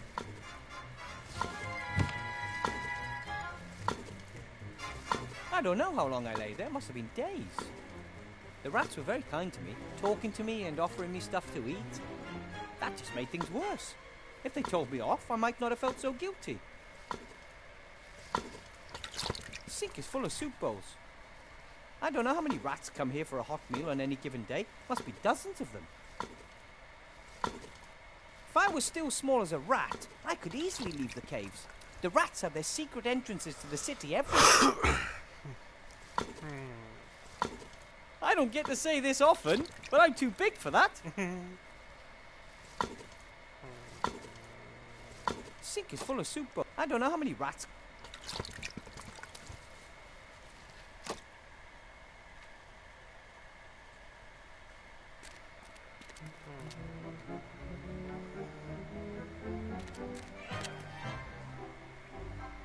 Maybe I can get a better view from up there. Yep, definitely better. Not decisively, though.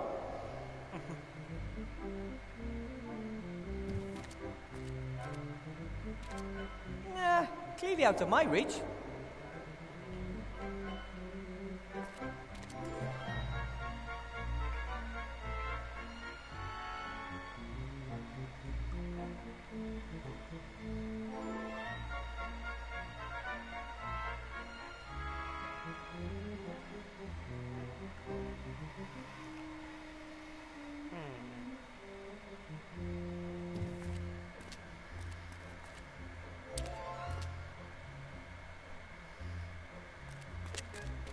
Ah, Wilbur, there you are.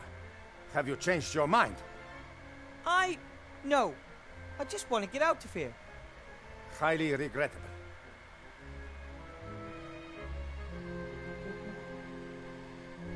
What do you want down there in that dark hole? I found your wand down there years ago. My grandfather, a true rat adventurer of lore, climbed into that hole just to find out what was down there. When he didn't return, everyone thought he was dead, apart from me. You followed him? Despite all the warnings, but I didn't find him. Instead, I found a wand. Just as I began examining it, a terrifying ghost set upon me, and I fled. I don't know why I took the wand with me. Perhaps it wanted to be taken. When a little gnome came down to our town some years later, with big ideas of becoming a mage... I was very proud of my wand, and... How did the magic wand get there? And whose was it? I don't know. There are old ruins down there, and lots of terrible tales. If I can find out whose wand it is, then perhaps I can find a way to break its power. This ghost that followed you back then, do you think it's still down there? I haven't dared return to the darkness for years, because I'm convinced of it. Then maybe you shouldn't go back down there. Perhaps you're right, but someone's got to go and find out what's going on with that wand, right? Remy? Courage and conviction, Wilbur. Courage and conviction. Good luck. Someone had to install the pipes down here. How did they get into the underground? And even more importantly, how did they get back out? There isn't much you won't find down here. Hamster wheels, for example.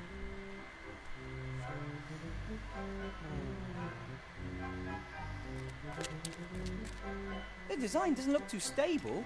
On the other hand, it doesn't look like it was built anytime recently either, which in turn speaks for its durability. A massive pipe, perhaps iron or lead.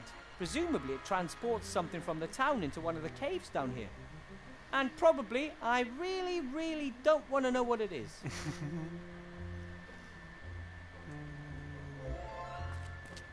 Back in the White Ridge Mountains, I had to listen to long lectures by the cellar master about different types of stone and minerals.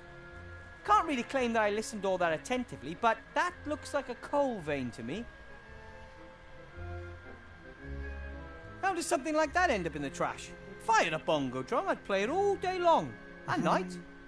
And then others would throw it in the trash. Ah, got it. Yeah.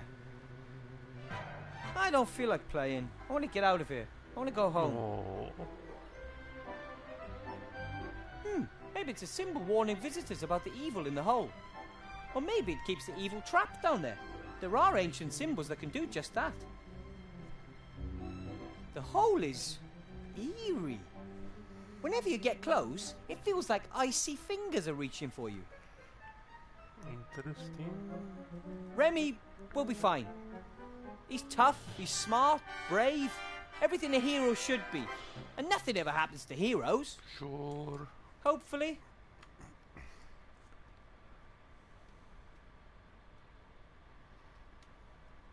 The design doesn't look too stable.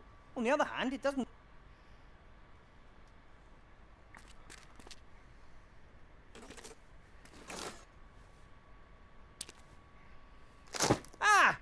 the heck? Hey, what's the big idea?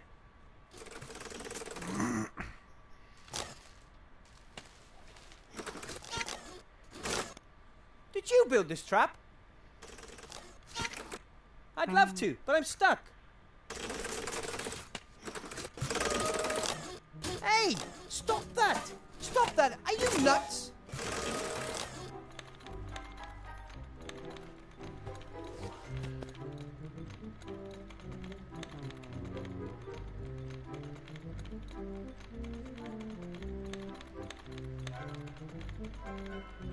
An old rope, still in pretty good shape. I can't quite reach.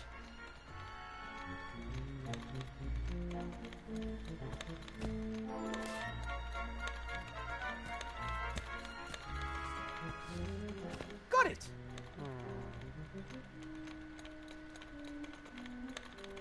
I don't know how deep the hole is. My feet can't touch the ground anyway.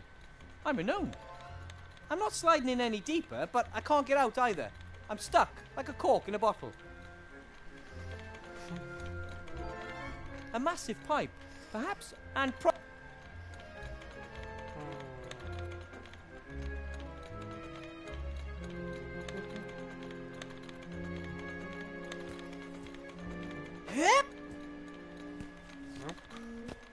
that didn't work. Hey, little fella, I could use some help here. Hello? I think it's trying to hide from me.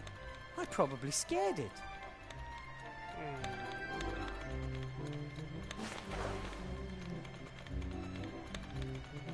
I wonder if No. Even if I could catch it with a lasso, it doesn't look strong enough to pull me out of here. It doesn't respond to me. Maybe it just wants to sit the whole thing out. It does.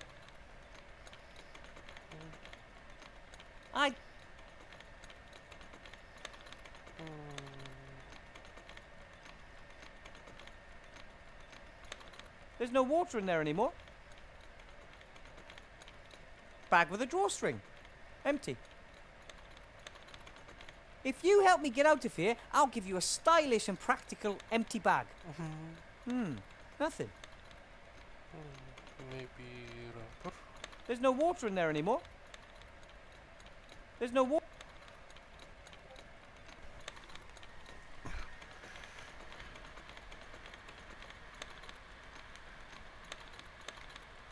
The hamster wheel has the right weight, but it's too unwieldy to throw with a rope.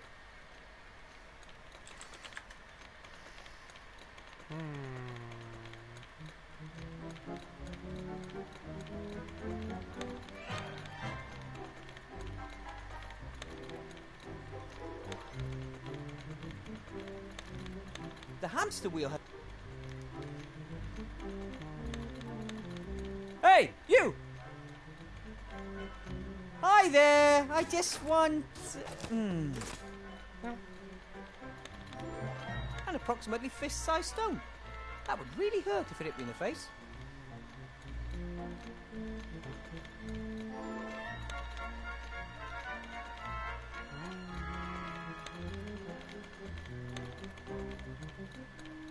I hope it stays on.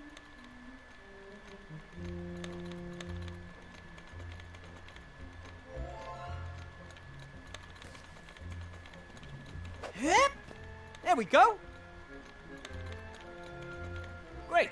And now, the old heave-ho.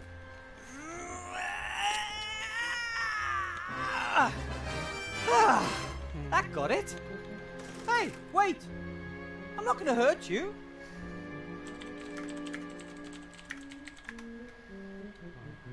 The rope held me once. Maybe it can again.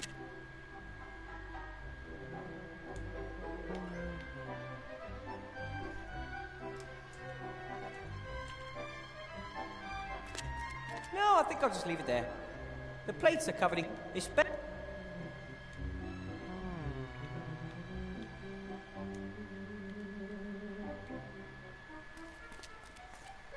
I could easily reach the V-belt with the rope, but I couldn't get it down. It's hanging over some kind of hook.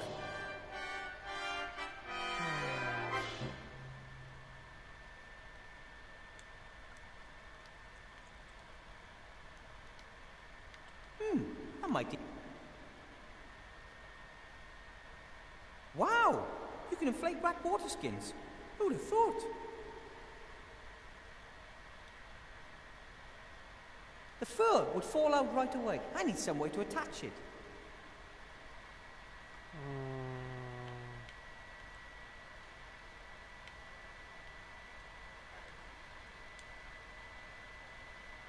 Hey!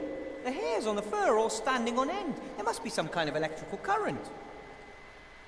Okay.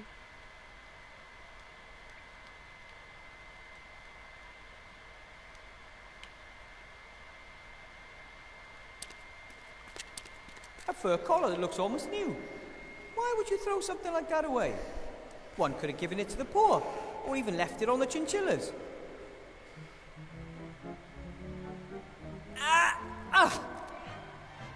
That's all I wanted.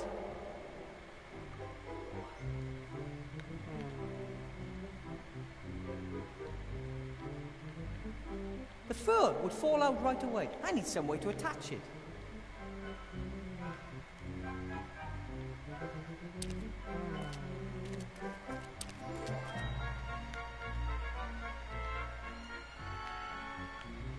No, I think I'll just leave it. The plates are covered in greasy leftovers, especially...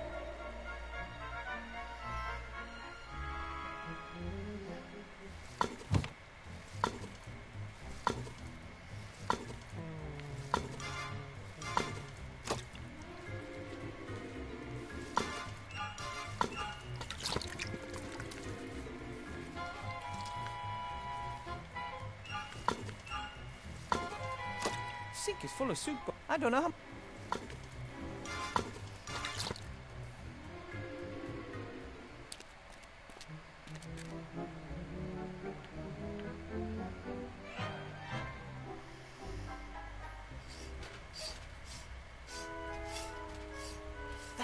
That must be one of the monsters Ethel was talking about. Better if I have a plan on how to overpower it before it notices me.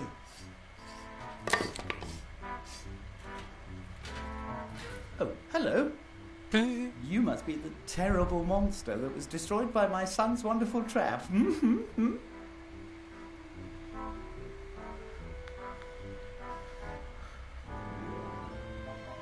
No one would ever expect a workshop like this under a junkie. Thanks. Built it all myself. I worked on it day and night. Didn't want to disrupt slate production, of course. But it was worth it. My son's an inventor, just like his old man. Here he can learn everything he'll need for later in life. I'm Wilbur Weathervane. You're not going to eat me or anything, right? Wilbur? You're not Nate's little friend, the one that was caught by the orcs in the wildlands? You know Captain Nate? Know him? We idolise him. Without him, I'd never have met the love of my life, Esther. Gulliver's the name. Welcome, Wilbur Weathervane. Feel at home. Any friend of Nate's a friend of ours. I remember Captain Nate talking about zombies who helped him in the wildlands. Anyway, what brought you here to Seastone? A better life. If you can make it in Seastone, you can make it anywhere. Hard work still pays round here. I learnt that from Bill. He got us the job here. Bill the merchant? The most successful trader in Seastone. Only just arrived in town and we're working for a man like that. Not bad, eh? I'm not so sure if Bill is really such a great guy. How can you say a thing like that? It was him that smuggled us into town, even though zombies aren't exactly popular here. Sure, it wasn't cheap, but Bill has his costs, and he created a possibility for us to work off our debts. We build these slates for him. They're a hit, he says. He always wants more. Hey, I had one just like that. You see? A hit. Bill has a nose for good business. I'll work hard and learn from him. Then I can finally offer my family what they deserve. My magic slate was evil, and it deceived me. Magic slate? Poppycock. They are neither made out of slate, nor are they magic. If they're not magical, how do they work? Because I don't see any gears. I don't really know. Has something to do with the intelligent stone, as Bill calls it. Fell from the sky one day in a blaze of light. I cut off a thin slab, set it in a wooden frame, and then give it an almighty electric shock. That's all. You pump electricity into the rock and that wakes it up? Yes, you could put it like that. Unfortunately, it doesn't work anymore. It's a serious problem. How am I supposed to finish the last batch if I don't have any power? And Bill came up with the idea for the slates. I never would have believed it. Why not? He's very innovative. He copied the idea from a trader down south with his very own eyes. At first, he had a couple of carpenters from the lower town work on it, but they just kept wanting more and more gold. Didn't give Bill a chance. He had to let them go and shift production down here. We were lucky that we were standing at the gates at just the right moment and were looking for a job. And now we're just one batch away from earning our own gold. How do you deliver the slates to the upper town? Have you seen the hole above the pile of rubbish? Bill lowered us down through it, and every time we finish a batch of slates, we ring the bell and he sends down a basket. So the hole in the ceiling's the only way out of the underworld? The only one I know about. And we don't need any more. The current batch is our last. Esther, Nate and I will be pulled out of this stinking place and can finally begin our undead lives in earnest up there. When will the next delivery be ready? Never, by the look of things. No electricity. If I help you, will you take me with you when you leave? Why not? If you help us, we'll help you too. Of course we will. Right. Then, so why don't you have electricity? That's what I would like to know. I guess it's got something to do with those darn rats. They use the same cables as us. They probably wanted to sabotage production. I can't believe that. The rats are very nice. Nice? They attacked my wife, wanted to eat her. And now I'm sure they want to prevent us from working our way out of poverty. Don't talk to me about nice. Yes, we promised an old friend we'd name our first child after him. And this little robot? Nate. Nate? We promised Nate we'd name our first child after him. We actually wanted to wait a bit, but my little cherry blossom started having problems with depression, said I worked too much and that she felt lonely. You know how women are. No. So then we built Nate. Well, we started him off at least. He did the rest himself. He's a great little inventor. Nate built himself? Once he could hold a screwdriver, there was no stopping him. But he doesn't only tinker with himself, he invented most of the machines in here. That thing too. It's really impressive. What does it do? That? He got it in his head that a machine could do my work quicker. But as you can see, it's not working. I think I scared Nate earlier. He's shy and has never seen anyone like you before. In fact, he only knows Esther and me. Where is Esther? Oh, at home, but it's not really presentable. Anyway, you ought to sort out the electricity first. No problem. Hopefully it's not a big deal. There's a lot to do. Best I get to work. That's the spirit. You only get anywhere in this life through hard work.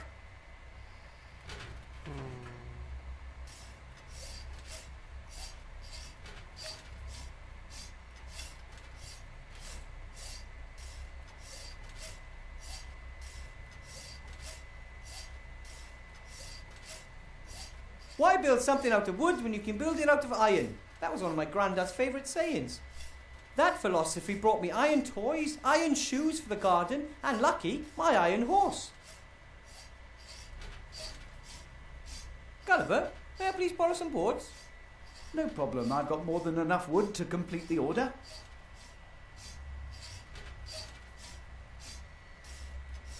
Gulliver uses these power cables to shock the magic slates to life. Or at least he used to. The electricity died recently. Gulliver blames the rats.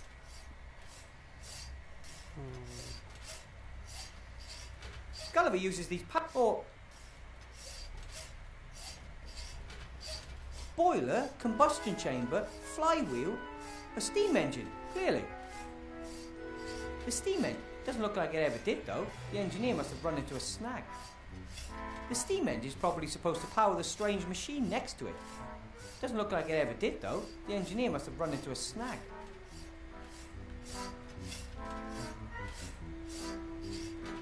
one of the little robot's inventions. The machine is supposed to somehow help relieve his hard-working father. I don't know how. A small box with a switch on it. I will resist. Why? Well, alright. That could be the best machine ever built.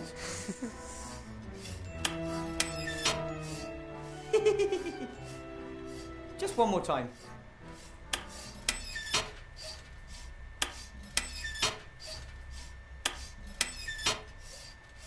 Just one more time.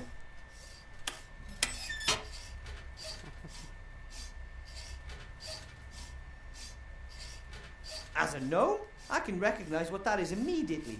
A garbage sucker, which sucks garbage in the front and blows it out the back. Some might wonder why, but good inventors never ask such questions.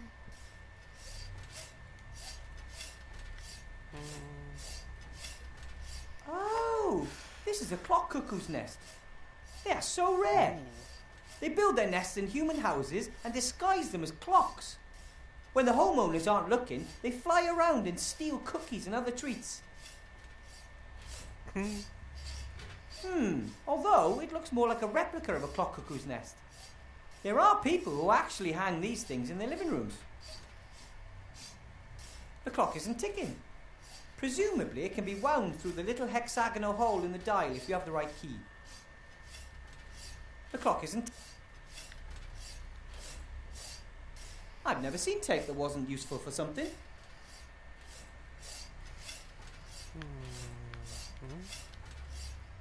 No, that would just ruin the fur and it wouldn't be fluffy and soft anymore.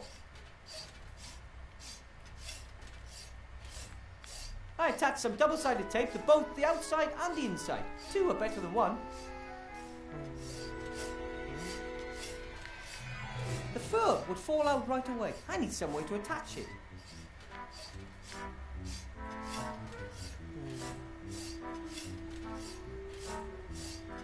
Sure, if no one wants to run in the wheel, you could use water to turn it, but it lacks the blades for that. Water wheel.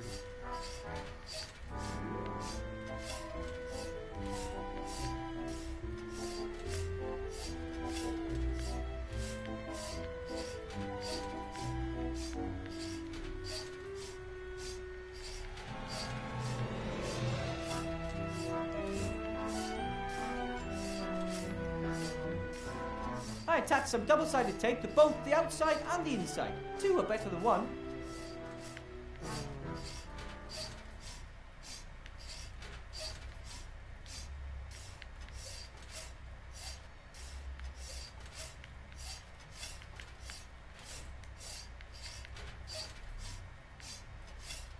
I'm not quite sure why, but I glued the fur onto the inside of the wheel. Okay, I'll put the balloon in the middle.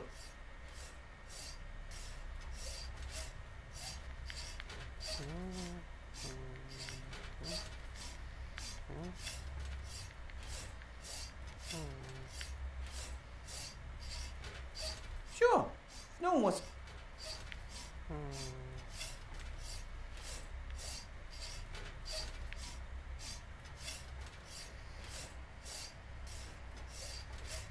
According to Gulliver, the electricity failed a while back, but he needs it to wake up the slates. I don't think it's because of the cables. This is the strangest rock I've ever seen. It glitters and it glows a little.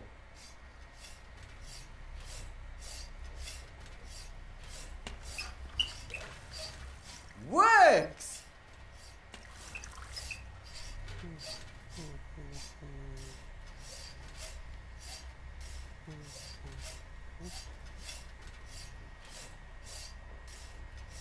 Everything down here is old and used. Some of it's pretty strange too. But every single thing now has a second life and a new task.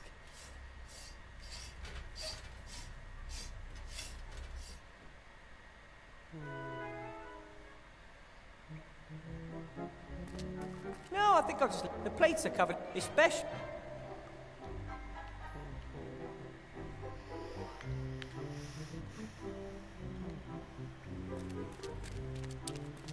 wooden board is about 4 gnome steps long. I'm 1 gnome step, 2 small feet, and a big thumb in height. I'm not enough. Clearly out of my reach.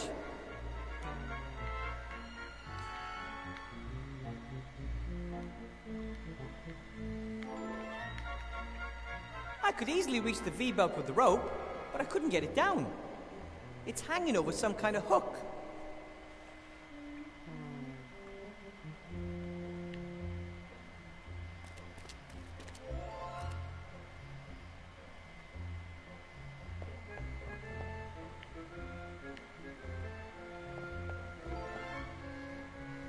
Hey, that's a knight that says knee. A huge mountain of rubbish, tons of it. And I just happened to find a carved figurine of my very favourite hero. It's a sign. I've read all your stories. He was brave and proud, and he never gave up. Because of you, I wanted to experience adventure and left the White Ridge Mountains. And you were only a story.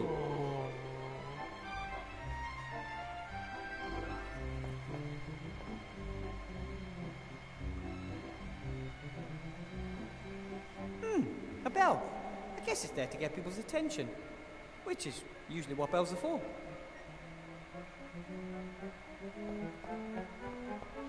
The hole up there is even higher than I thought.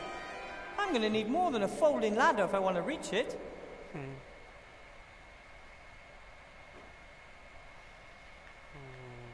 The little cape that someone made for the wooden knight knee figure.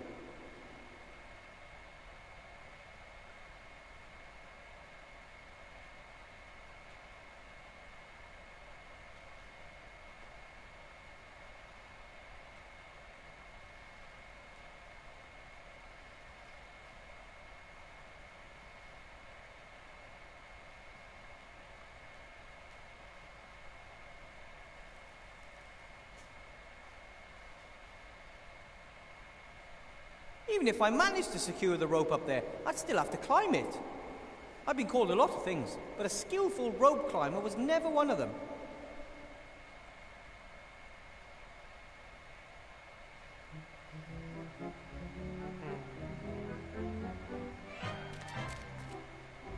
I wonder where the pipe comes from. Seastone is known, or shall we say, infamous, for not having any sewers to speak of. Maybe someone wanted to change that, and this is both the beginning and the end of their efforts. A bit of sewer pipe is so heavy that it's sunk halfway into the ground over the years. Not surprising, really. The ground here isn't stone, it's firmly trodden waste.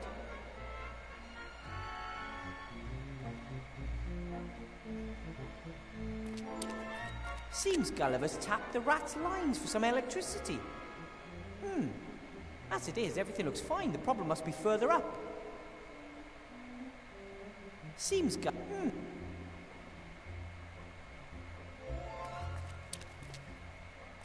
Looks like, a V-belt? I wonder how it got up there.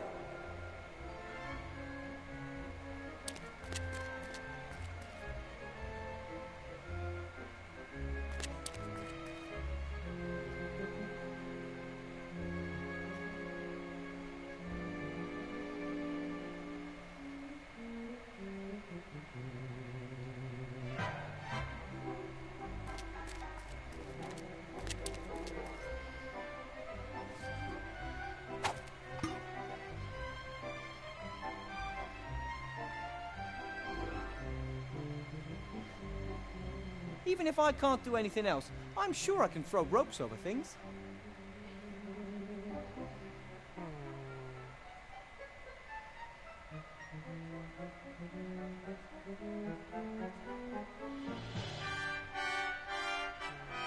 Nope, the bag is empty.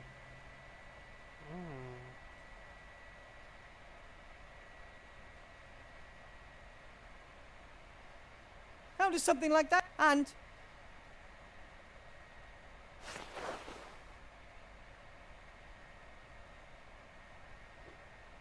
I don't feel like...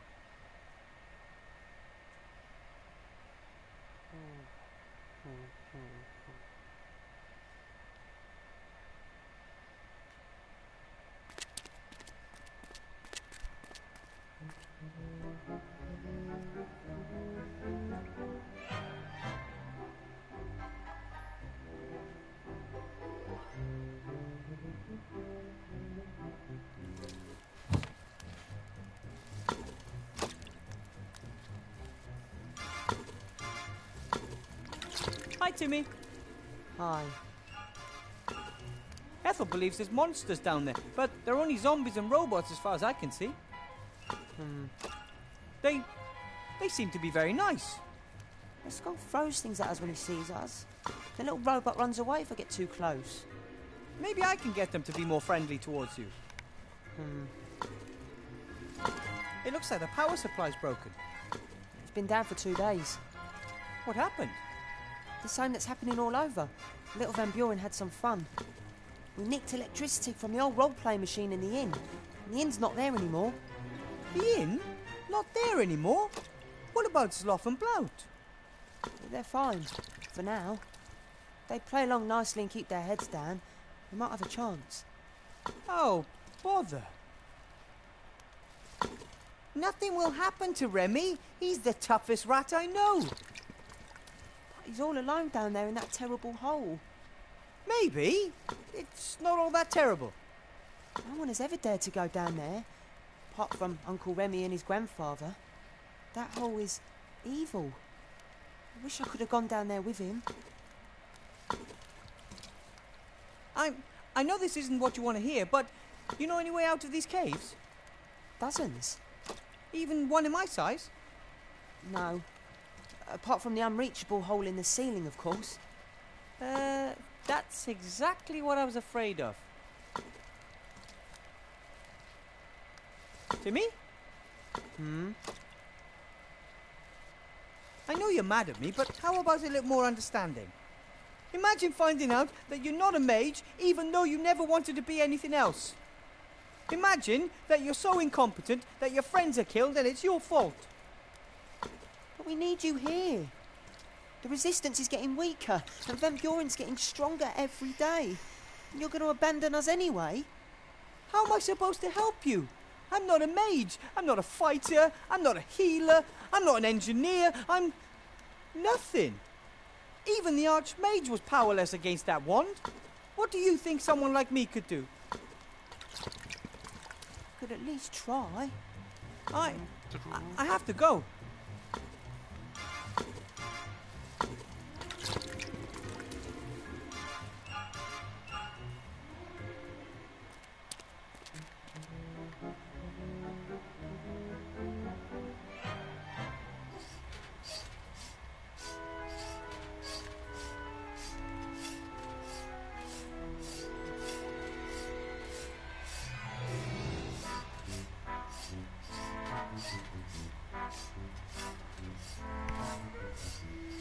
Hi, Gulliver. Hello, Wilbur. I talked to the rats. They've lost their electricity as well. Oh, really? They said they were getting it from the role-playing machine in the inn. Something must have happened there. What nonsense. What could have happened to it?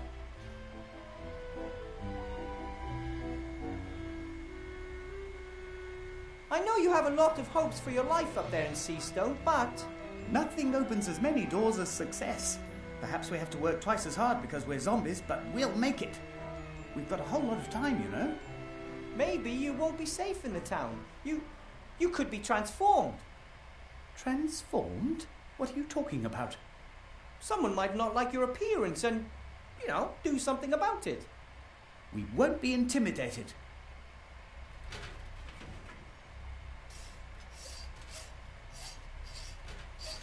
Hi, Gulliver. Hello. Suppose I wanted to build a power generator. How would I do it? Don't be silly. Converting kinetic energy into electrical energy, you gnomes learn that kind of thing in the cradle. Yes. It's been a while since the cradle, you know. See you later, Gulliver. Bye for now, Wilbur.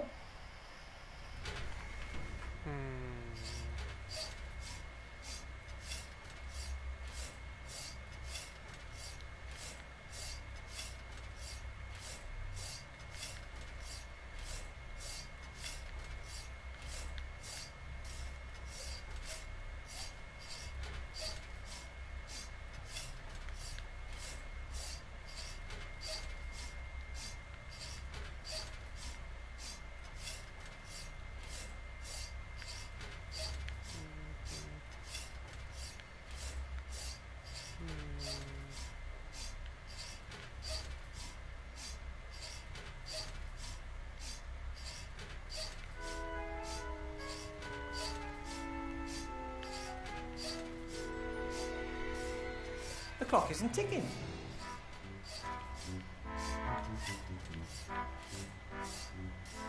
The steam engine's probably supposed to power the strange machine. Doesn't look like it.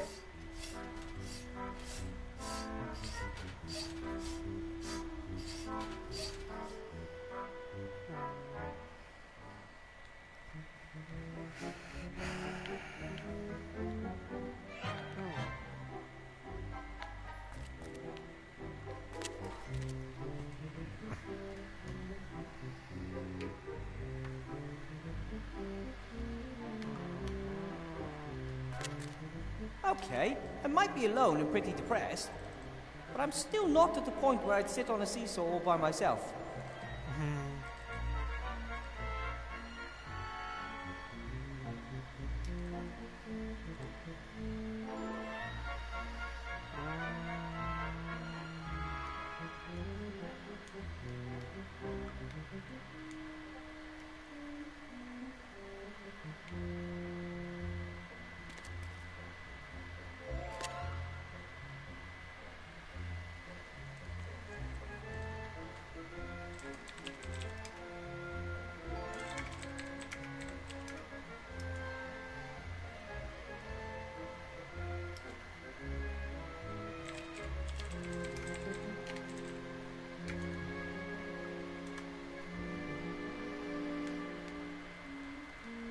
Grandad said that living in the city would make me lazy and fat. Athletic achievements like that prove exactly the opposite.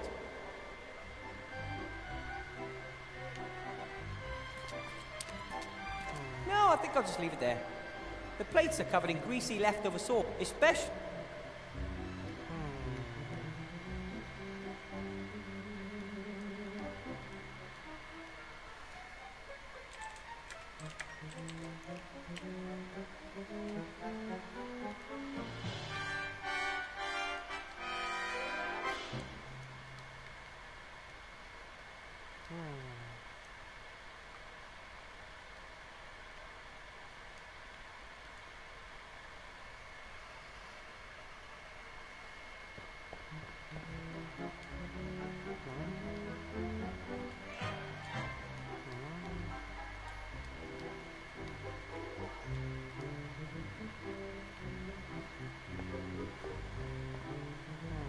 Should I ring it or not? Do I really want the attention of someone up there? But the hole seems to be the only way if I ever want to get out of here.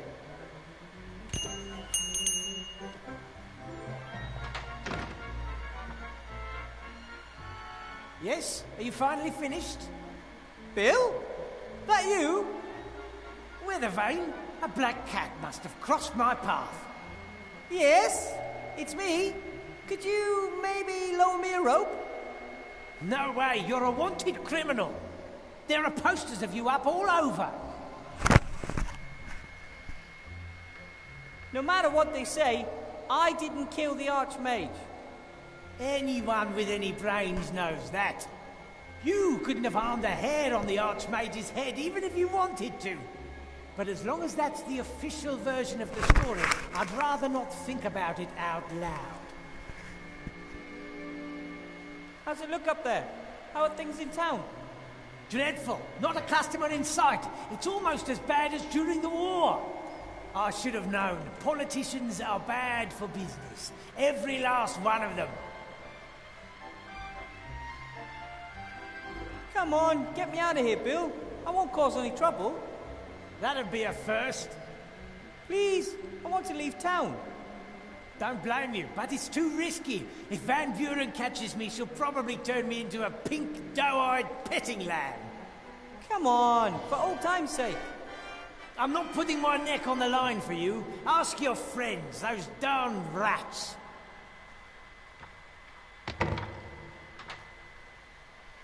Bill? Bill, are you there? He'll never help me unless there's a juicy profit in it for him.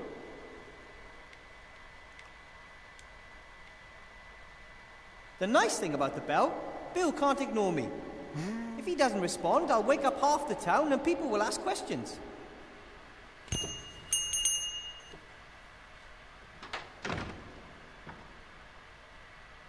What do you want? I'm helping Gulliver, Esther and Nate produce the slates. Rats and zombies. You've got strange friends, Weathervane. Gulliver says you helped them too. If he says so. They were desperate to get into town. I charged them a pretty penny for it. Gulliver slaves away day and night to pay off what he owes you. Yes, I have to admit he's doing much better than expected. Still, I could have sold more slates if he was quicker.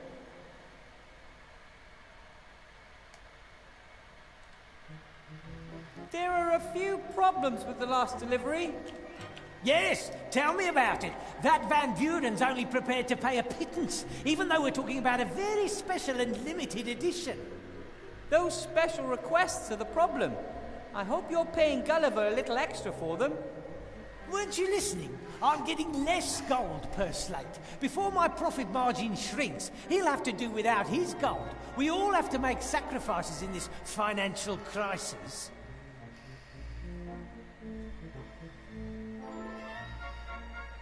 Gulliver says the next delivery will have paid his debts. Will you really let them go then? Wilbur, a sea stone merchant always keeps his word.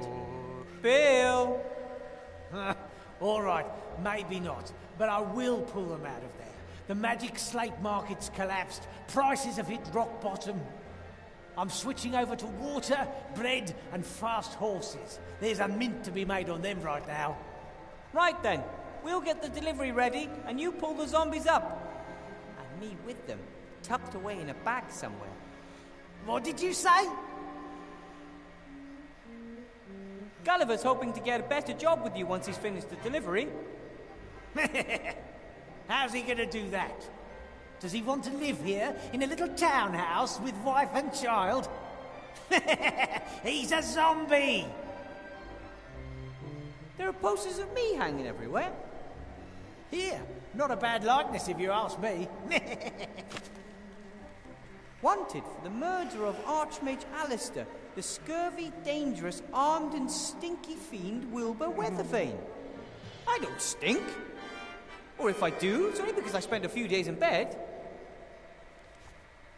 I told them if they wanted to catch you, they'd have to put a serious bounty on your head. Would you betray me?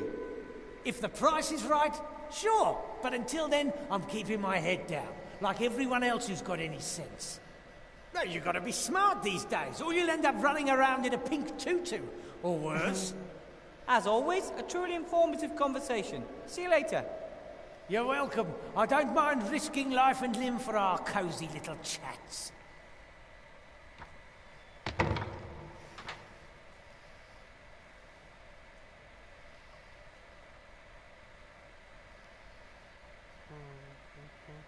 This person is considered armed and dangerous. Like I even own a land shotgun. As if.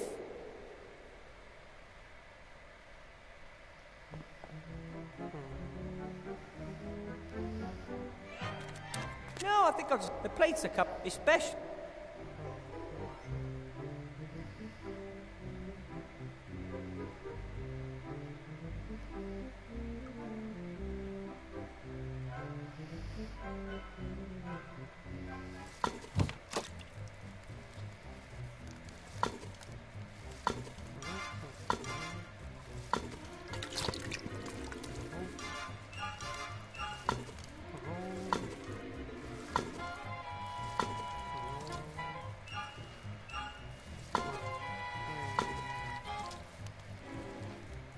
I think the cook will be pretty upset. Timmy is disappointed because I don't want to support the rats in their fight against Van Buren. But better a disappointed friend than another corpse. The cook hasn't left my side for a moment. Remy probably told her to watch me. I think she's a little cuckoo. She mumbles to herself all the time.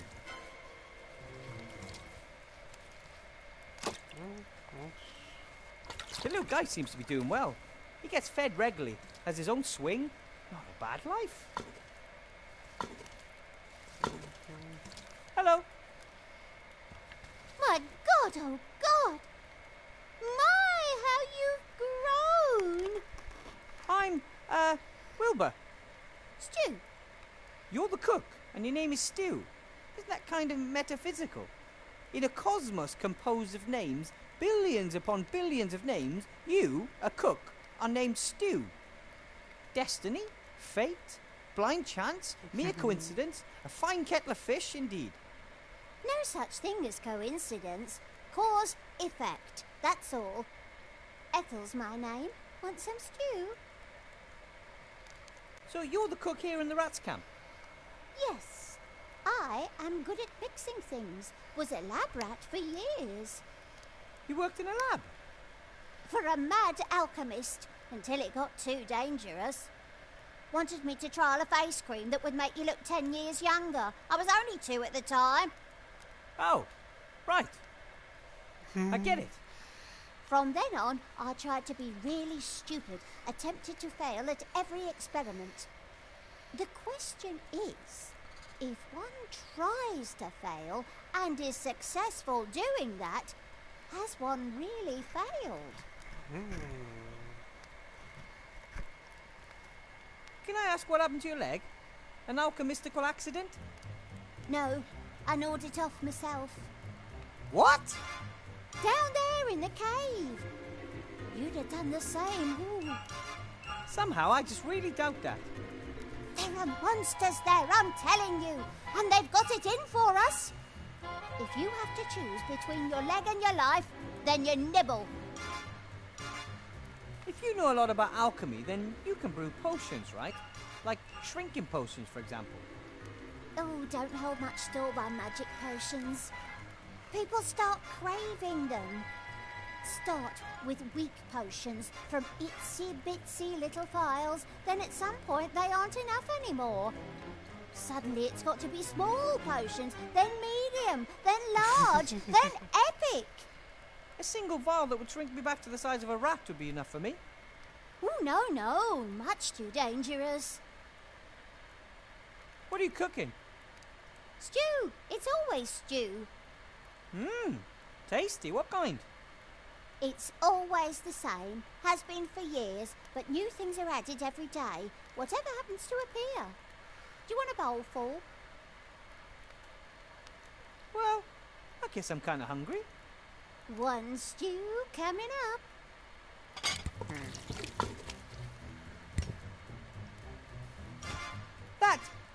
This tastes fantastic. Cooking is like alchemy, just fewer explosions.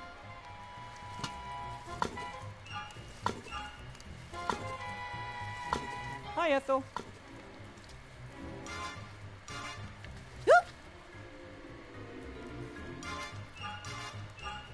I couldn't help but notice that you, sometimes mumble to yourself. I'm thinking. Well, most people do that silently. Ah, because they aren't thinking properly. You aren't asking the pertinent questions. For example? If glue sticks to anything, then why doesn't it stick to the inside of the glue tube?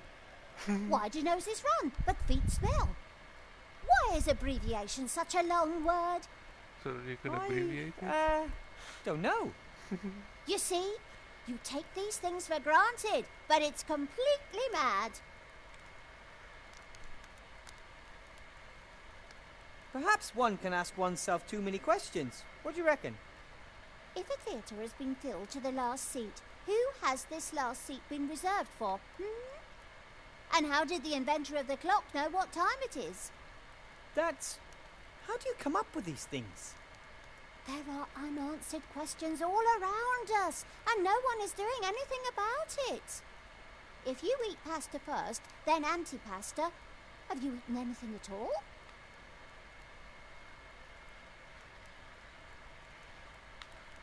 Rebby's gone. He's descended into the dark hole. Oh, he is so brave, all alone in the dark. He's taking another big risk. I wonder if that's such a smart idea. Oh, one of the downsides of risk is that it's risky.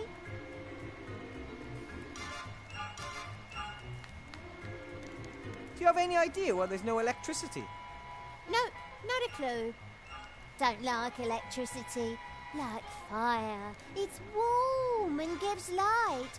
can be explained in terms of alchemy. Electricity is like magic. Magic. Do you know if there's a way out of here? A gnome-sized one, I mean. That big? No.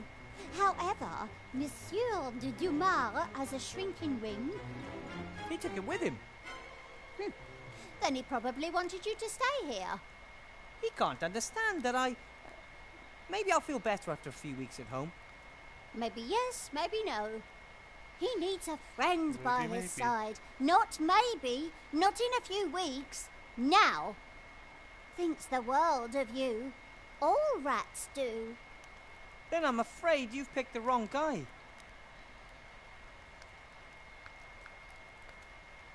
Remy should never have locked me up in here. He should have just let me go. Had his reasons, always has. He should know that no matter how complicated it is, sooner or later, I'll find a way out of here. I'm pretty good at this kind of thing. Perhaps that is why.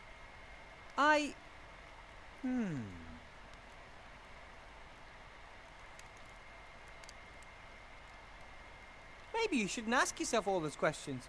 Or, at least, not all at once. Oh, it can do your head in. Was on the brink of creating a self-help group, but then I thought, self-help group? Isn't that a contradiction in itself? Yeah, maybe some questions don't need to be answered. But are we not here to answer questions? That's why I love alchemy. It gets to the bottom of life's deepest ones. Can I have some more stew? But of course, my big un.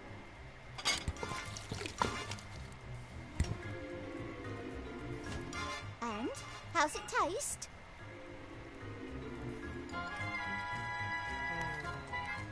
Delicious, but if it were thicker, it'd be even better. Understood.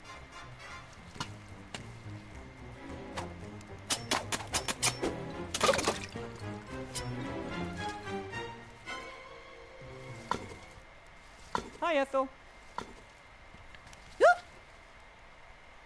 Can I have some more stew? But of course, my big un.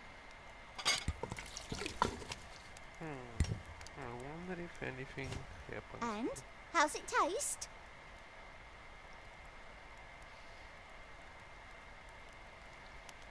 Tastes great, but it could be a little hotter. Ah, understood.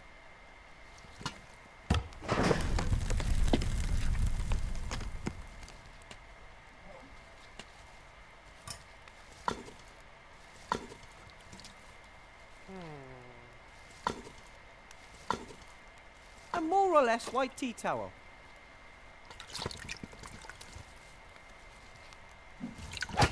Ouch! That's mine. Sorry. Maybe if I'm very careful... Ouch! If you want something to eat, ask.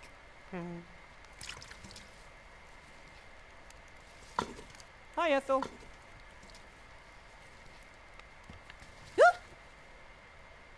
Can I have some more stew? But of course.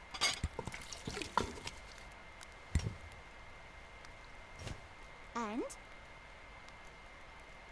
Lovely. But it could use a tad more salt to give it to that little... yeah. Good, good, good.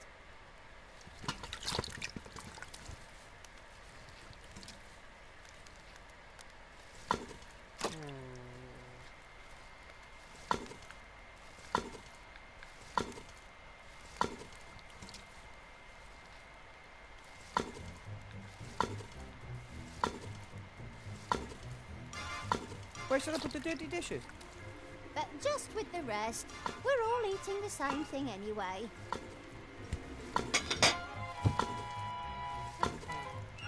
Maybe if I'm very careful... Ouch! If you want something to eat, ask.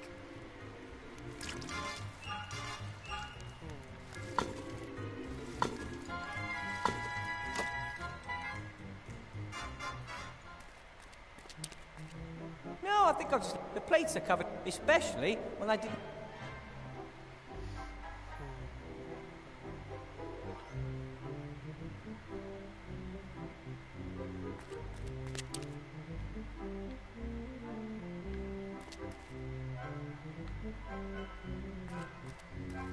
Coal vein in the rock. Not very productive, but it should be enough for a decent fire.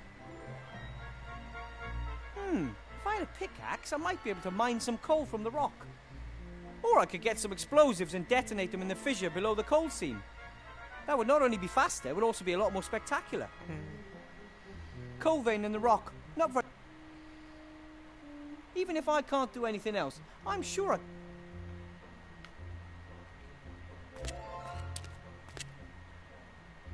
That's firework.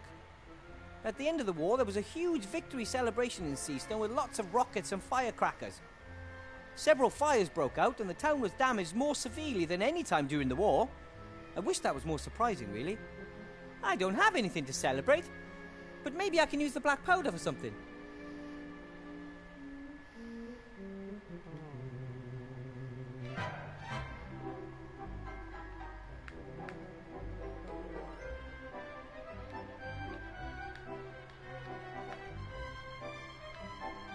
So, let's see. If I roll the gunpowder from the fireworks up in the poster, I'll have a stick of dynamite. Homemade dynamite. Although, I will need more black powder. I still need a few loads of black powder. Once I have enough, I...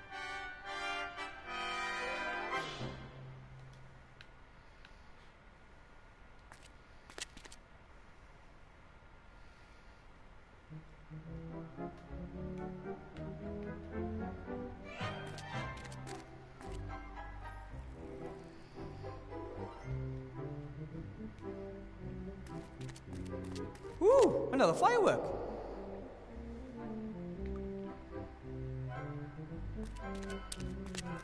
Ooh, another firework.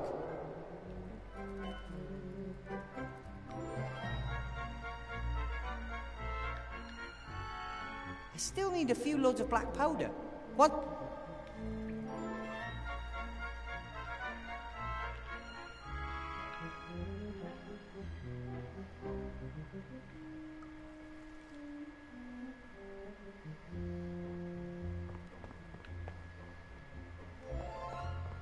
Ooh, another firework.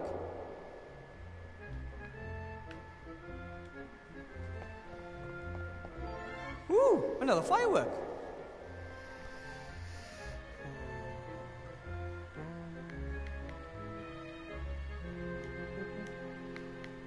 I still need a few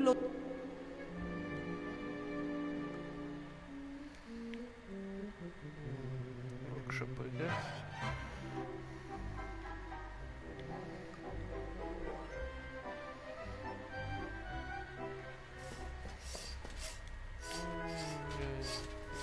Ooh, another firework.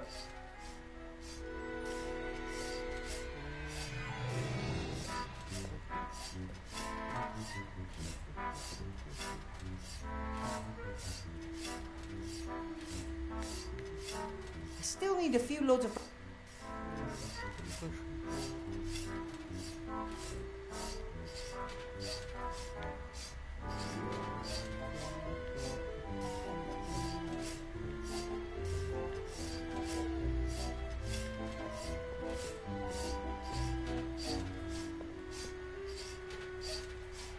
Everything down here is old, but every single...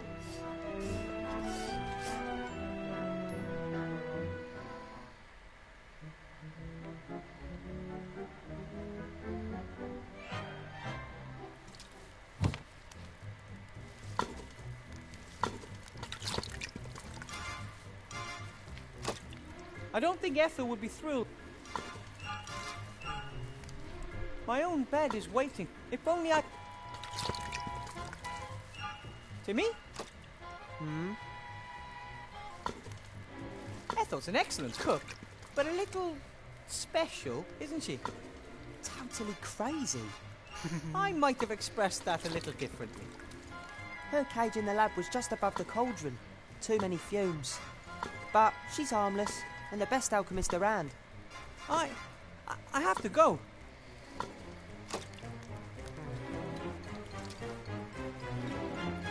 Hi, Ethel.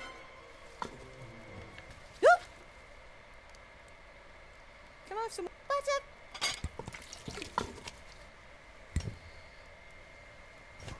And how's it taste? Tastes great, but it could be a little hotter. Oh, understood.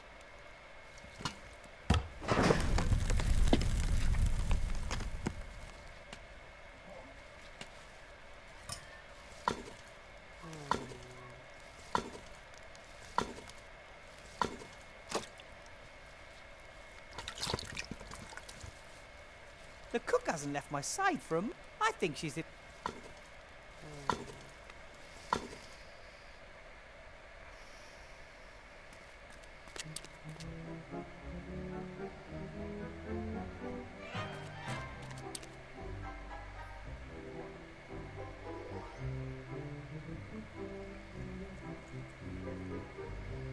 Grandad said that living in the city, athletic achievements like... there's a few artificial columns and arches here. I wouldn't be surprised if there was some... I wouldn't...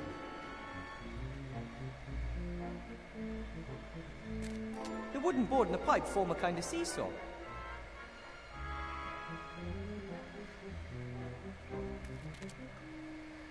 The tableware might not be the latest word in fashion, but...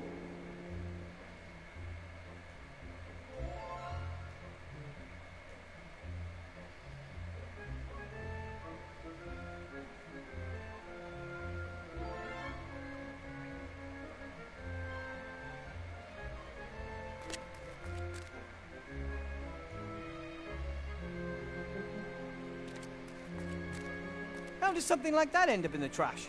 And the hole is eerie. Whenever you get close, it feels like icy fingers are reaching for you.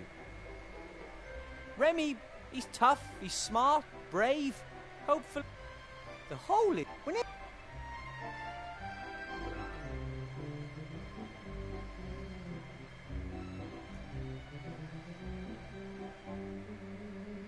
I still need a few loads of black powder.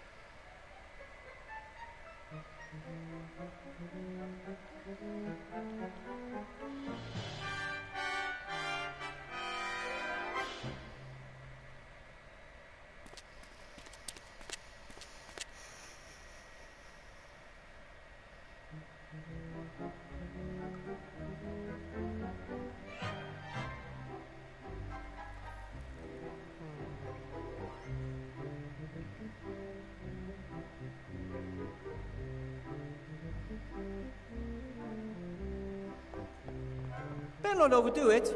I will only use the bell when I need to talk to Bill.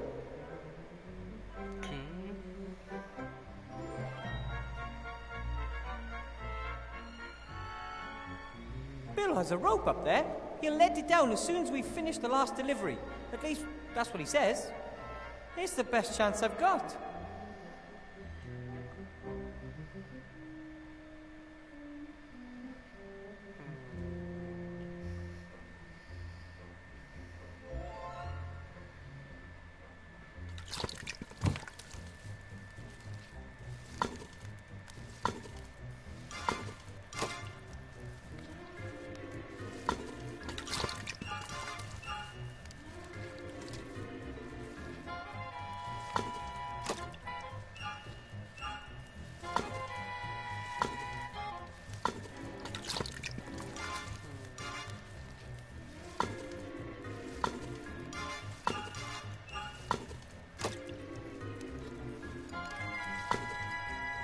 Hi, Ethel.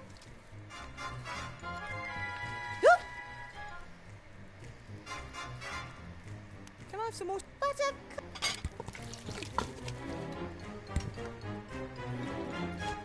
And how's it taste? Delicious, but if it were thicker, it'd be even better. Understood.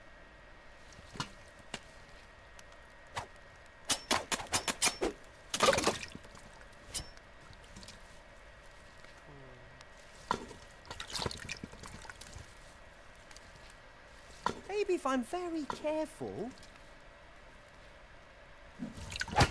Ouch! I've got eyes back there too. Not really, of course. But I would have if my experiments had been successful. Sorry. Maybe if I'm very careful... Ouch! I've got eyes... Not re- but I would have. Sorry.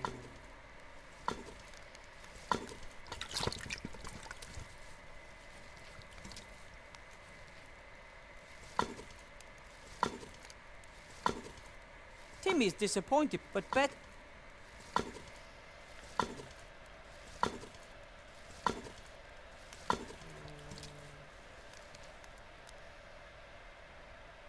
Maybe talk with the workshop guy.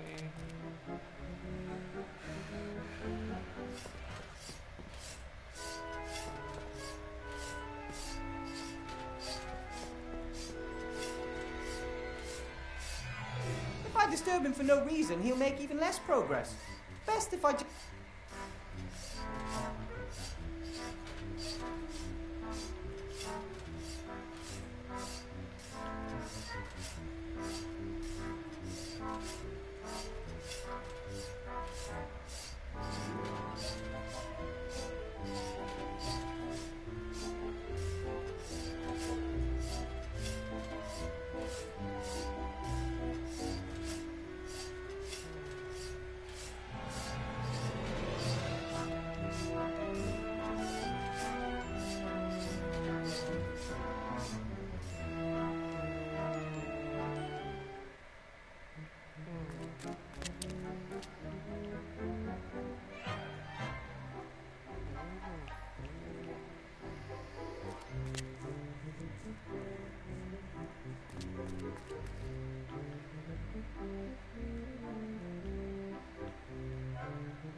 No, the bag is empty.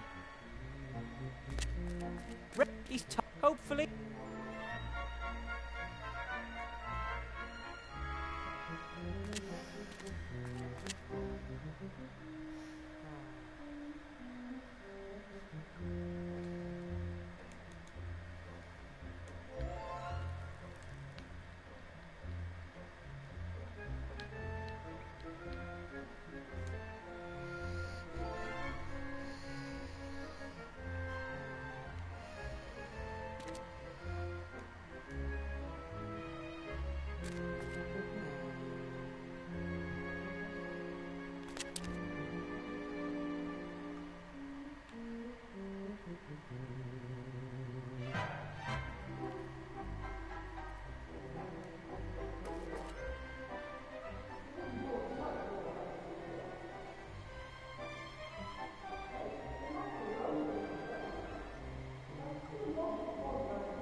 Interesting buggy talk.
Hi, Ethel.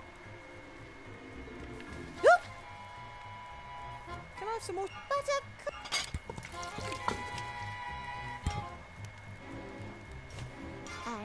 How's it taste?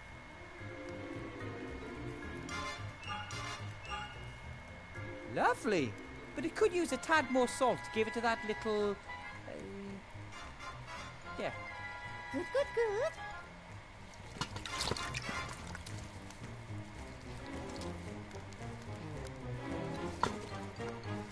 Maybe if I'm very careful... Ouch! I've got eyes back there too. Not really, but I...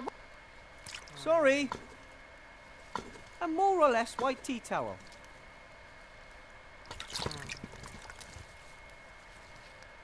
When the candle is lit, it doesn't just provide light.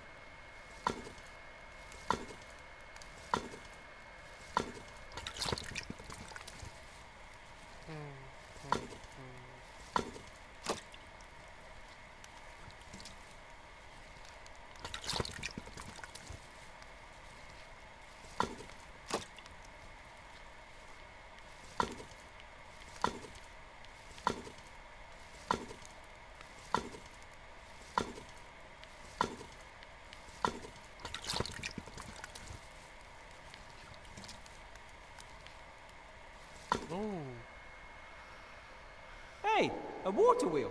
Not bad. But it still needs a few blades. I'll just ask Ethel for a few more portions of stew.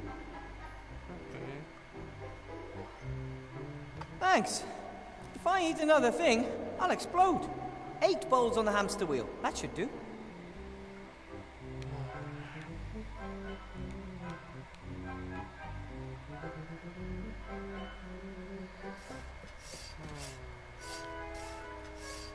I stuck the soup bowls to the outside of the hamster wheel. Looks like the water wheel on the spring stream in the White Ridge Mountains. I taped the fur to the inside. When the wheel rotates, it will rotate with it.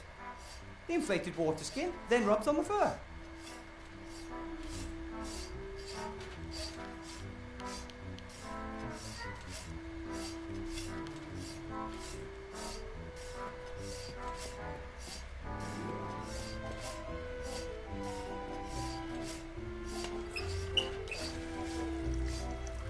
And this is the moment of truth.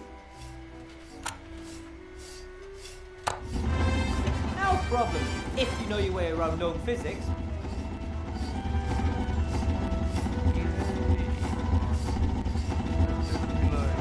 Hi, Gulliver. Hello, Wilbur. I am the master of electricity. Excuse me? We've got electricity again. Really?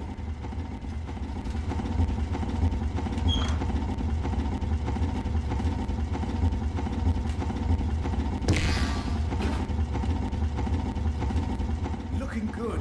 We're back in business. As soon as we've solved the other problem, we can finish off the batch. There's another problem? Bill changed his order 2 days ago. The new slates have to be fluffy and pink instead of black. Fluffy and... So what now? According to Bill, it's the law.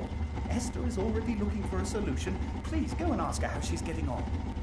Okay, but once we've solved the problem, can we get out of here? Of course. As soon as we have a solution, the batch will be ready in 2 or 3 weeks.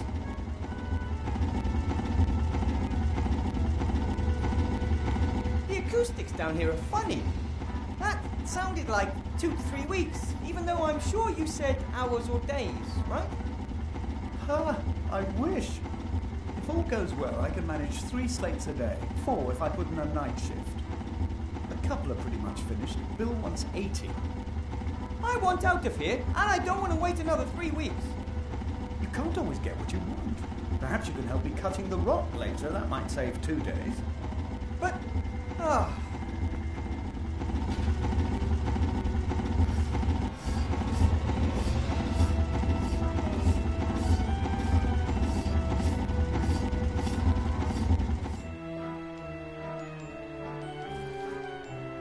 Hi, you must be Esther. Yoo-hoo! Hi, Nate. I'm sorry if I scared you earlier. Gulliver's promised to take me to the surface with you if I help you with the delivery. He said you're making the fluffy pink covers for the slates. Oh, I'm not ready yet. And it's not a cover. I'm trying to mix a fluffy paint. A fluffy paint? Yes. There are hardly any fluffy materials or furs down here, but old paint and chemicals are here in abundance. I've never heard of fluffy paint. Well, there are warm colours, cold colours, neon colours. Why shouldn't there also be fluffy colours? I'm not sure if a fluffy paint is the right way. It's the only way. We have to work with what we've got. I'm sure that a good alchemist could find the correct mixture. Ah, I know someone who's good at alchemy. Really? Would he help us? I don't think so. She's actually the cook in the rats camp. Oh, the same old story. The rats are lovely, and you folks are easy to get along with too. Why don't you like each other? Oh, it all went a bit badly wrong. We had had a long journey. We lay down in the rubbish to have a bit of a rest. At some point, I woke up and saw a rat nibbling at one of my fingers. She must have mistook me for a discarded tidbit. I only realised this much later. I was very surprised and shouted very loudly. Ew! And then? Gulliver jumped up to defend me. In doing so, he pushed over a heap of junk that buried him as well as the leg of the fleeing rat. Gulliver was shouting wild threats out and trying to free himself from the rubbish. I went over to the little rat to try and help her. She must have took fright. She gnawed off her leg and limped away. That's truly a tragic story. Since then, Gulliver believes all rats have it in for us. He wants to protect me. He won't let any rat into the vicinity of our home and has forbidden Nate and myself to talk to them. But if Ethel the cook wanted to help, would you let her? Of course. Why not? We just mustn't tell Gulliver about it. He would never allow a rat into our house. That's the smaller of the two problems. The larger is Ethel. Even if you find the right paint, Gulliver thinks it would still take weeks to complete the delivery. It's hard work, and Gulliver is working as quickly as he can. There must be a faster way to build the slates. Nate thinks so too. That's why he built the constructor. Unfortunately, it doesn't work. It would make things go faster.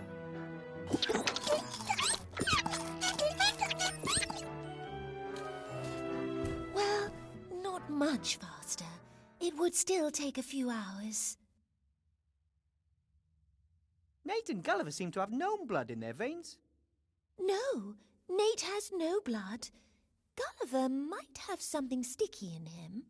That's, not what I meant. I meant they both like to invent things. That's right. They used to make things together, but now, because Gulliver has so much to do, he doesn't have any time for it anymore. I know, but Papa is only working hard, so he'll have more time for you later.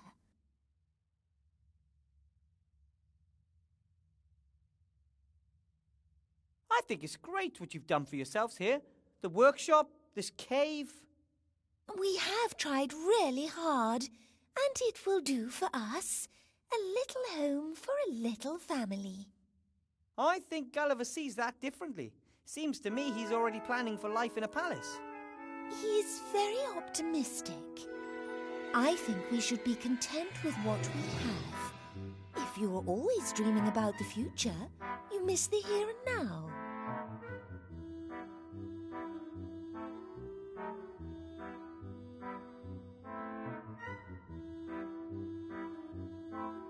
Life is what happens to you while you're busy making other plans. Who said that?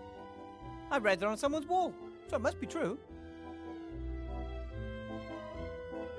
Gulliver's very enthusiastic about Bill. Yes, he thinks he will help us. But you don't think so? Oh, what do I know? I'm just a simple girl trying to take care of her family. But my head was chopped off just because I'm a zombie.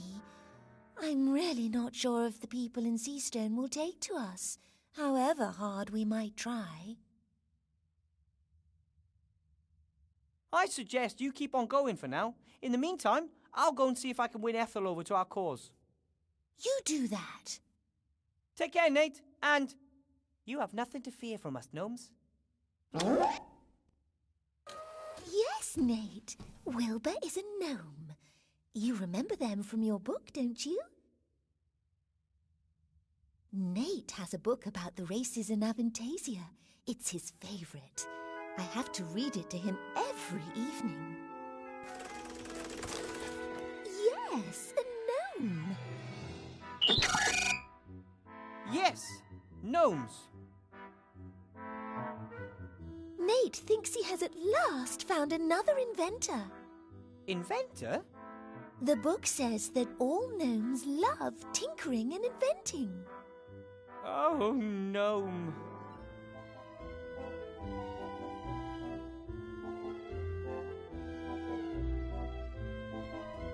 Ooh, another firework.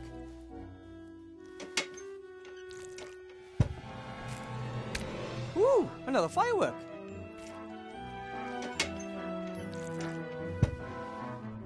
Esther's equipment isn't all that bad. Her main problem seems to be a lack of experience. Do you need this stand, Esther? I don't know. Do I need it? No idea, but I think I need it. How do you know? I get a feeling whenever something catches my eye, I should take it. Sooner or later, I'll find a use for it. I do that too. That's why I've got so much useless stuff here. Take whatever you like.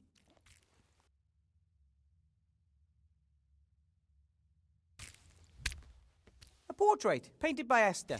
Could be a relation of Gulliver. What is it? A map of Avantasia. Nate built it. He often likes to dream of travelling across the lands. He's never been up there? No, but I tell him about it every evening, and he has his books. The map is made from old sheet metal and recycled parts. It must have taken forever. I really hope one day Nate gets a chance to visit some of these places.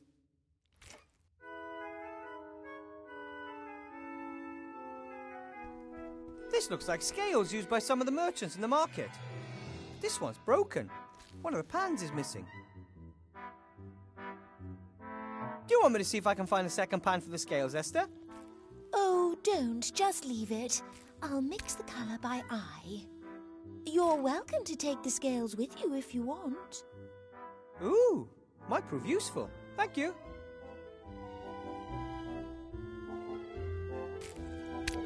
Let me guess. This is one of Nate's inventions. Of course.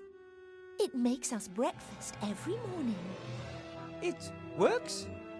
Let's just say the next thing on my wish list is a machine that will clean the kitchen up after breakfast. Pictures of Nate, I'd say. Most show trees, flowers, and clouds. An empty bird cage? Oh, Nate often feels lonely when Gulliver and I have to work. We thought a bird might be a bit of company for him. I'm making good progress. I've already found a batwing and a few frog eyes. Yeah. It's fine white sand. I can't just put it in my pocket. I need some sort of container.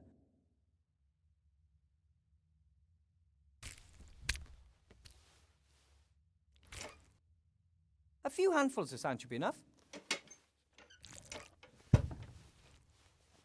I still need a few loads of black powder. Once I have enough, I can use it to make a proper stick of dynamite.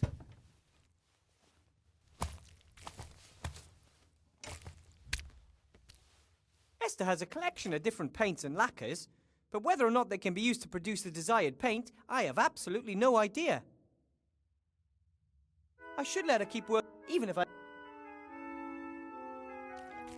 bet it's not easy for Nate. He has the best playground anyone could ever imagine, but no playmates.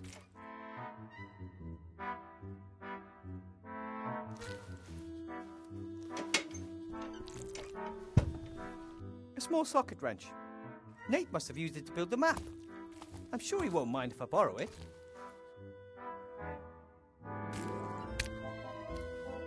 An empty bottle of cognac with a little musketeer hat for a cap. It says, another one for all on the bottle. I don't like alcohol, but the cap's funny.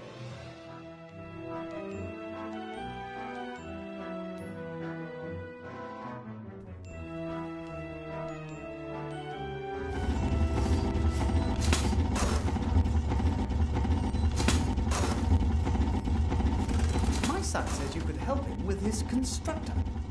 I told him you said you weren't an inventor, but you did sort out the electricity, and Nate says all gnomes are inventors. In theory, yes. Practically seen, I'm practically not practical at all. But the constructor could save us a lot of time once it's up and running, and you are in a hurry, aren't you?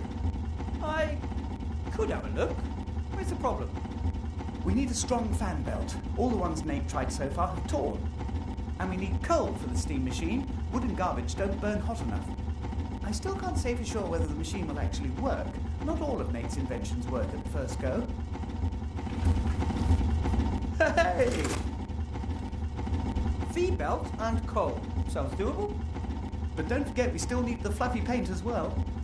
How could I? Work never stops. It looks like you'll have some help.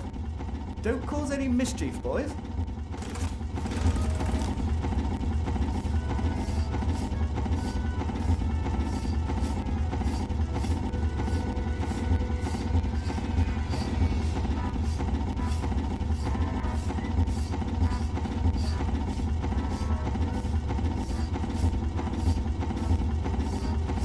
The wrench could actually fit.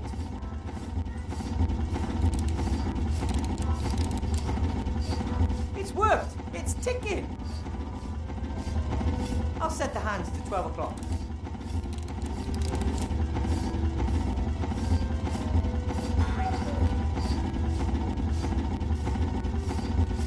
The bird really has seen better days since losing its feathers.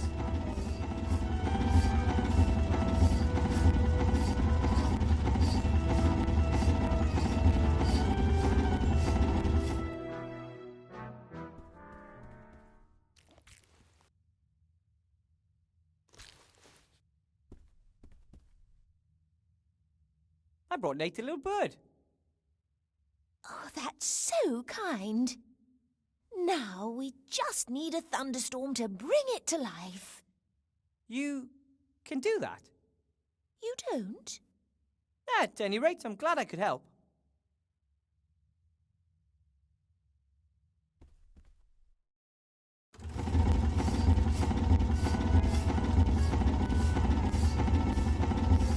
Hey, Nate! I've seen the map you made. Although, you can hardly call it a map, it's almost a miniature world. Yes, all the mountains and forests and cities.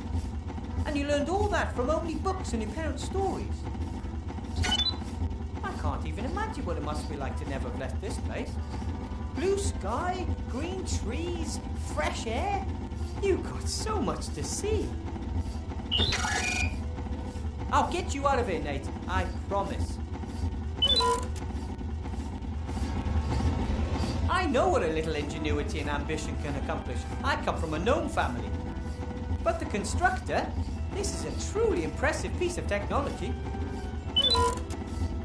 Yes, if we can get it working, the delivery should be ready in a jiffy. What do we need to get the constructor operational?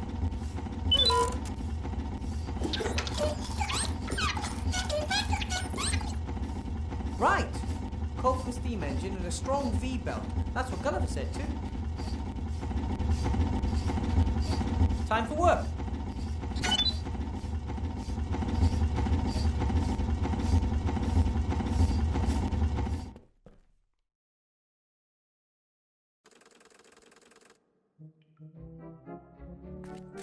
No, I think I'll just leave it there. The plates are... especially...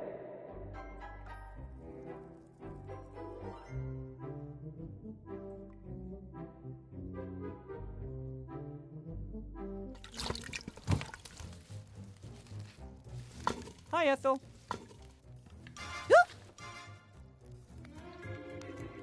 I met someone who needs help. Your help, to be exact. Some kind of burning question he needs to ask? I don't have any answers. Only more questions. He is a she, and it's about an alchemy problem. She wants to mix up a, fluffy pink paint. Understood. That's doable. Doable? Then can you show her how to do it? Mm-hmm. Yes. Monsieur de Demont always said we should help others. Where is she? There might be a little problem. A little problem? What? She's just an itsy-bitsy teeny-weeny little problem. Tinsy tiny little problem? Who is she? She's, bivocationally challenged? Well, you know, I mean, how should I put this? She's, a zombie. You wanted to take me into the monster's cave? They're not monsters. Their names are Gulliver and Esther, and they don't want to hurt you. Well, we should probably stay away from Gulliver at the moment. I'm not doing that. No chance. The zombies want to leave their caves. Isn't that a good reason for you to help them? I'd like the caves to be zombie-free, believe me. But I'm not going anywhere near those monsters. Cost me a leg last time. Whew. Isn't there any way? Well, maybe, when pigs can fly. Monsieur de Mar asks me, of course. I'll do anything for Monsieur de Dumas. He would ask you to help them, for sure. But he hasn't, and he isn't here.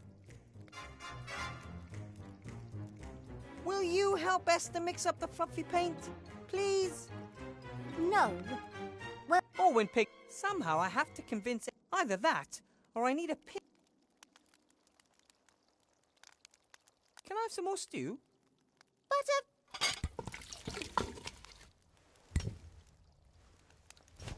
And? Tastes great, but it could be a little hot. Ah.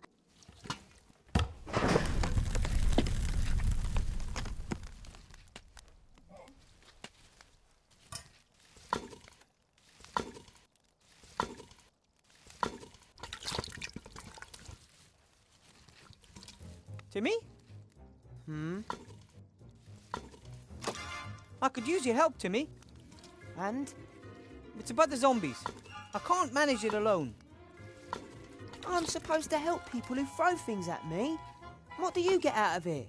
They're going to help you out of here so you can just run off?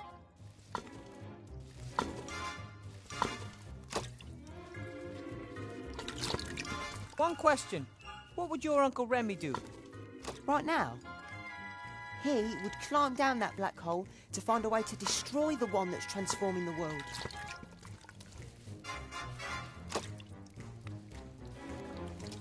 The zombies need our help, Timmy. Why should I help the zombies?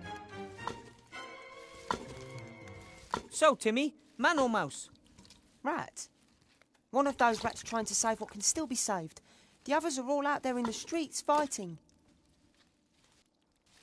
Really? If all the rats are out there risking their tails, so why aren't you with them then? I'd be out there in a flash. But Uncle Remy asked me to stay here. And I listen to what my uncle says.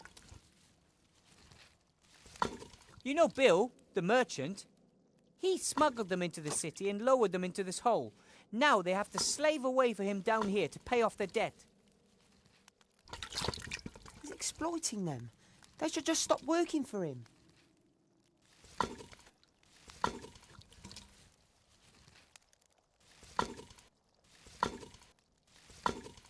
Doesn't that make you angry? I think if we play our cards right, we can make Bill pay for the way he treats the zombies. Resentment leads to anger, Anger leads to hate, and hate is the quickest path to ruin.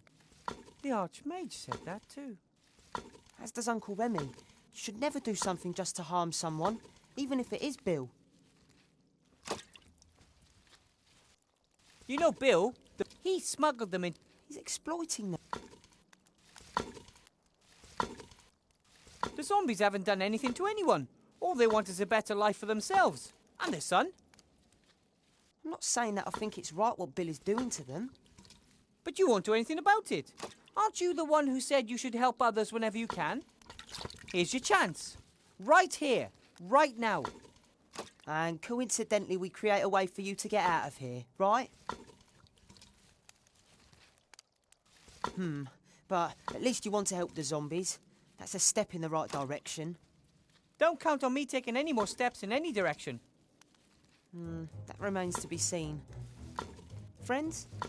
Friends. Okay, I'll help you in the zombies. And then we'll see.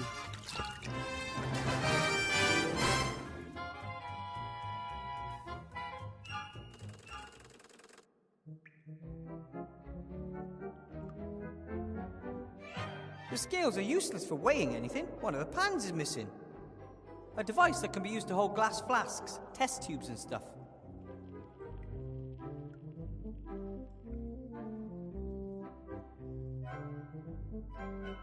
I'm sure Timmy could get that thing off the hook. But there has to be a safer way to get the little guy up there. Or a more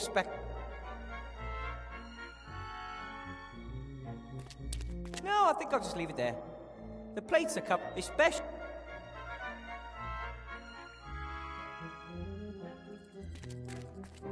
Nate! This is Timmy. Hello. Together, we'll make sure that you can get the final delivery ready for Bill, okay? Nice to meet you, Nate. He said, I'm honoured. At least, I think that's what he said.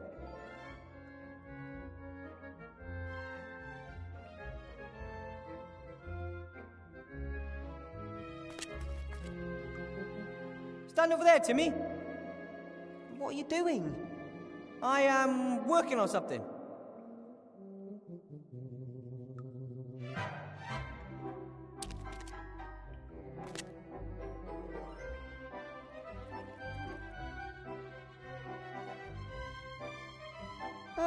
What exactly are you making?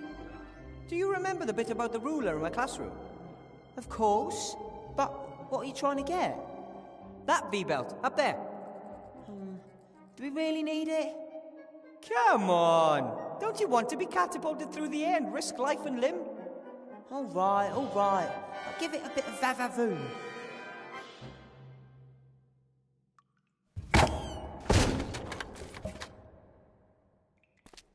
Everything okay, buddy? Wow, that was awesome! And an ogre's hand with too low.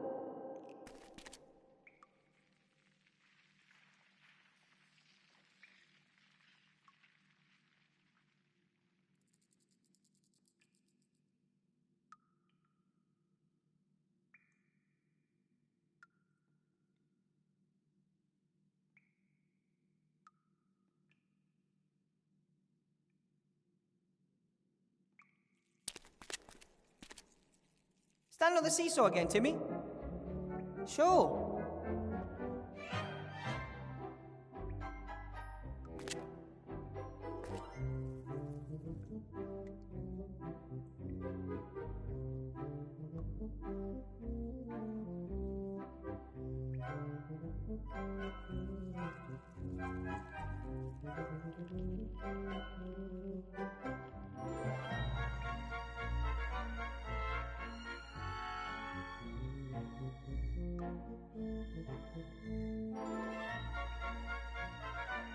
I have a little hat here, Timmy. And what are you going to do with it? Esther isn't able to mix the fluffy pink paint alone. She needs Ethel's help. But Ethel won't help her unless Remy asks her to. Uncle Remy always gives his orders face to face, and I think even Ethel would realise you aren't Uncle Remy. Exactly. That's why I thought of you. A disguise. But my voice is much too high-pitched. I could do the talking for you. That sounds like a plan that simply can't fail.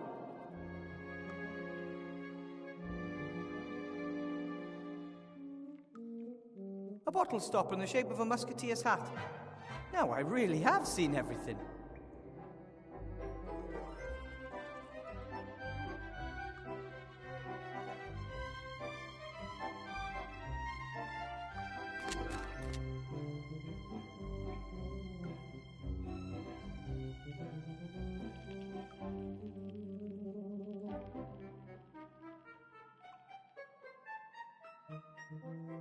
I have a little cape here, Timmy. What are you going to do with it? Esther isn't able to mix the fluffy pink, but Ethel won't help her unless... Uncle Remy always gives his orders face to... Exactly. Oh, but my voice... I could... That sounds...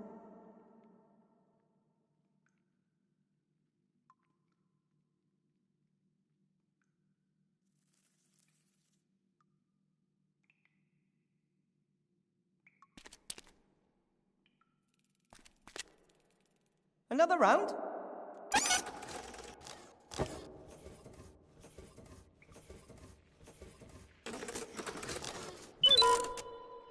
It was my pleasure.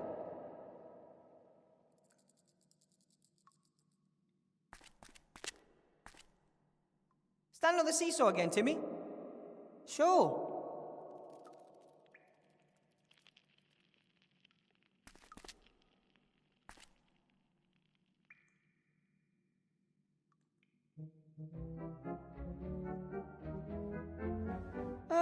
What exactly? Do you remember the bit of that bit? Come! Oh.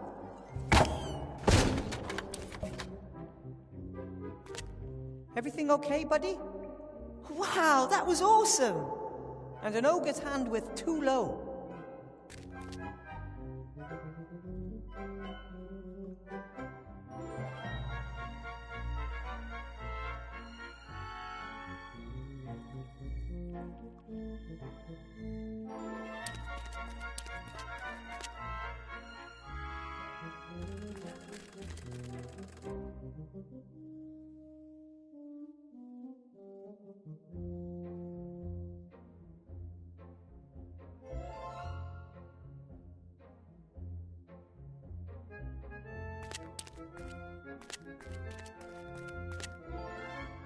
I'll tie the other end off here so it doesn't fall.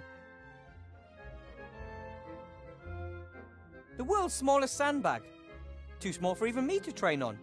Not that I planned on it. Training, that is.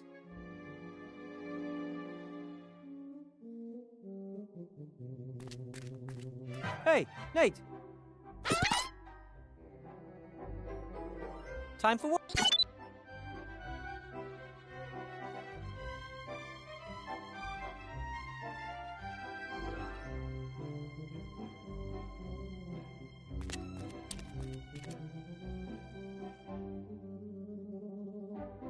A device that can be used to hold glass flasks, test tubes and stuff.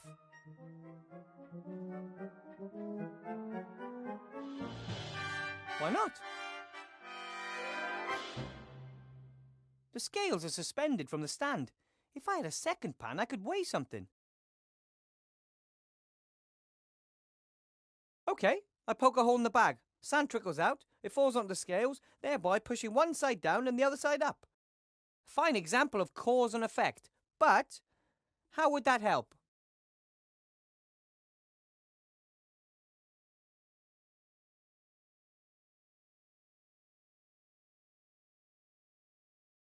A musketeer hat with a feather.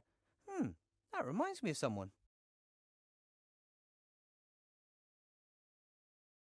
Remy without a hat. Totally unthinkable.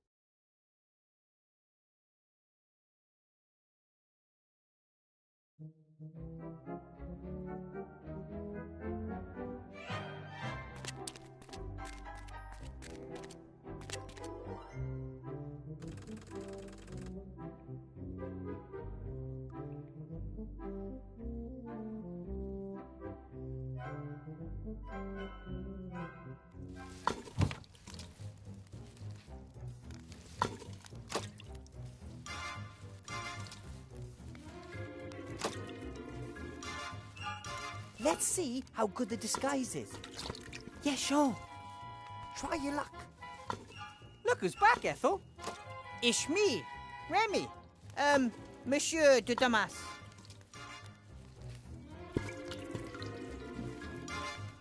So where is Monsieur de Dumar? You trying to pull my leg?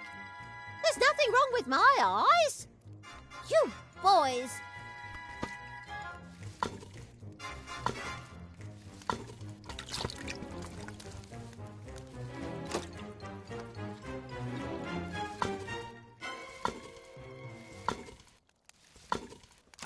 Hey, Timmy, do you think you could bring me that towel? Can you distract her so I can try? Hi, Ethel.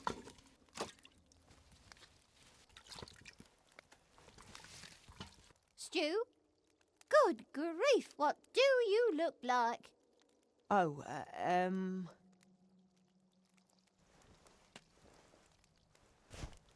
Got it!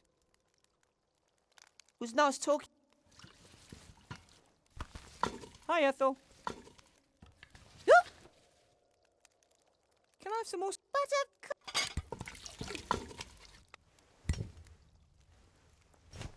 And how's it taste? Tastes great, but it could be a little hotter.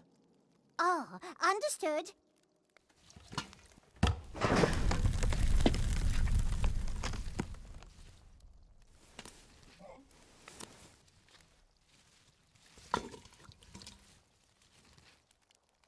Ethel hasn't noticed that the tea towel's gone missing.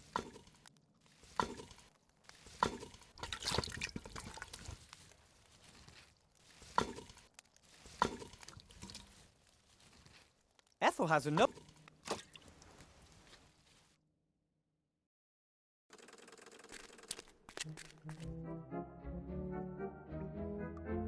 Oh, okay. Ugh! Now the towel's all dirty and greasy, but the dishes still aren't clean.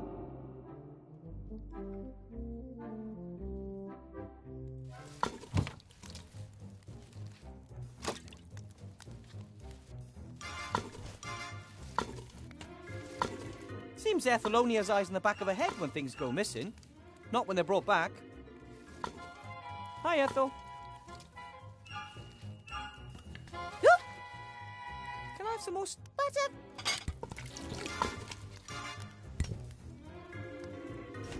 And how's it taste? Tastes great, but it could be a little hotter.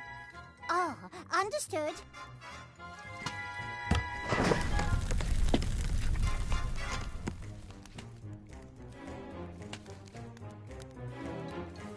Is something wrong? Sight is getting weaker and weaker. Everything is blurry and unfocused. Oh, we'll have to have a go at some youth potions again.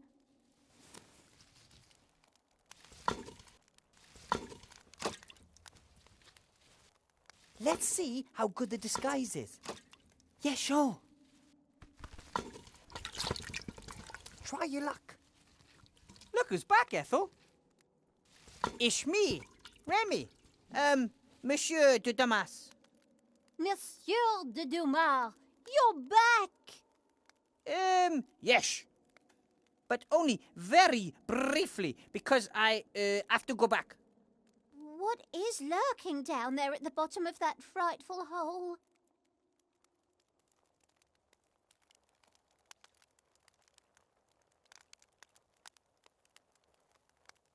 The hole was dug by, a giant rabbit. Really? Oh, yes. It leads to a completely different world with hatters, living scarecrows, and a chocolate factory. Unbelievable. Yes. But that's not why I'm here. I want you to help the zombies under the mountain of rubbish. Oh. Well, is that really necessary?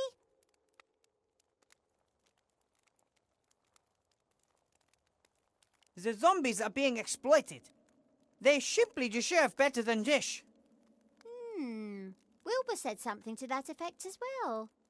What do you reckon? Remy's probably right. Exactly. Listen to Wilbur. Okay then, what should I do? Help the zombie woman Esther mix this fluffy paint the zombies need. That shouldn't be a problem. as long as they don't eat me. I can guarantee they won't.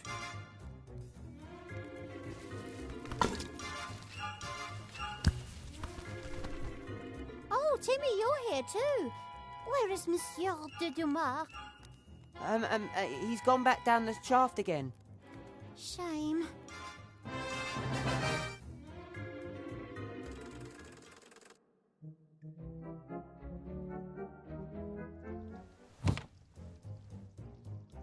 I don't think Ethel would be through.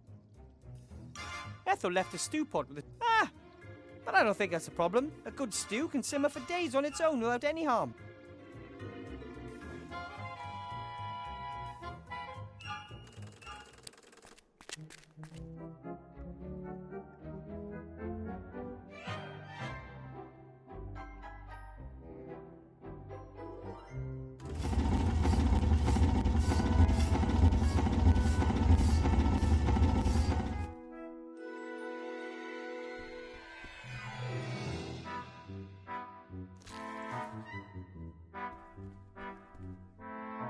Look who I have here.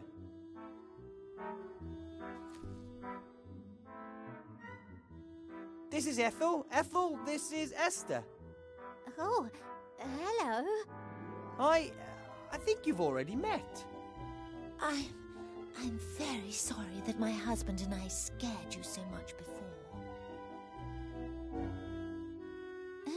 And, I'm sorry that I nibbled you a bit. That's okay. It can happen. I like the flower in your hair. Very pretty. Oh, thanks. I like the fact that you don't want to eat me. Wilbur said you had some kind of alchemy problem. I'm trying to make pink paint, but it has to be fluffy. Ah, understood. Show me what you've got.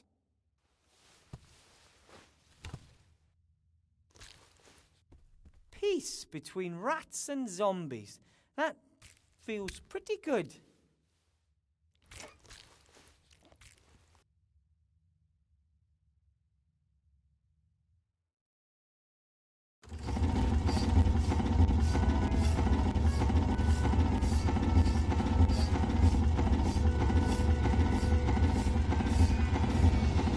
I need some of the intelligent rock. For the constructor? Of course. Help yourself.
Hey, Nate.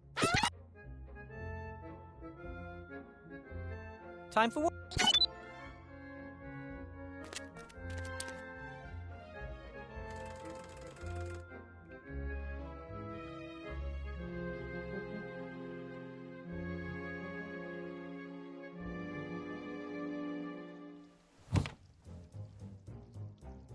Ethel won't need this while she's with the zombies. I'll light it from the fireplace. So, that's done.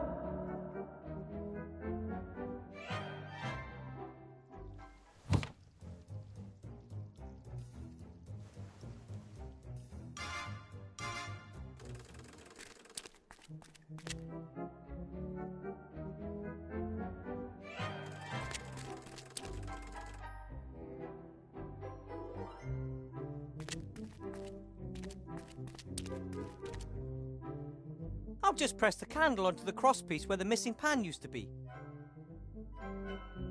So, that should hold. The scales are suspended from the stand and the candle is on one side. I have the feeling I'm on to something.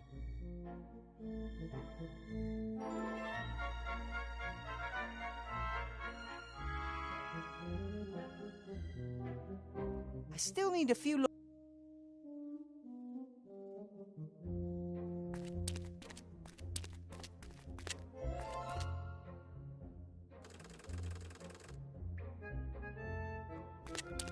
Hey, Nate!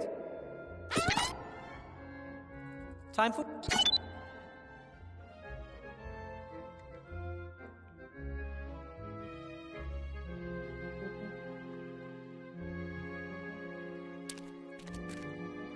Stand on the seesaw again, Timmy. Sure.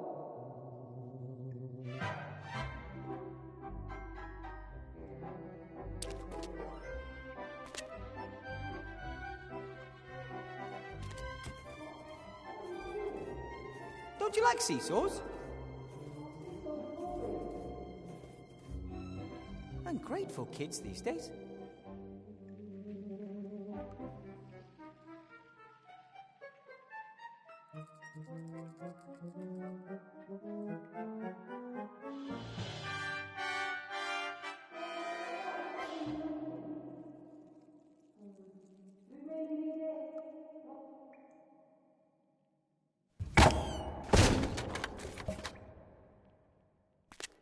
Everything up, and an ogre's hand with...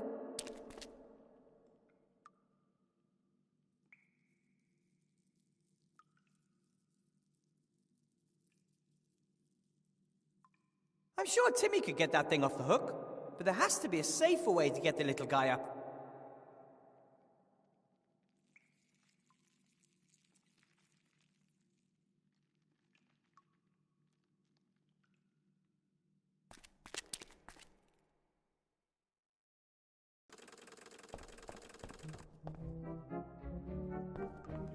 Hey, Nate!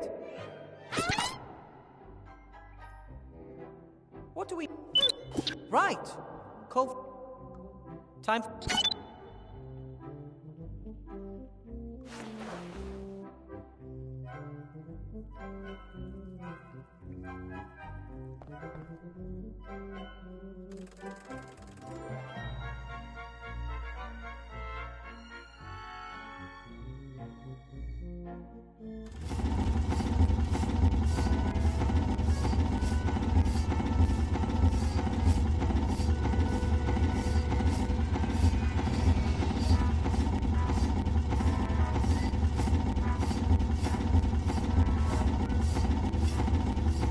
If I disturb him for no reason, he'll make even less...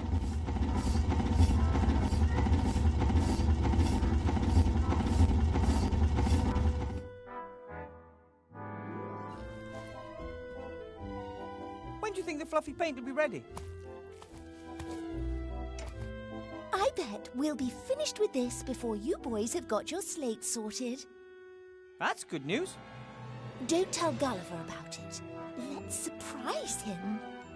My lips are sealed.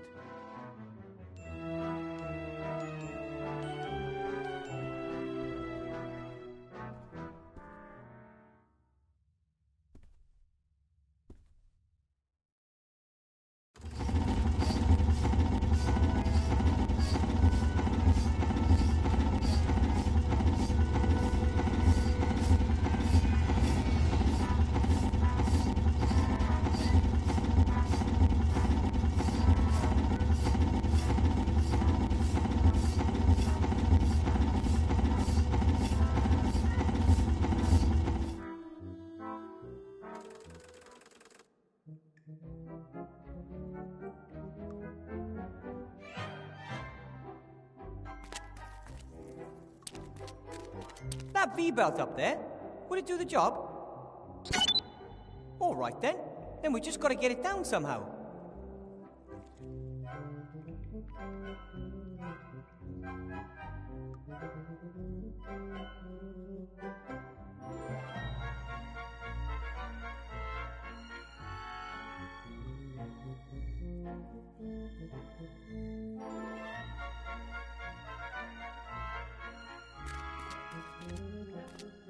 stand on the seesaw again, Timmy? Sure.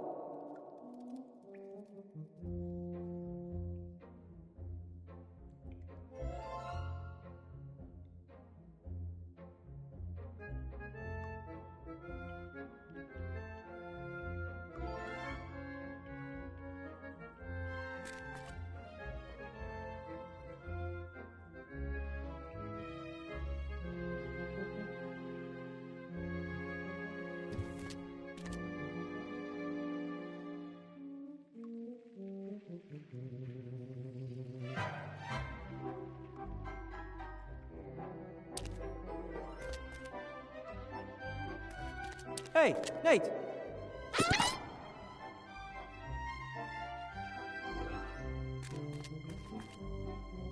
Nate, can you come over for a minute? I need some extra weight. Trust me. Oof! That should do it. Ready, Timmy? More power! Woo! That's it!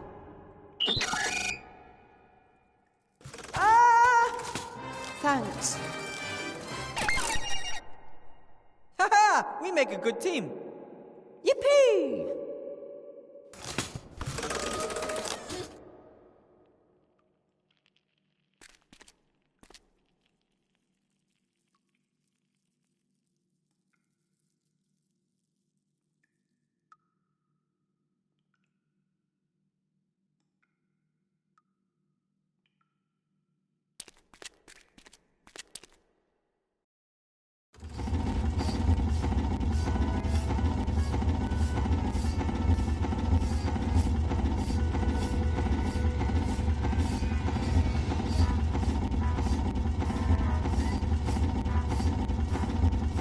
Install it onto the machine myself. Nate can help me.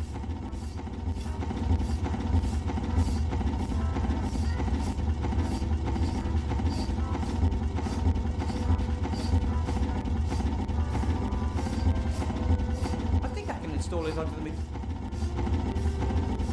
Hey! Time for... my first gnome-style gnome-made generator. My parents would be so proud of me. The constructor is supposed to saw both the magic rock and the boards and assemble everything all on its own. Pretty complex task, if you ask me. This monster could speed slate delivery production up so much that we could even finish that last delivery for Bill today. All we have to do is get this machine wound up and rolling.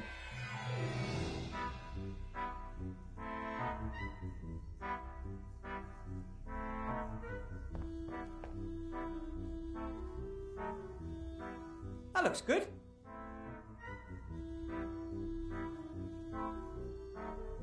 Ooh, another fire. I think that should be enough for a nice stick of dynamite.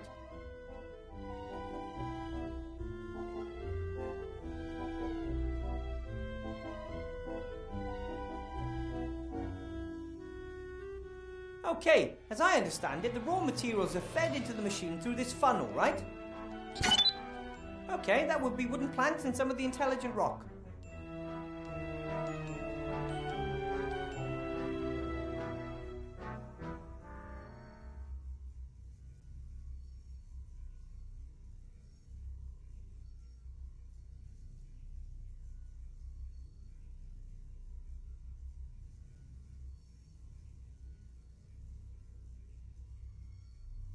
Any steam-powered machine worth its salt has a whistle like this.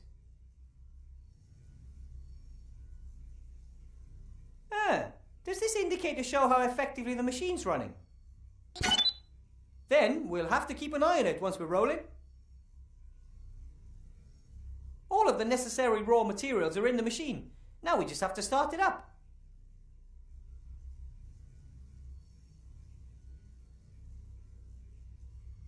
We might have to oil it once the machine is up and running. It's not necessary at the moment because the machine is well oiled. Good job, Nate!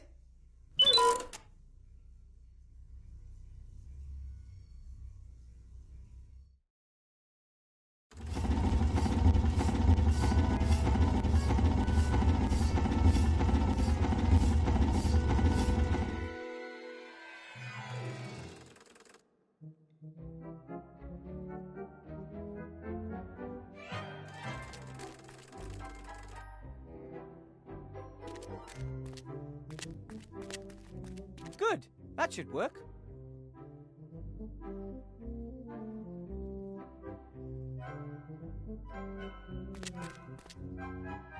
Okay, I poke a hole in the bag, sand runs out. It falls onto the scales, pushing one side down and raising the candle on the other side.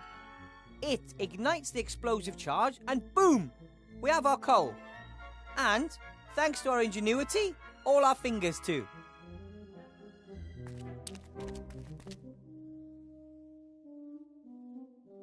Everyone take cover! Right then, heads down, ready to fire. Ah! Now! Right now! Now! Now! Any moment now!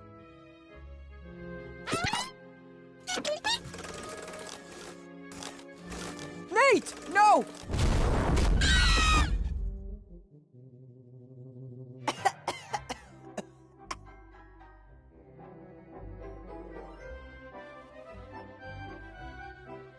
No!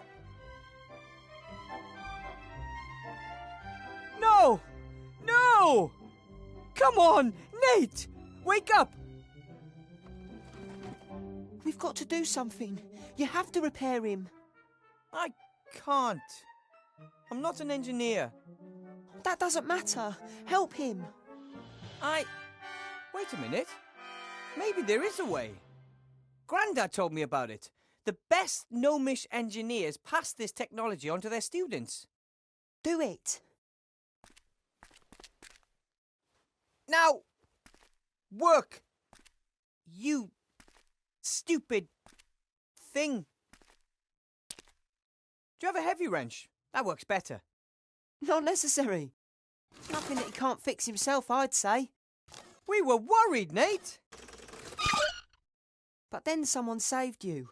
As someone who'd forgotten for a moment that he couldn't. Nate! Are you okay?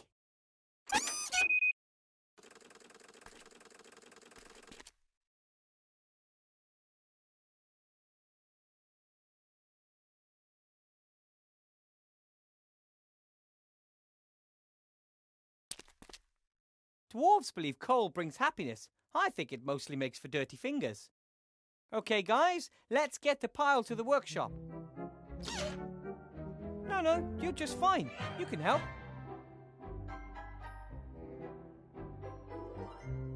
Phew! I'll never be a miner, that's for sure. That's that. Now everything should work. The constructor works? We'll only know once we try.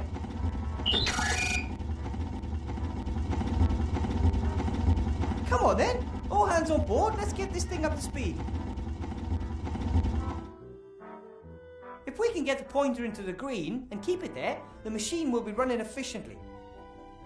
And how do we do that? The good old gnome way. We just keep fiddling around with it until something happens.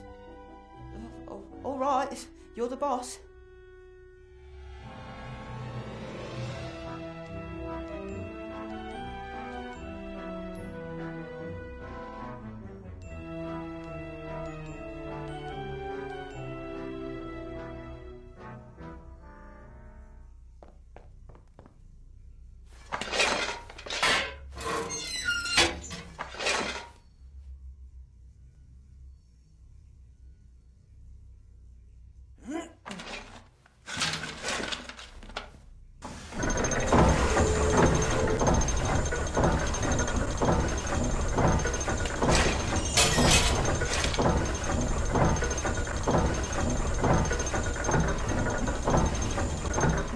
Oil!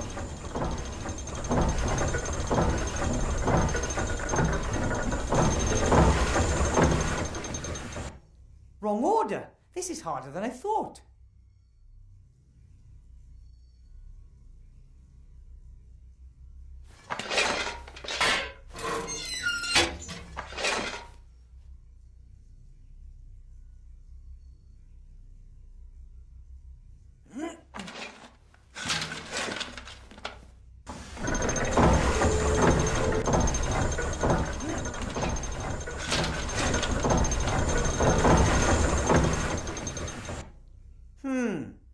wrong.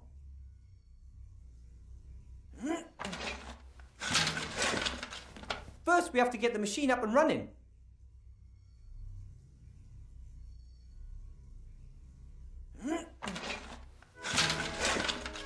First, we have to get the machine up and running.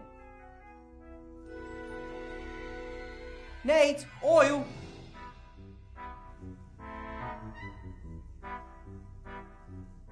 Nope, that wasn't it.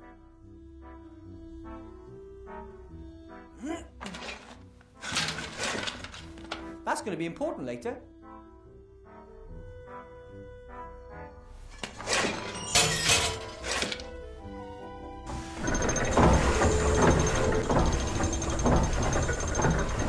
Nate, the levers!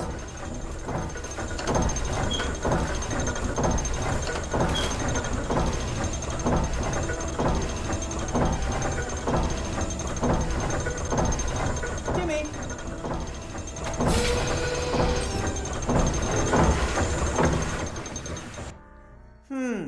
That was wrong.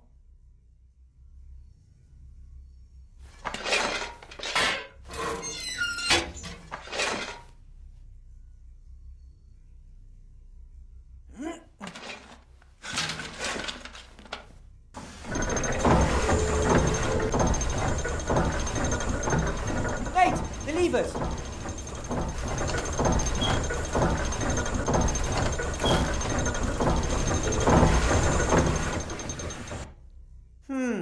That was wrong.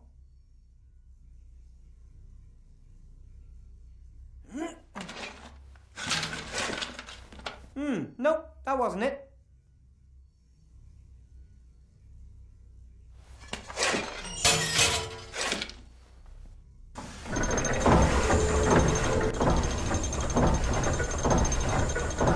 Nate, the levers!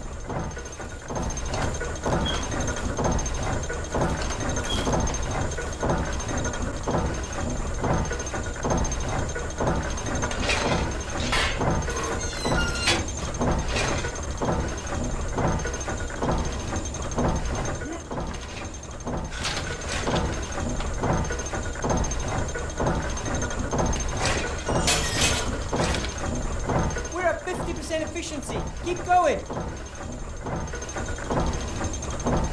Nate, the levers.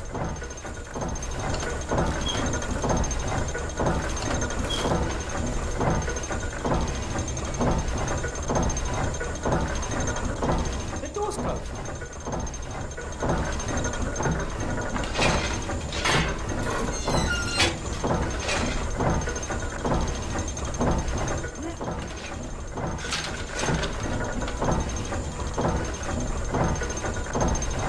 Nate, oil.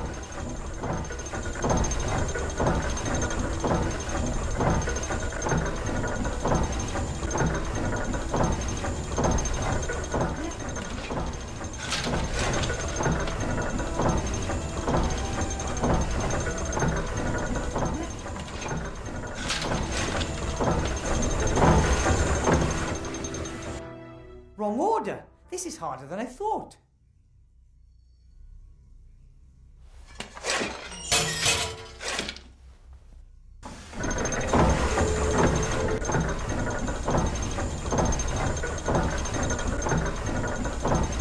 Nate, the levers.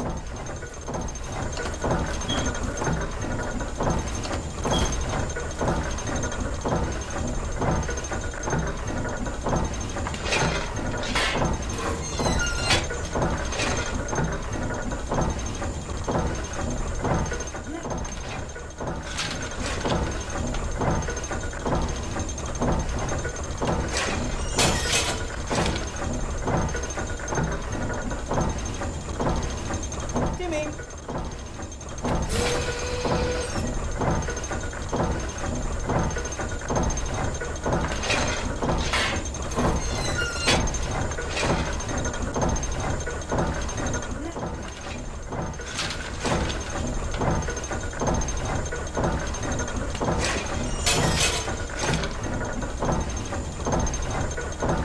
Nate, the levers.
get it into the green and keep it there. Keep going, guys. We'll eventually get the right order. Nate, oil.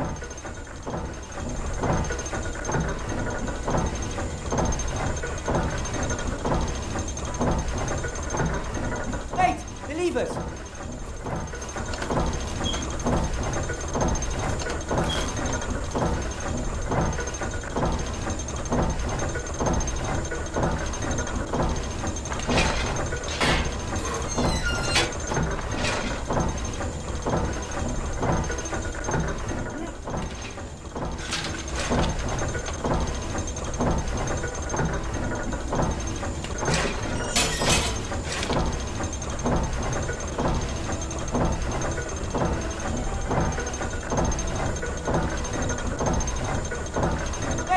Levers.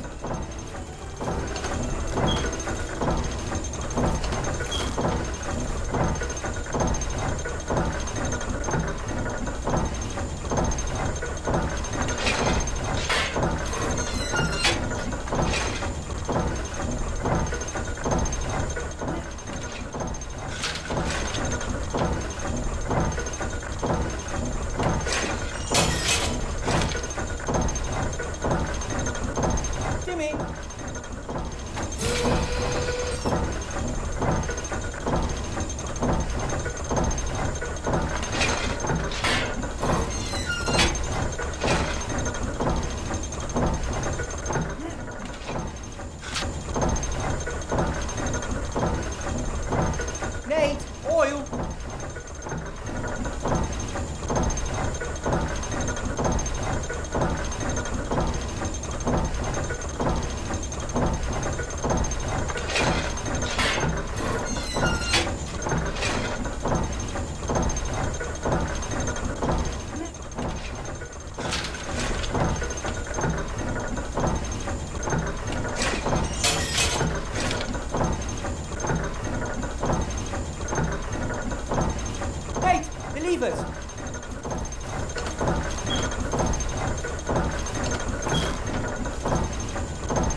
levers!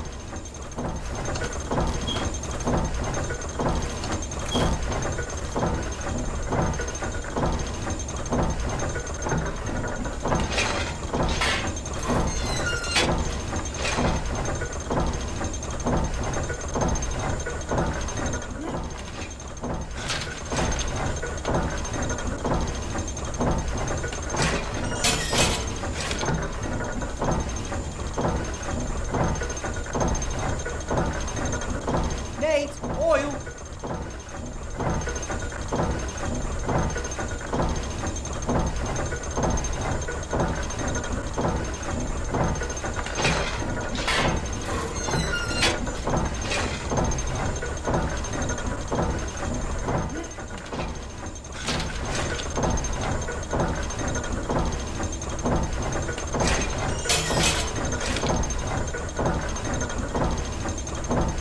Nate, the levers!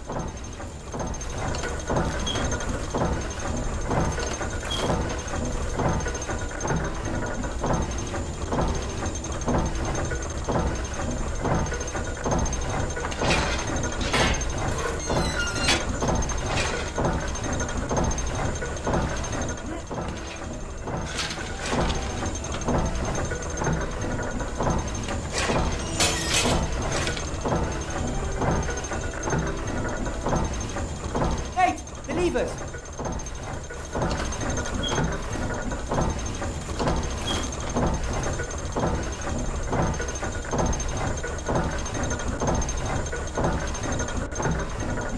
Nate, oil!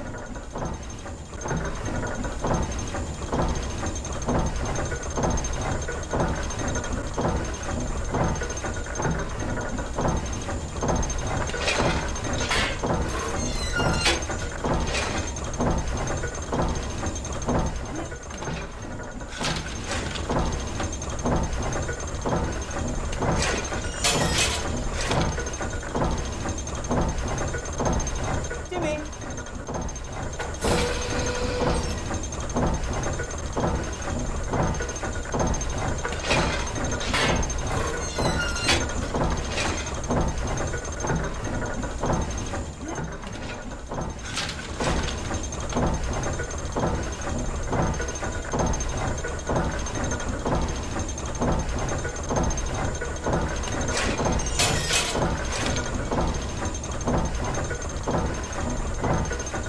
Nate, the levers!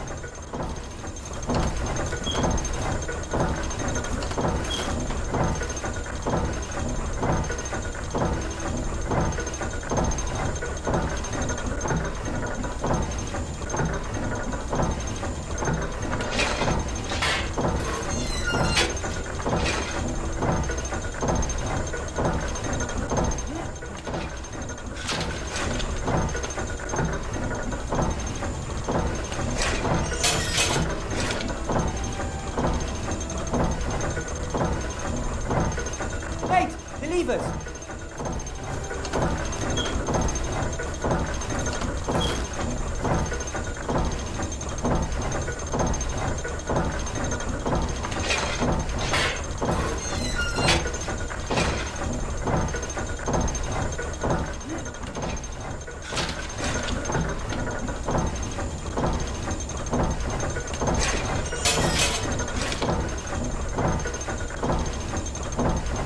Nate, oil!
get the right order?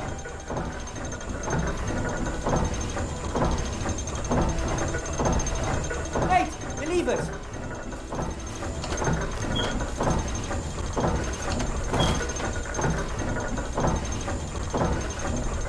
Nate, oil!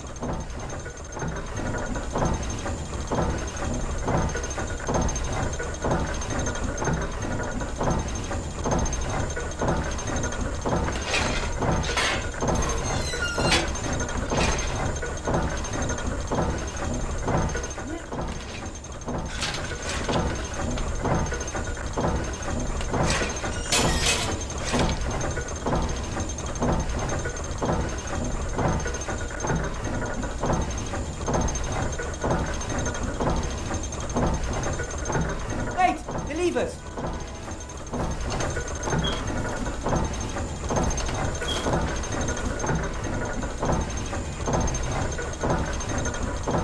Timmy!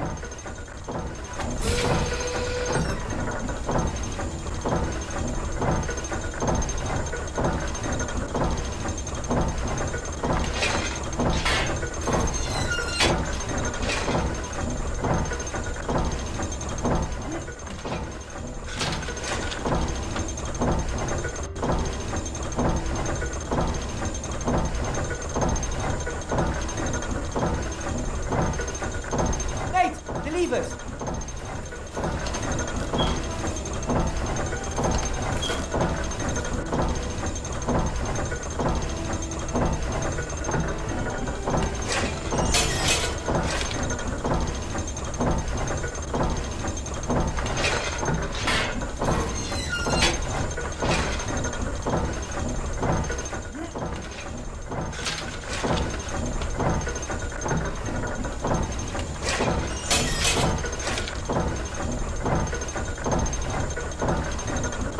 Nate, the levers!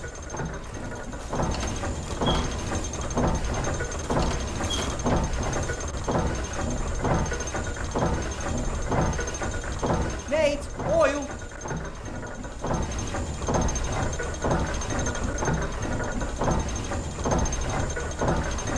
Nate, the levers!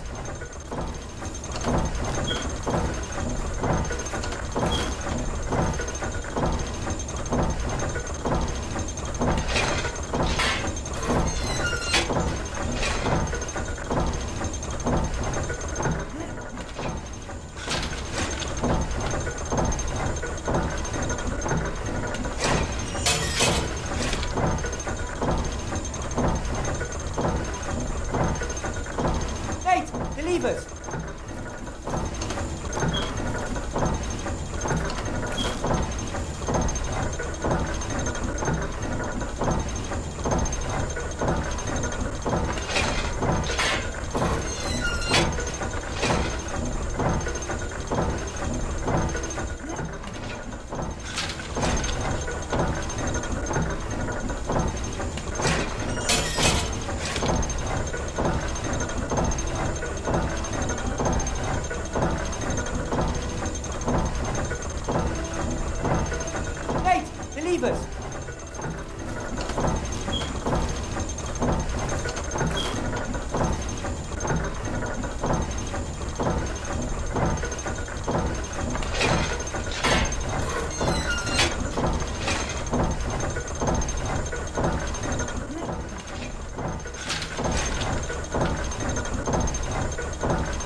oil!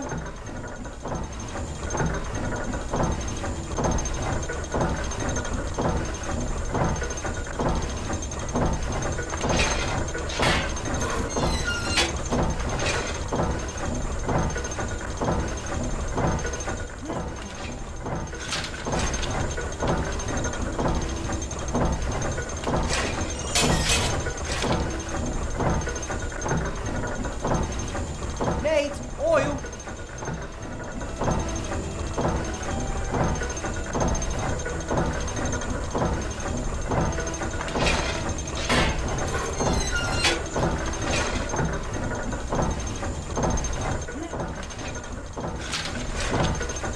By George, I think we've got it. Keep it up.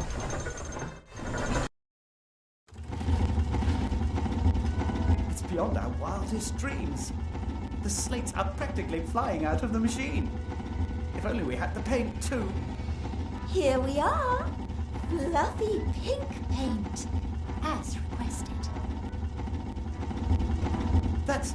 What's that? That's Ethel. She's been helping me. But isn't that... Yes, and she's my friend. Now, clear a space there. We have to paint the tablets fluffy. Yes, Buttercup. That's the last of them. And that means the way to the town is open for business. Clean air, the wide sky, and Timmy's already gone ahead to organise a few chocolates as a welcome gift. We wouldn't have managed without you, Wilbur. The slates look fantastic. How did you manage to make them so quickly? We all worked together, and we had the constructor. 50 slates an hour, rather than 4 a day. 50 slates? Do you know what this means? The slate business is profitable again, despite the poor price, thanks to low production costs. Yes, I thought we might open a little factory outside the town gates. You put up the capital, and we bring the know-how. And you'd already have a factory manager, too. I've got a better idea. You stay where you are and produce a few hundred more of these babies. But that wasn't the deal. I promised the others I'd get them out of here. You should never make a promise you can't keep. You've got a week. You better get cracking. Or I might just let slip you're hiding a wanted criminal down there. Bill!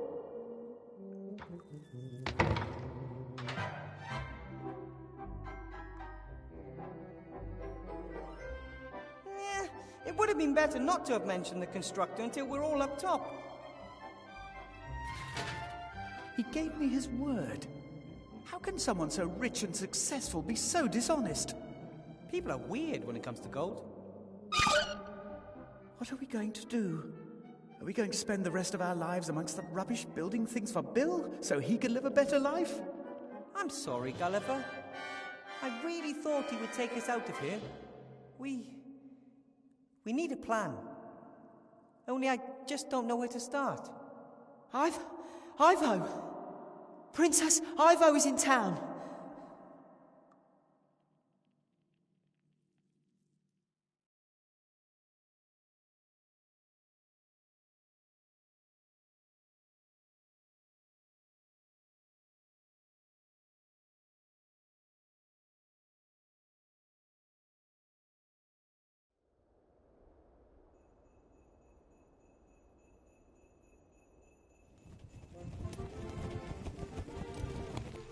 What the hell are you? Whatever you are, you'd better make like a tree and get out of here.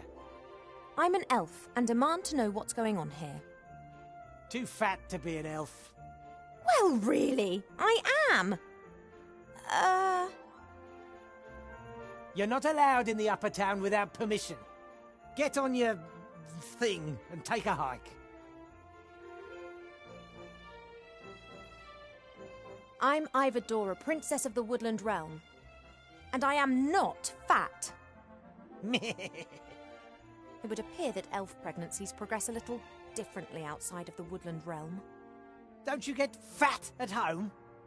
Elf pregnancies take years, but here? Oh, it seems that years turn into days. You should be glad. You'll get it over and done with quicker. I'm really not into... Oh boy. Take me to the Archmage, now. The Archmage is dead, murdered by that Weathervane fella. That's idiotic. That's the official version, the only one you should mention in this town. Weathervane is a wanted gnome. Him and the other terrorists have fled into the underground. If Alistair is currently indisposed, who's in charge? Merchant Council leader Van Buren. Then take me to her. Ha! Believe me, you don't want to go anywhere near that woman, not to mention her daughter. You think that Wilbur Weathervane, little Wilbur, is a terrorist? What's size got to do with it? That damn king of thieves is a terrorist. Him and his rats are the heart of the underground. Where are they hiding? I already told you, in the underground. There are hundreds of ways down there, if you're a rat, and Van Buren is having all the rat holes she can find blocked up. And if one is not a rat?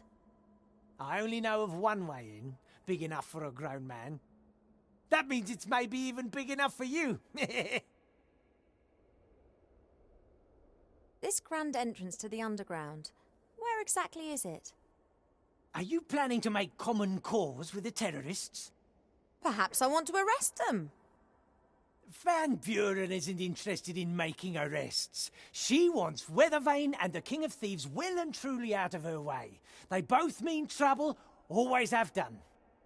I've got nothing against your friend, but I'd love to see that little French rat with the Spanish accent put to the sword. Where's the entrance? You won't get any information out of me, Elf. Trust me, I'm doing you a favour. I'm sure I'll find out exactly what I need to know. You shouldn't be here. You should save your skin and get out of here while you can. You've got to think for two now. Don't forget that. Bye. Come on, Buttercup. Perhaps we'll find out more elsewhere.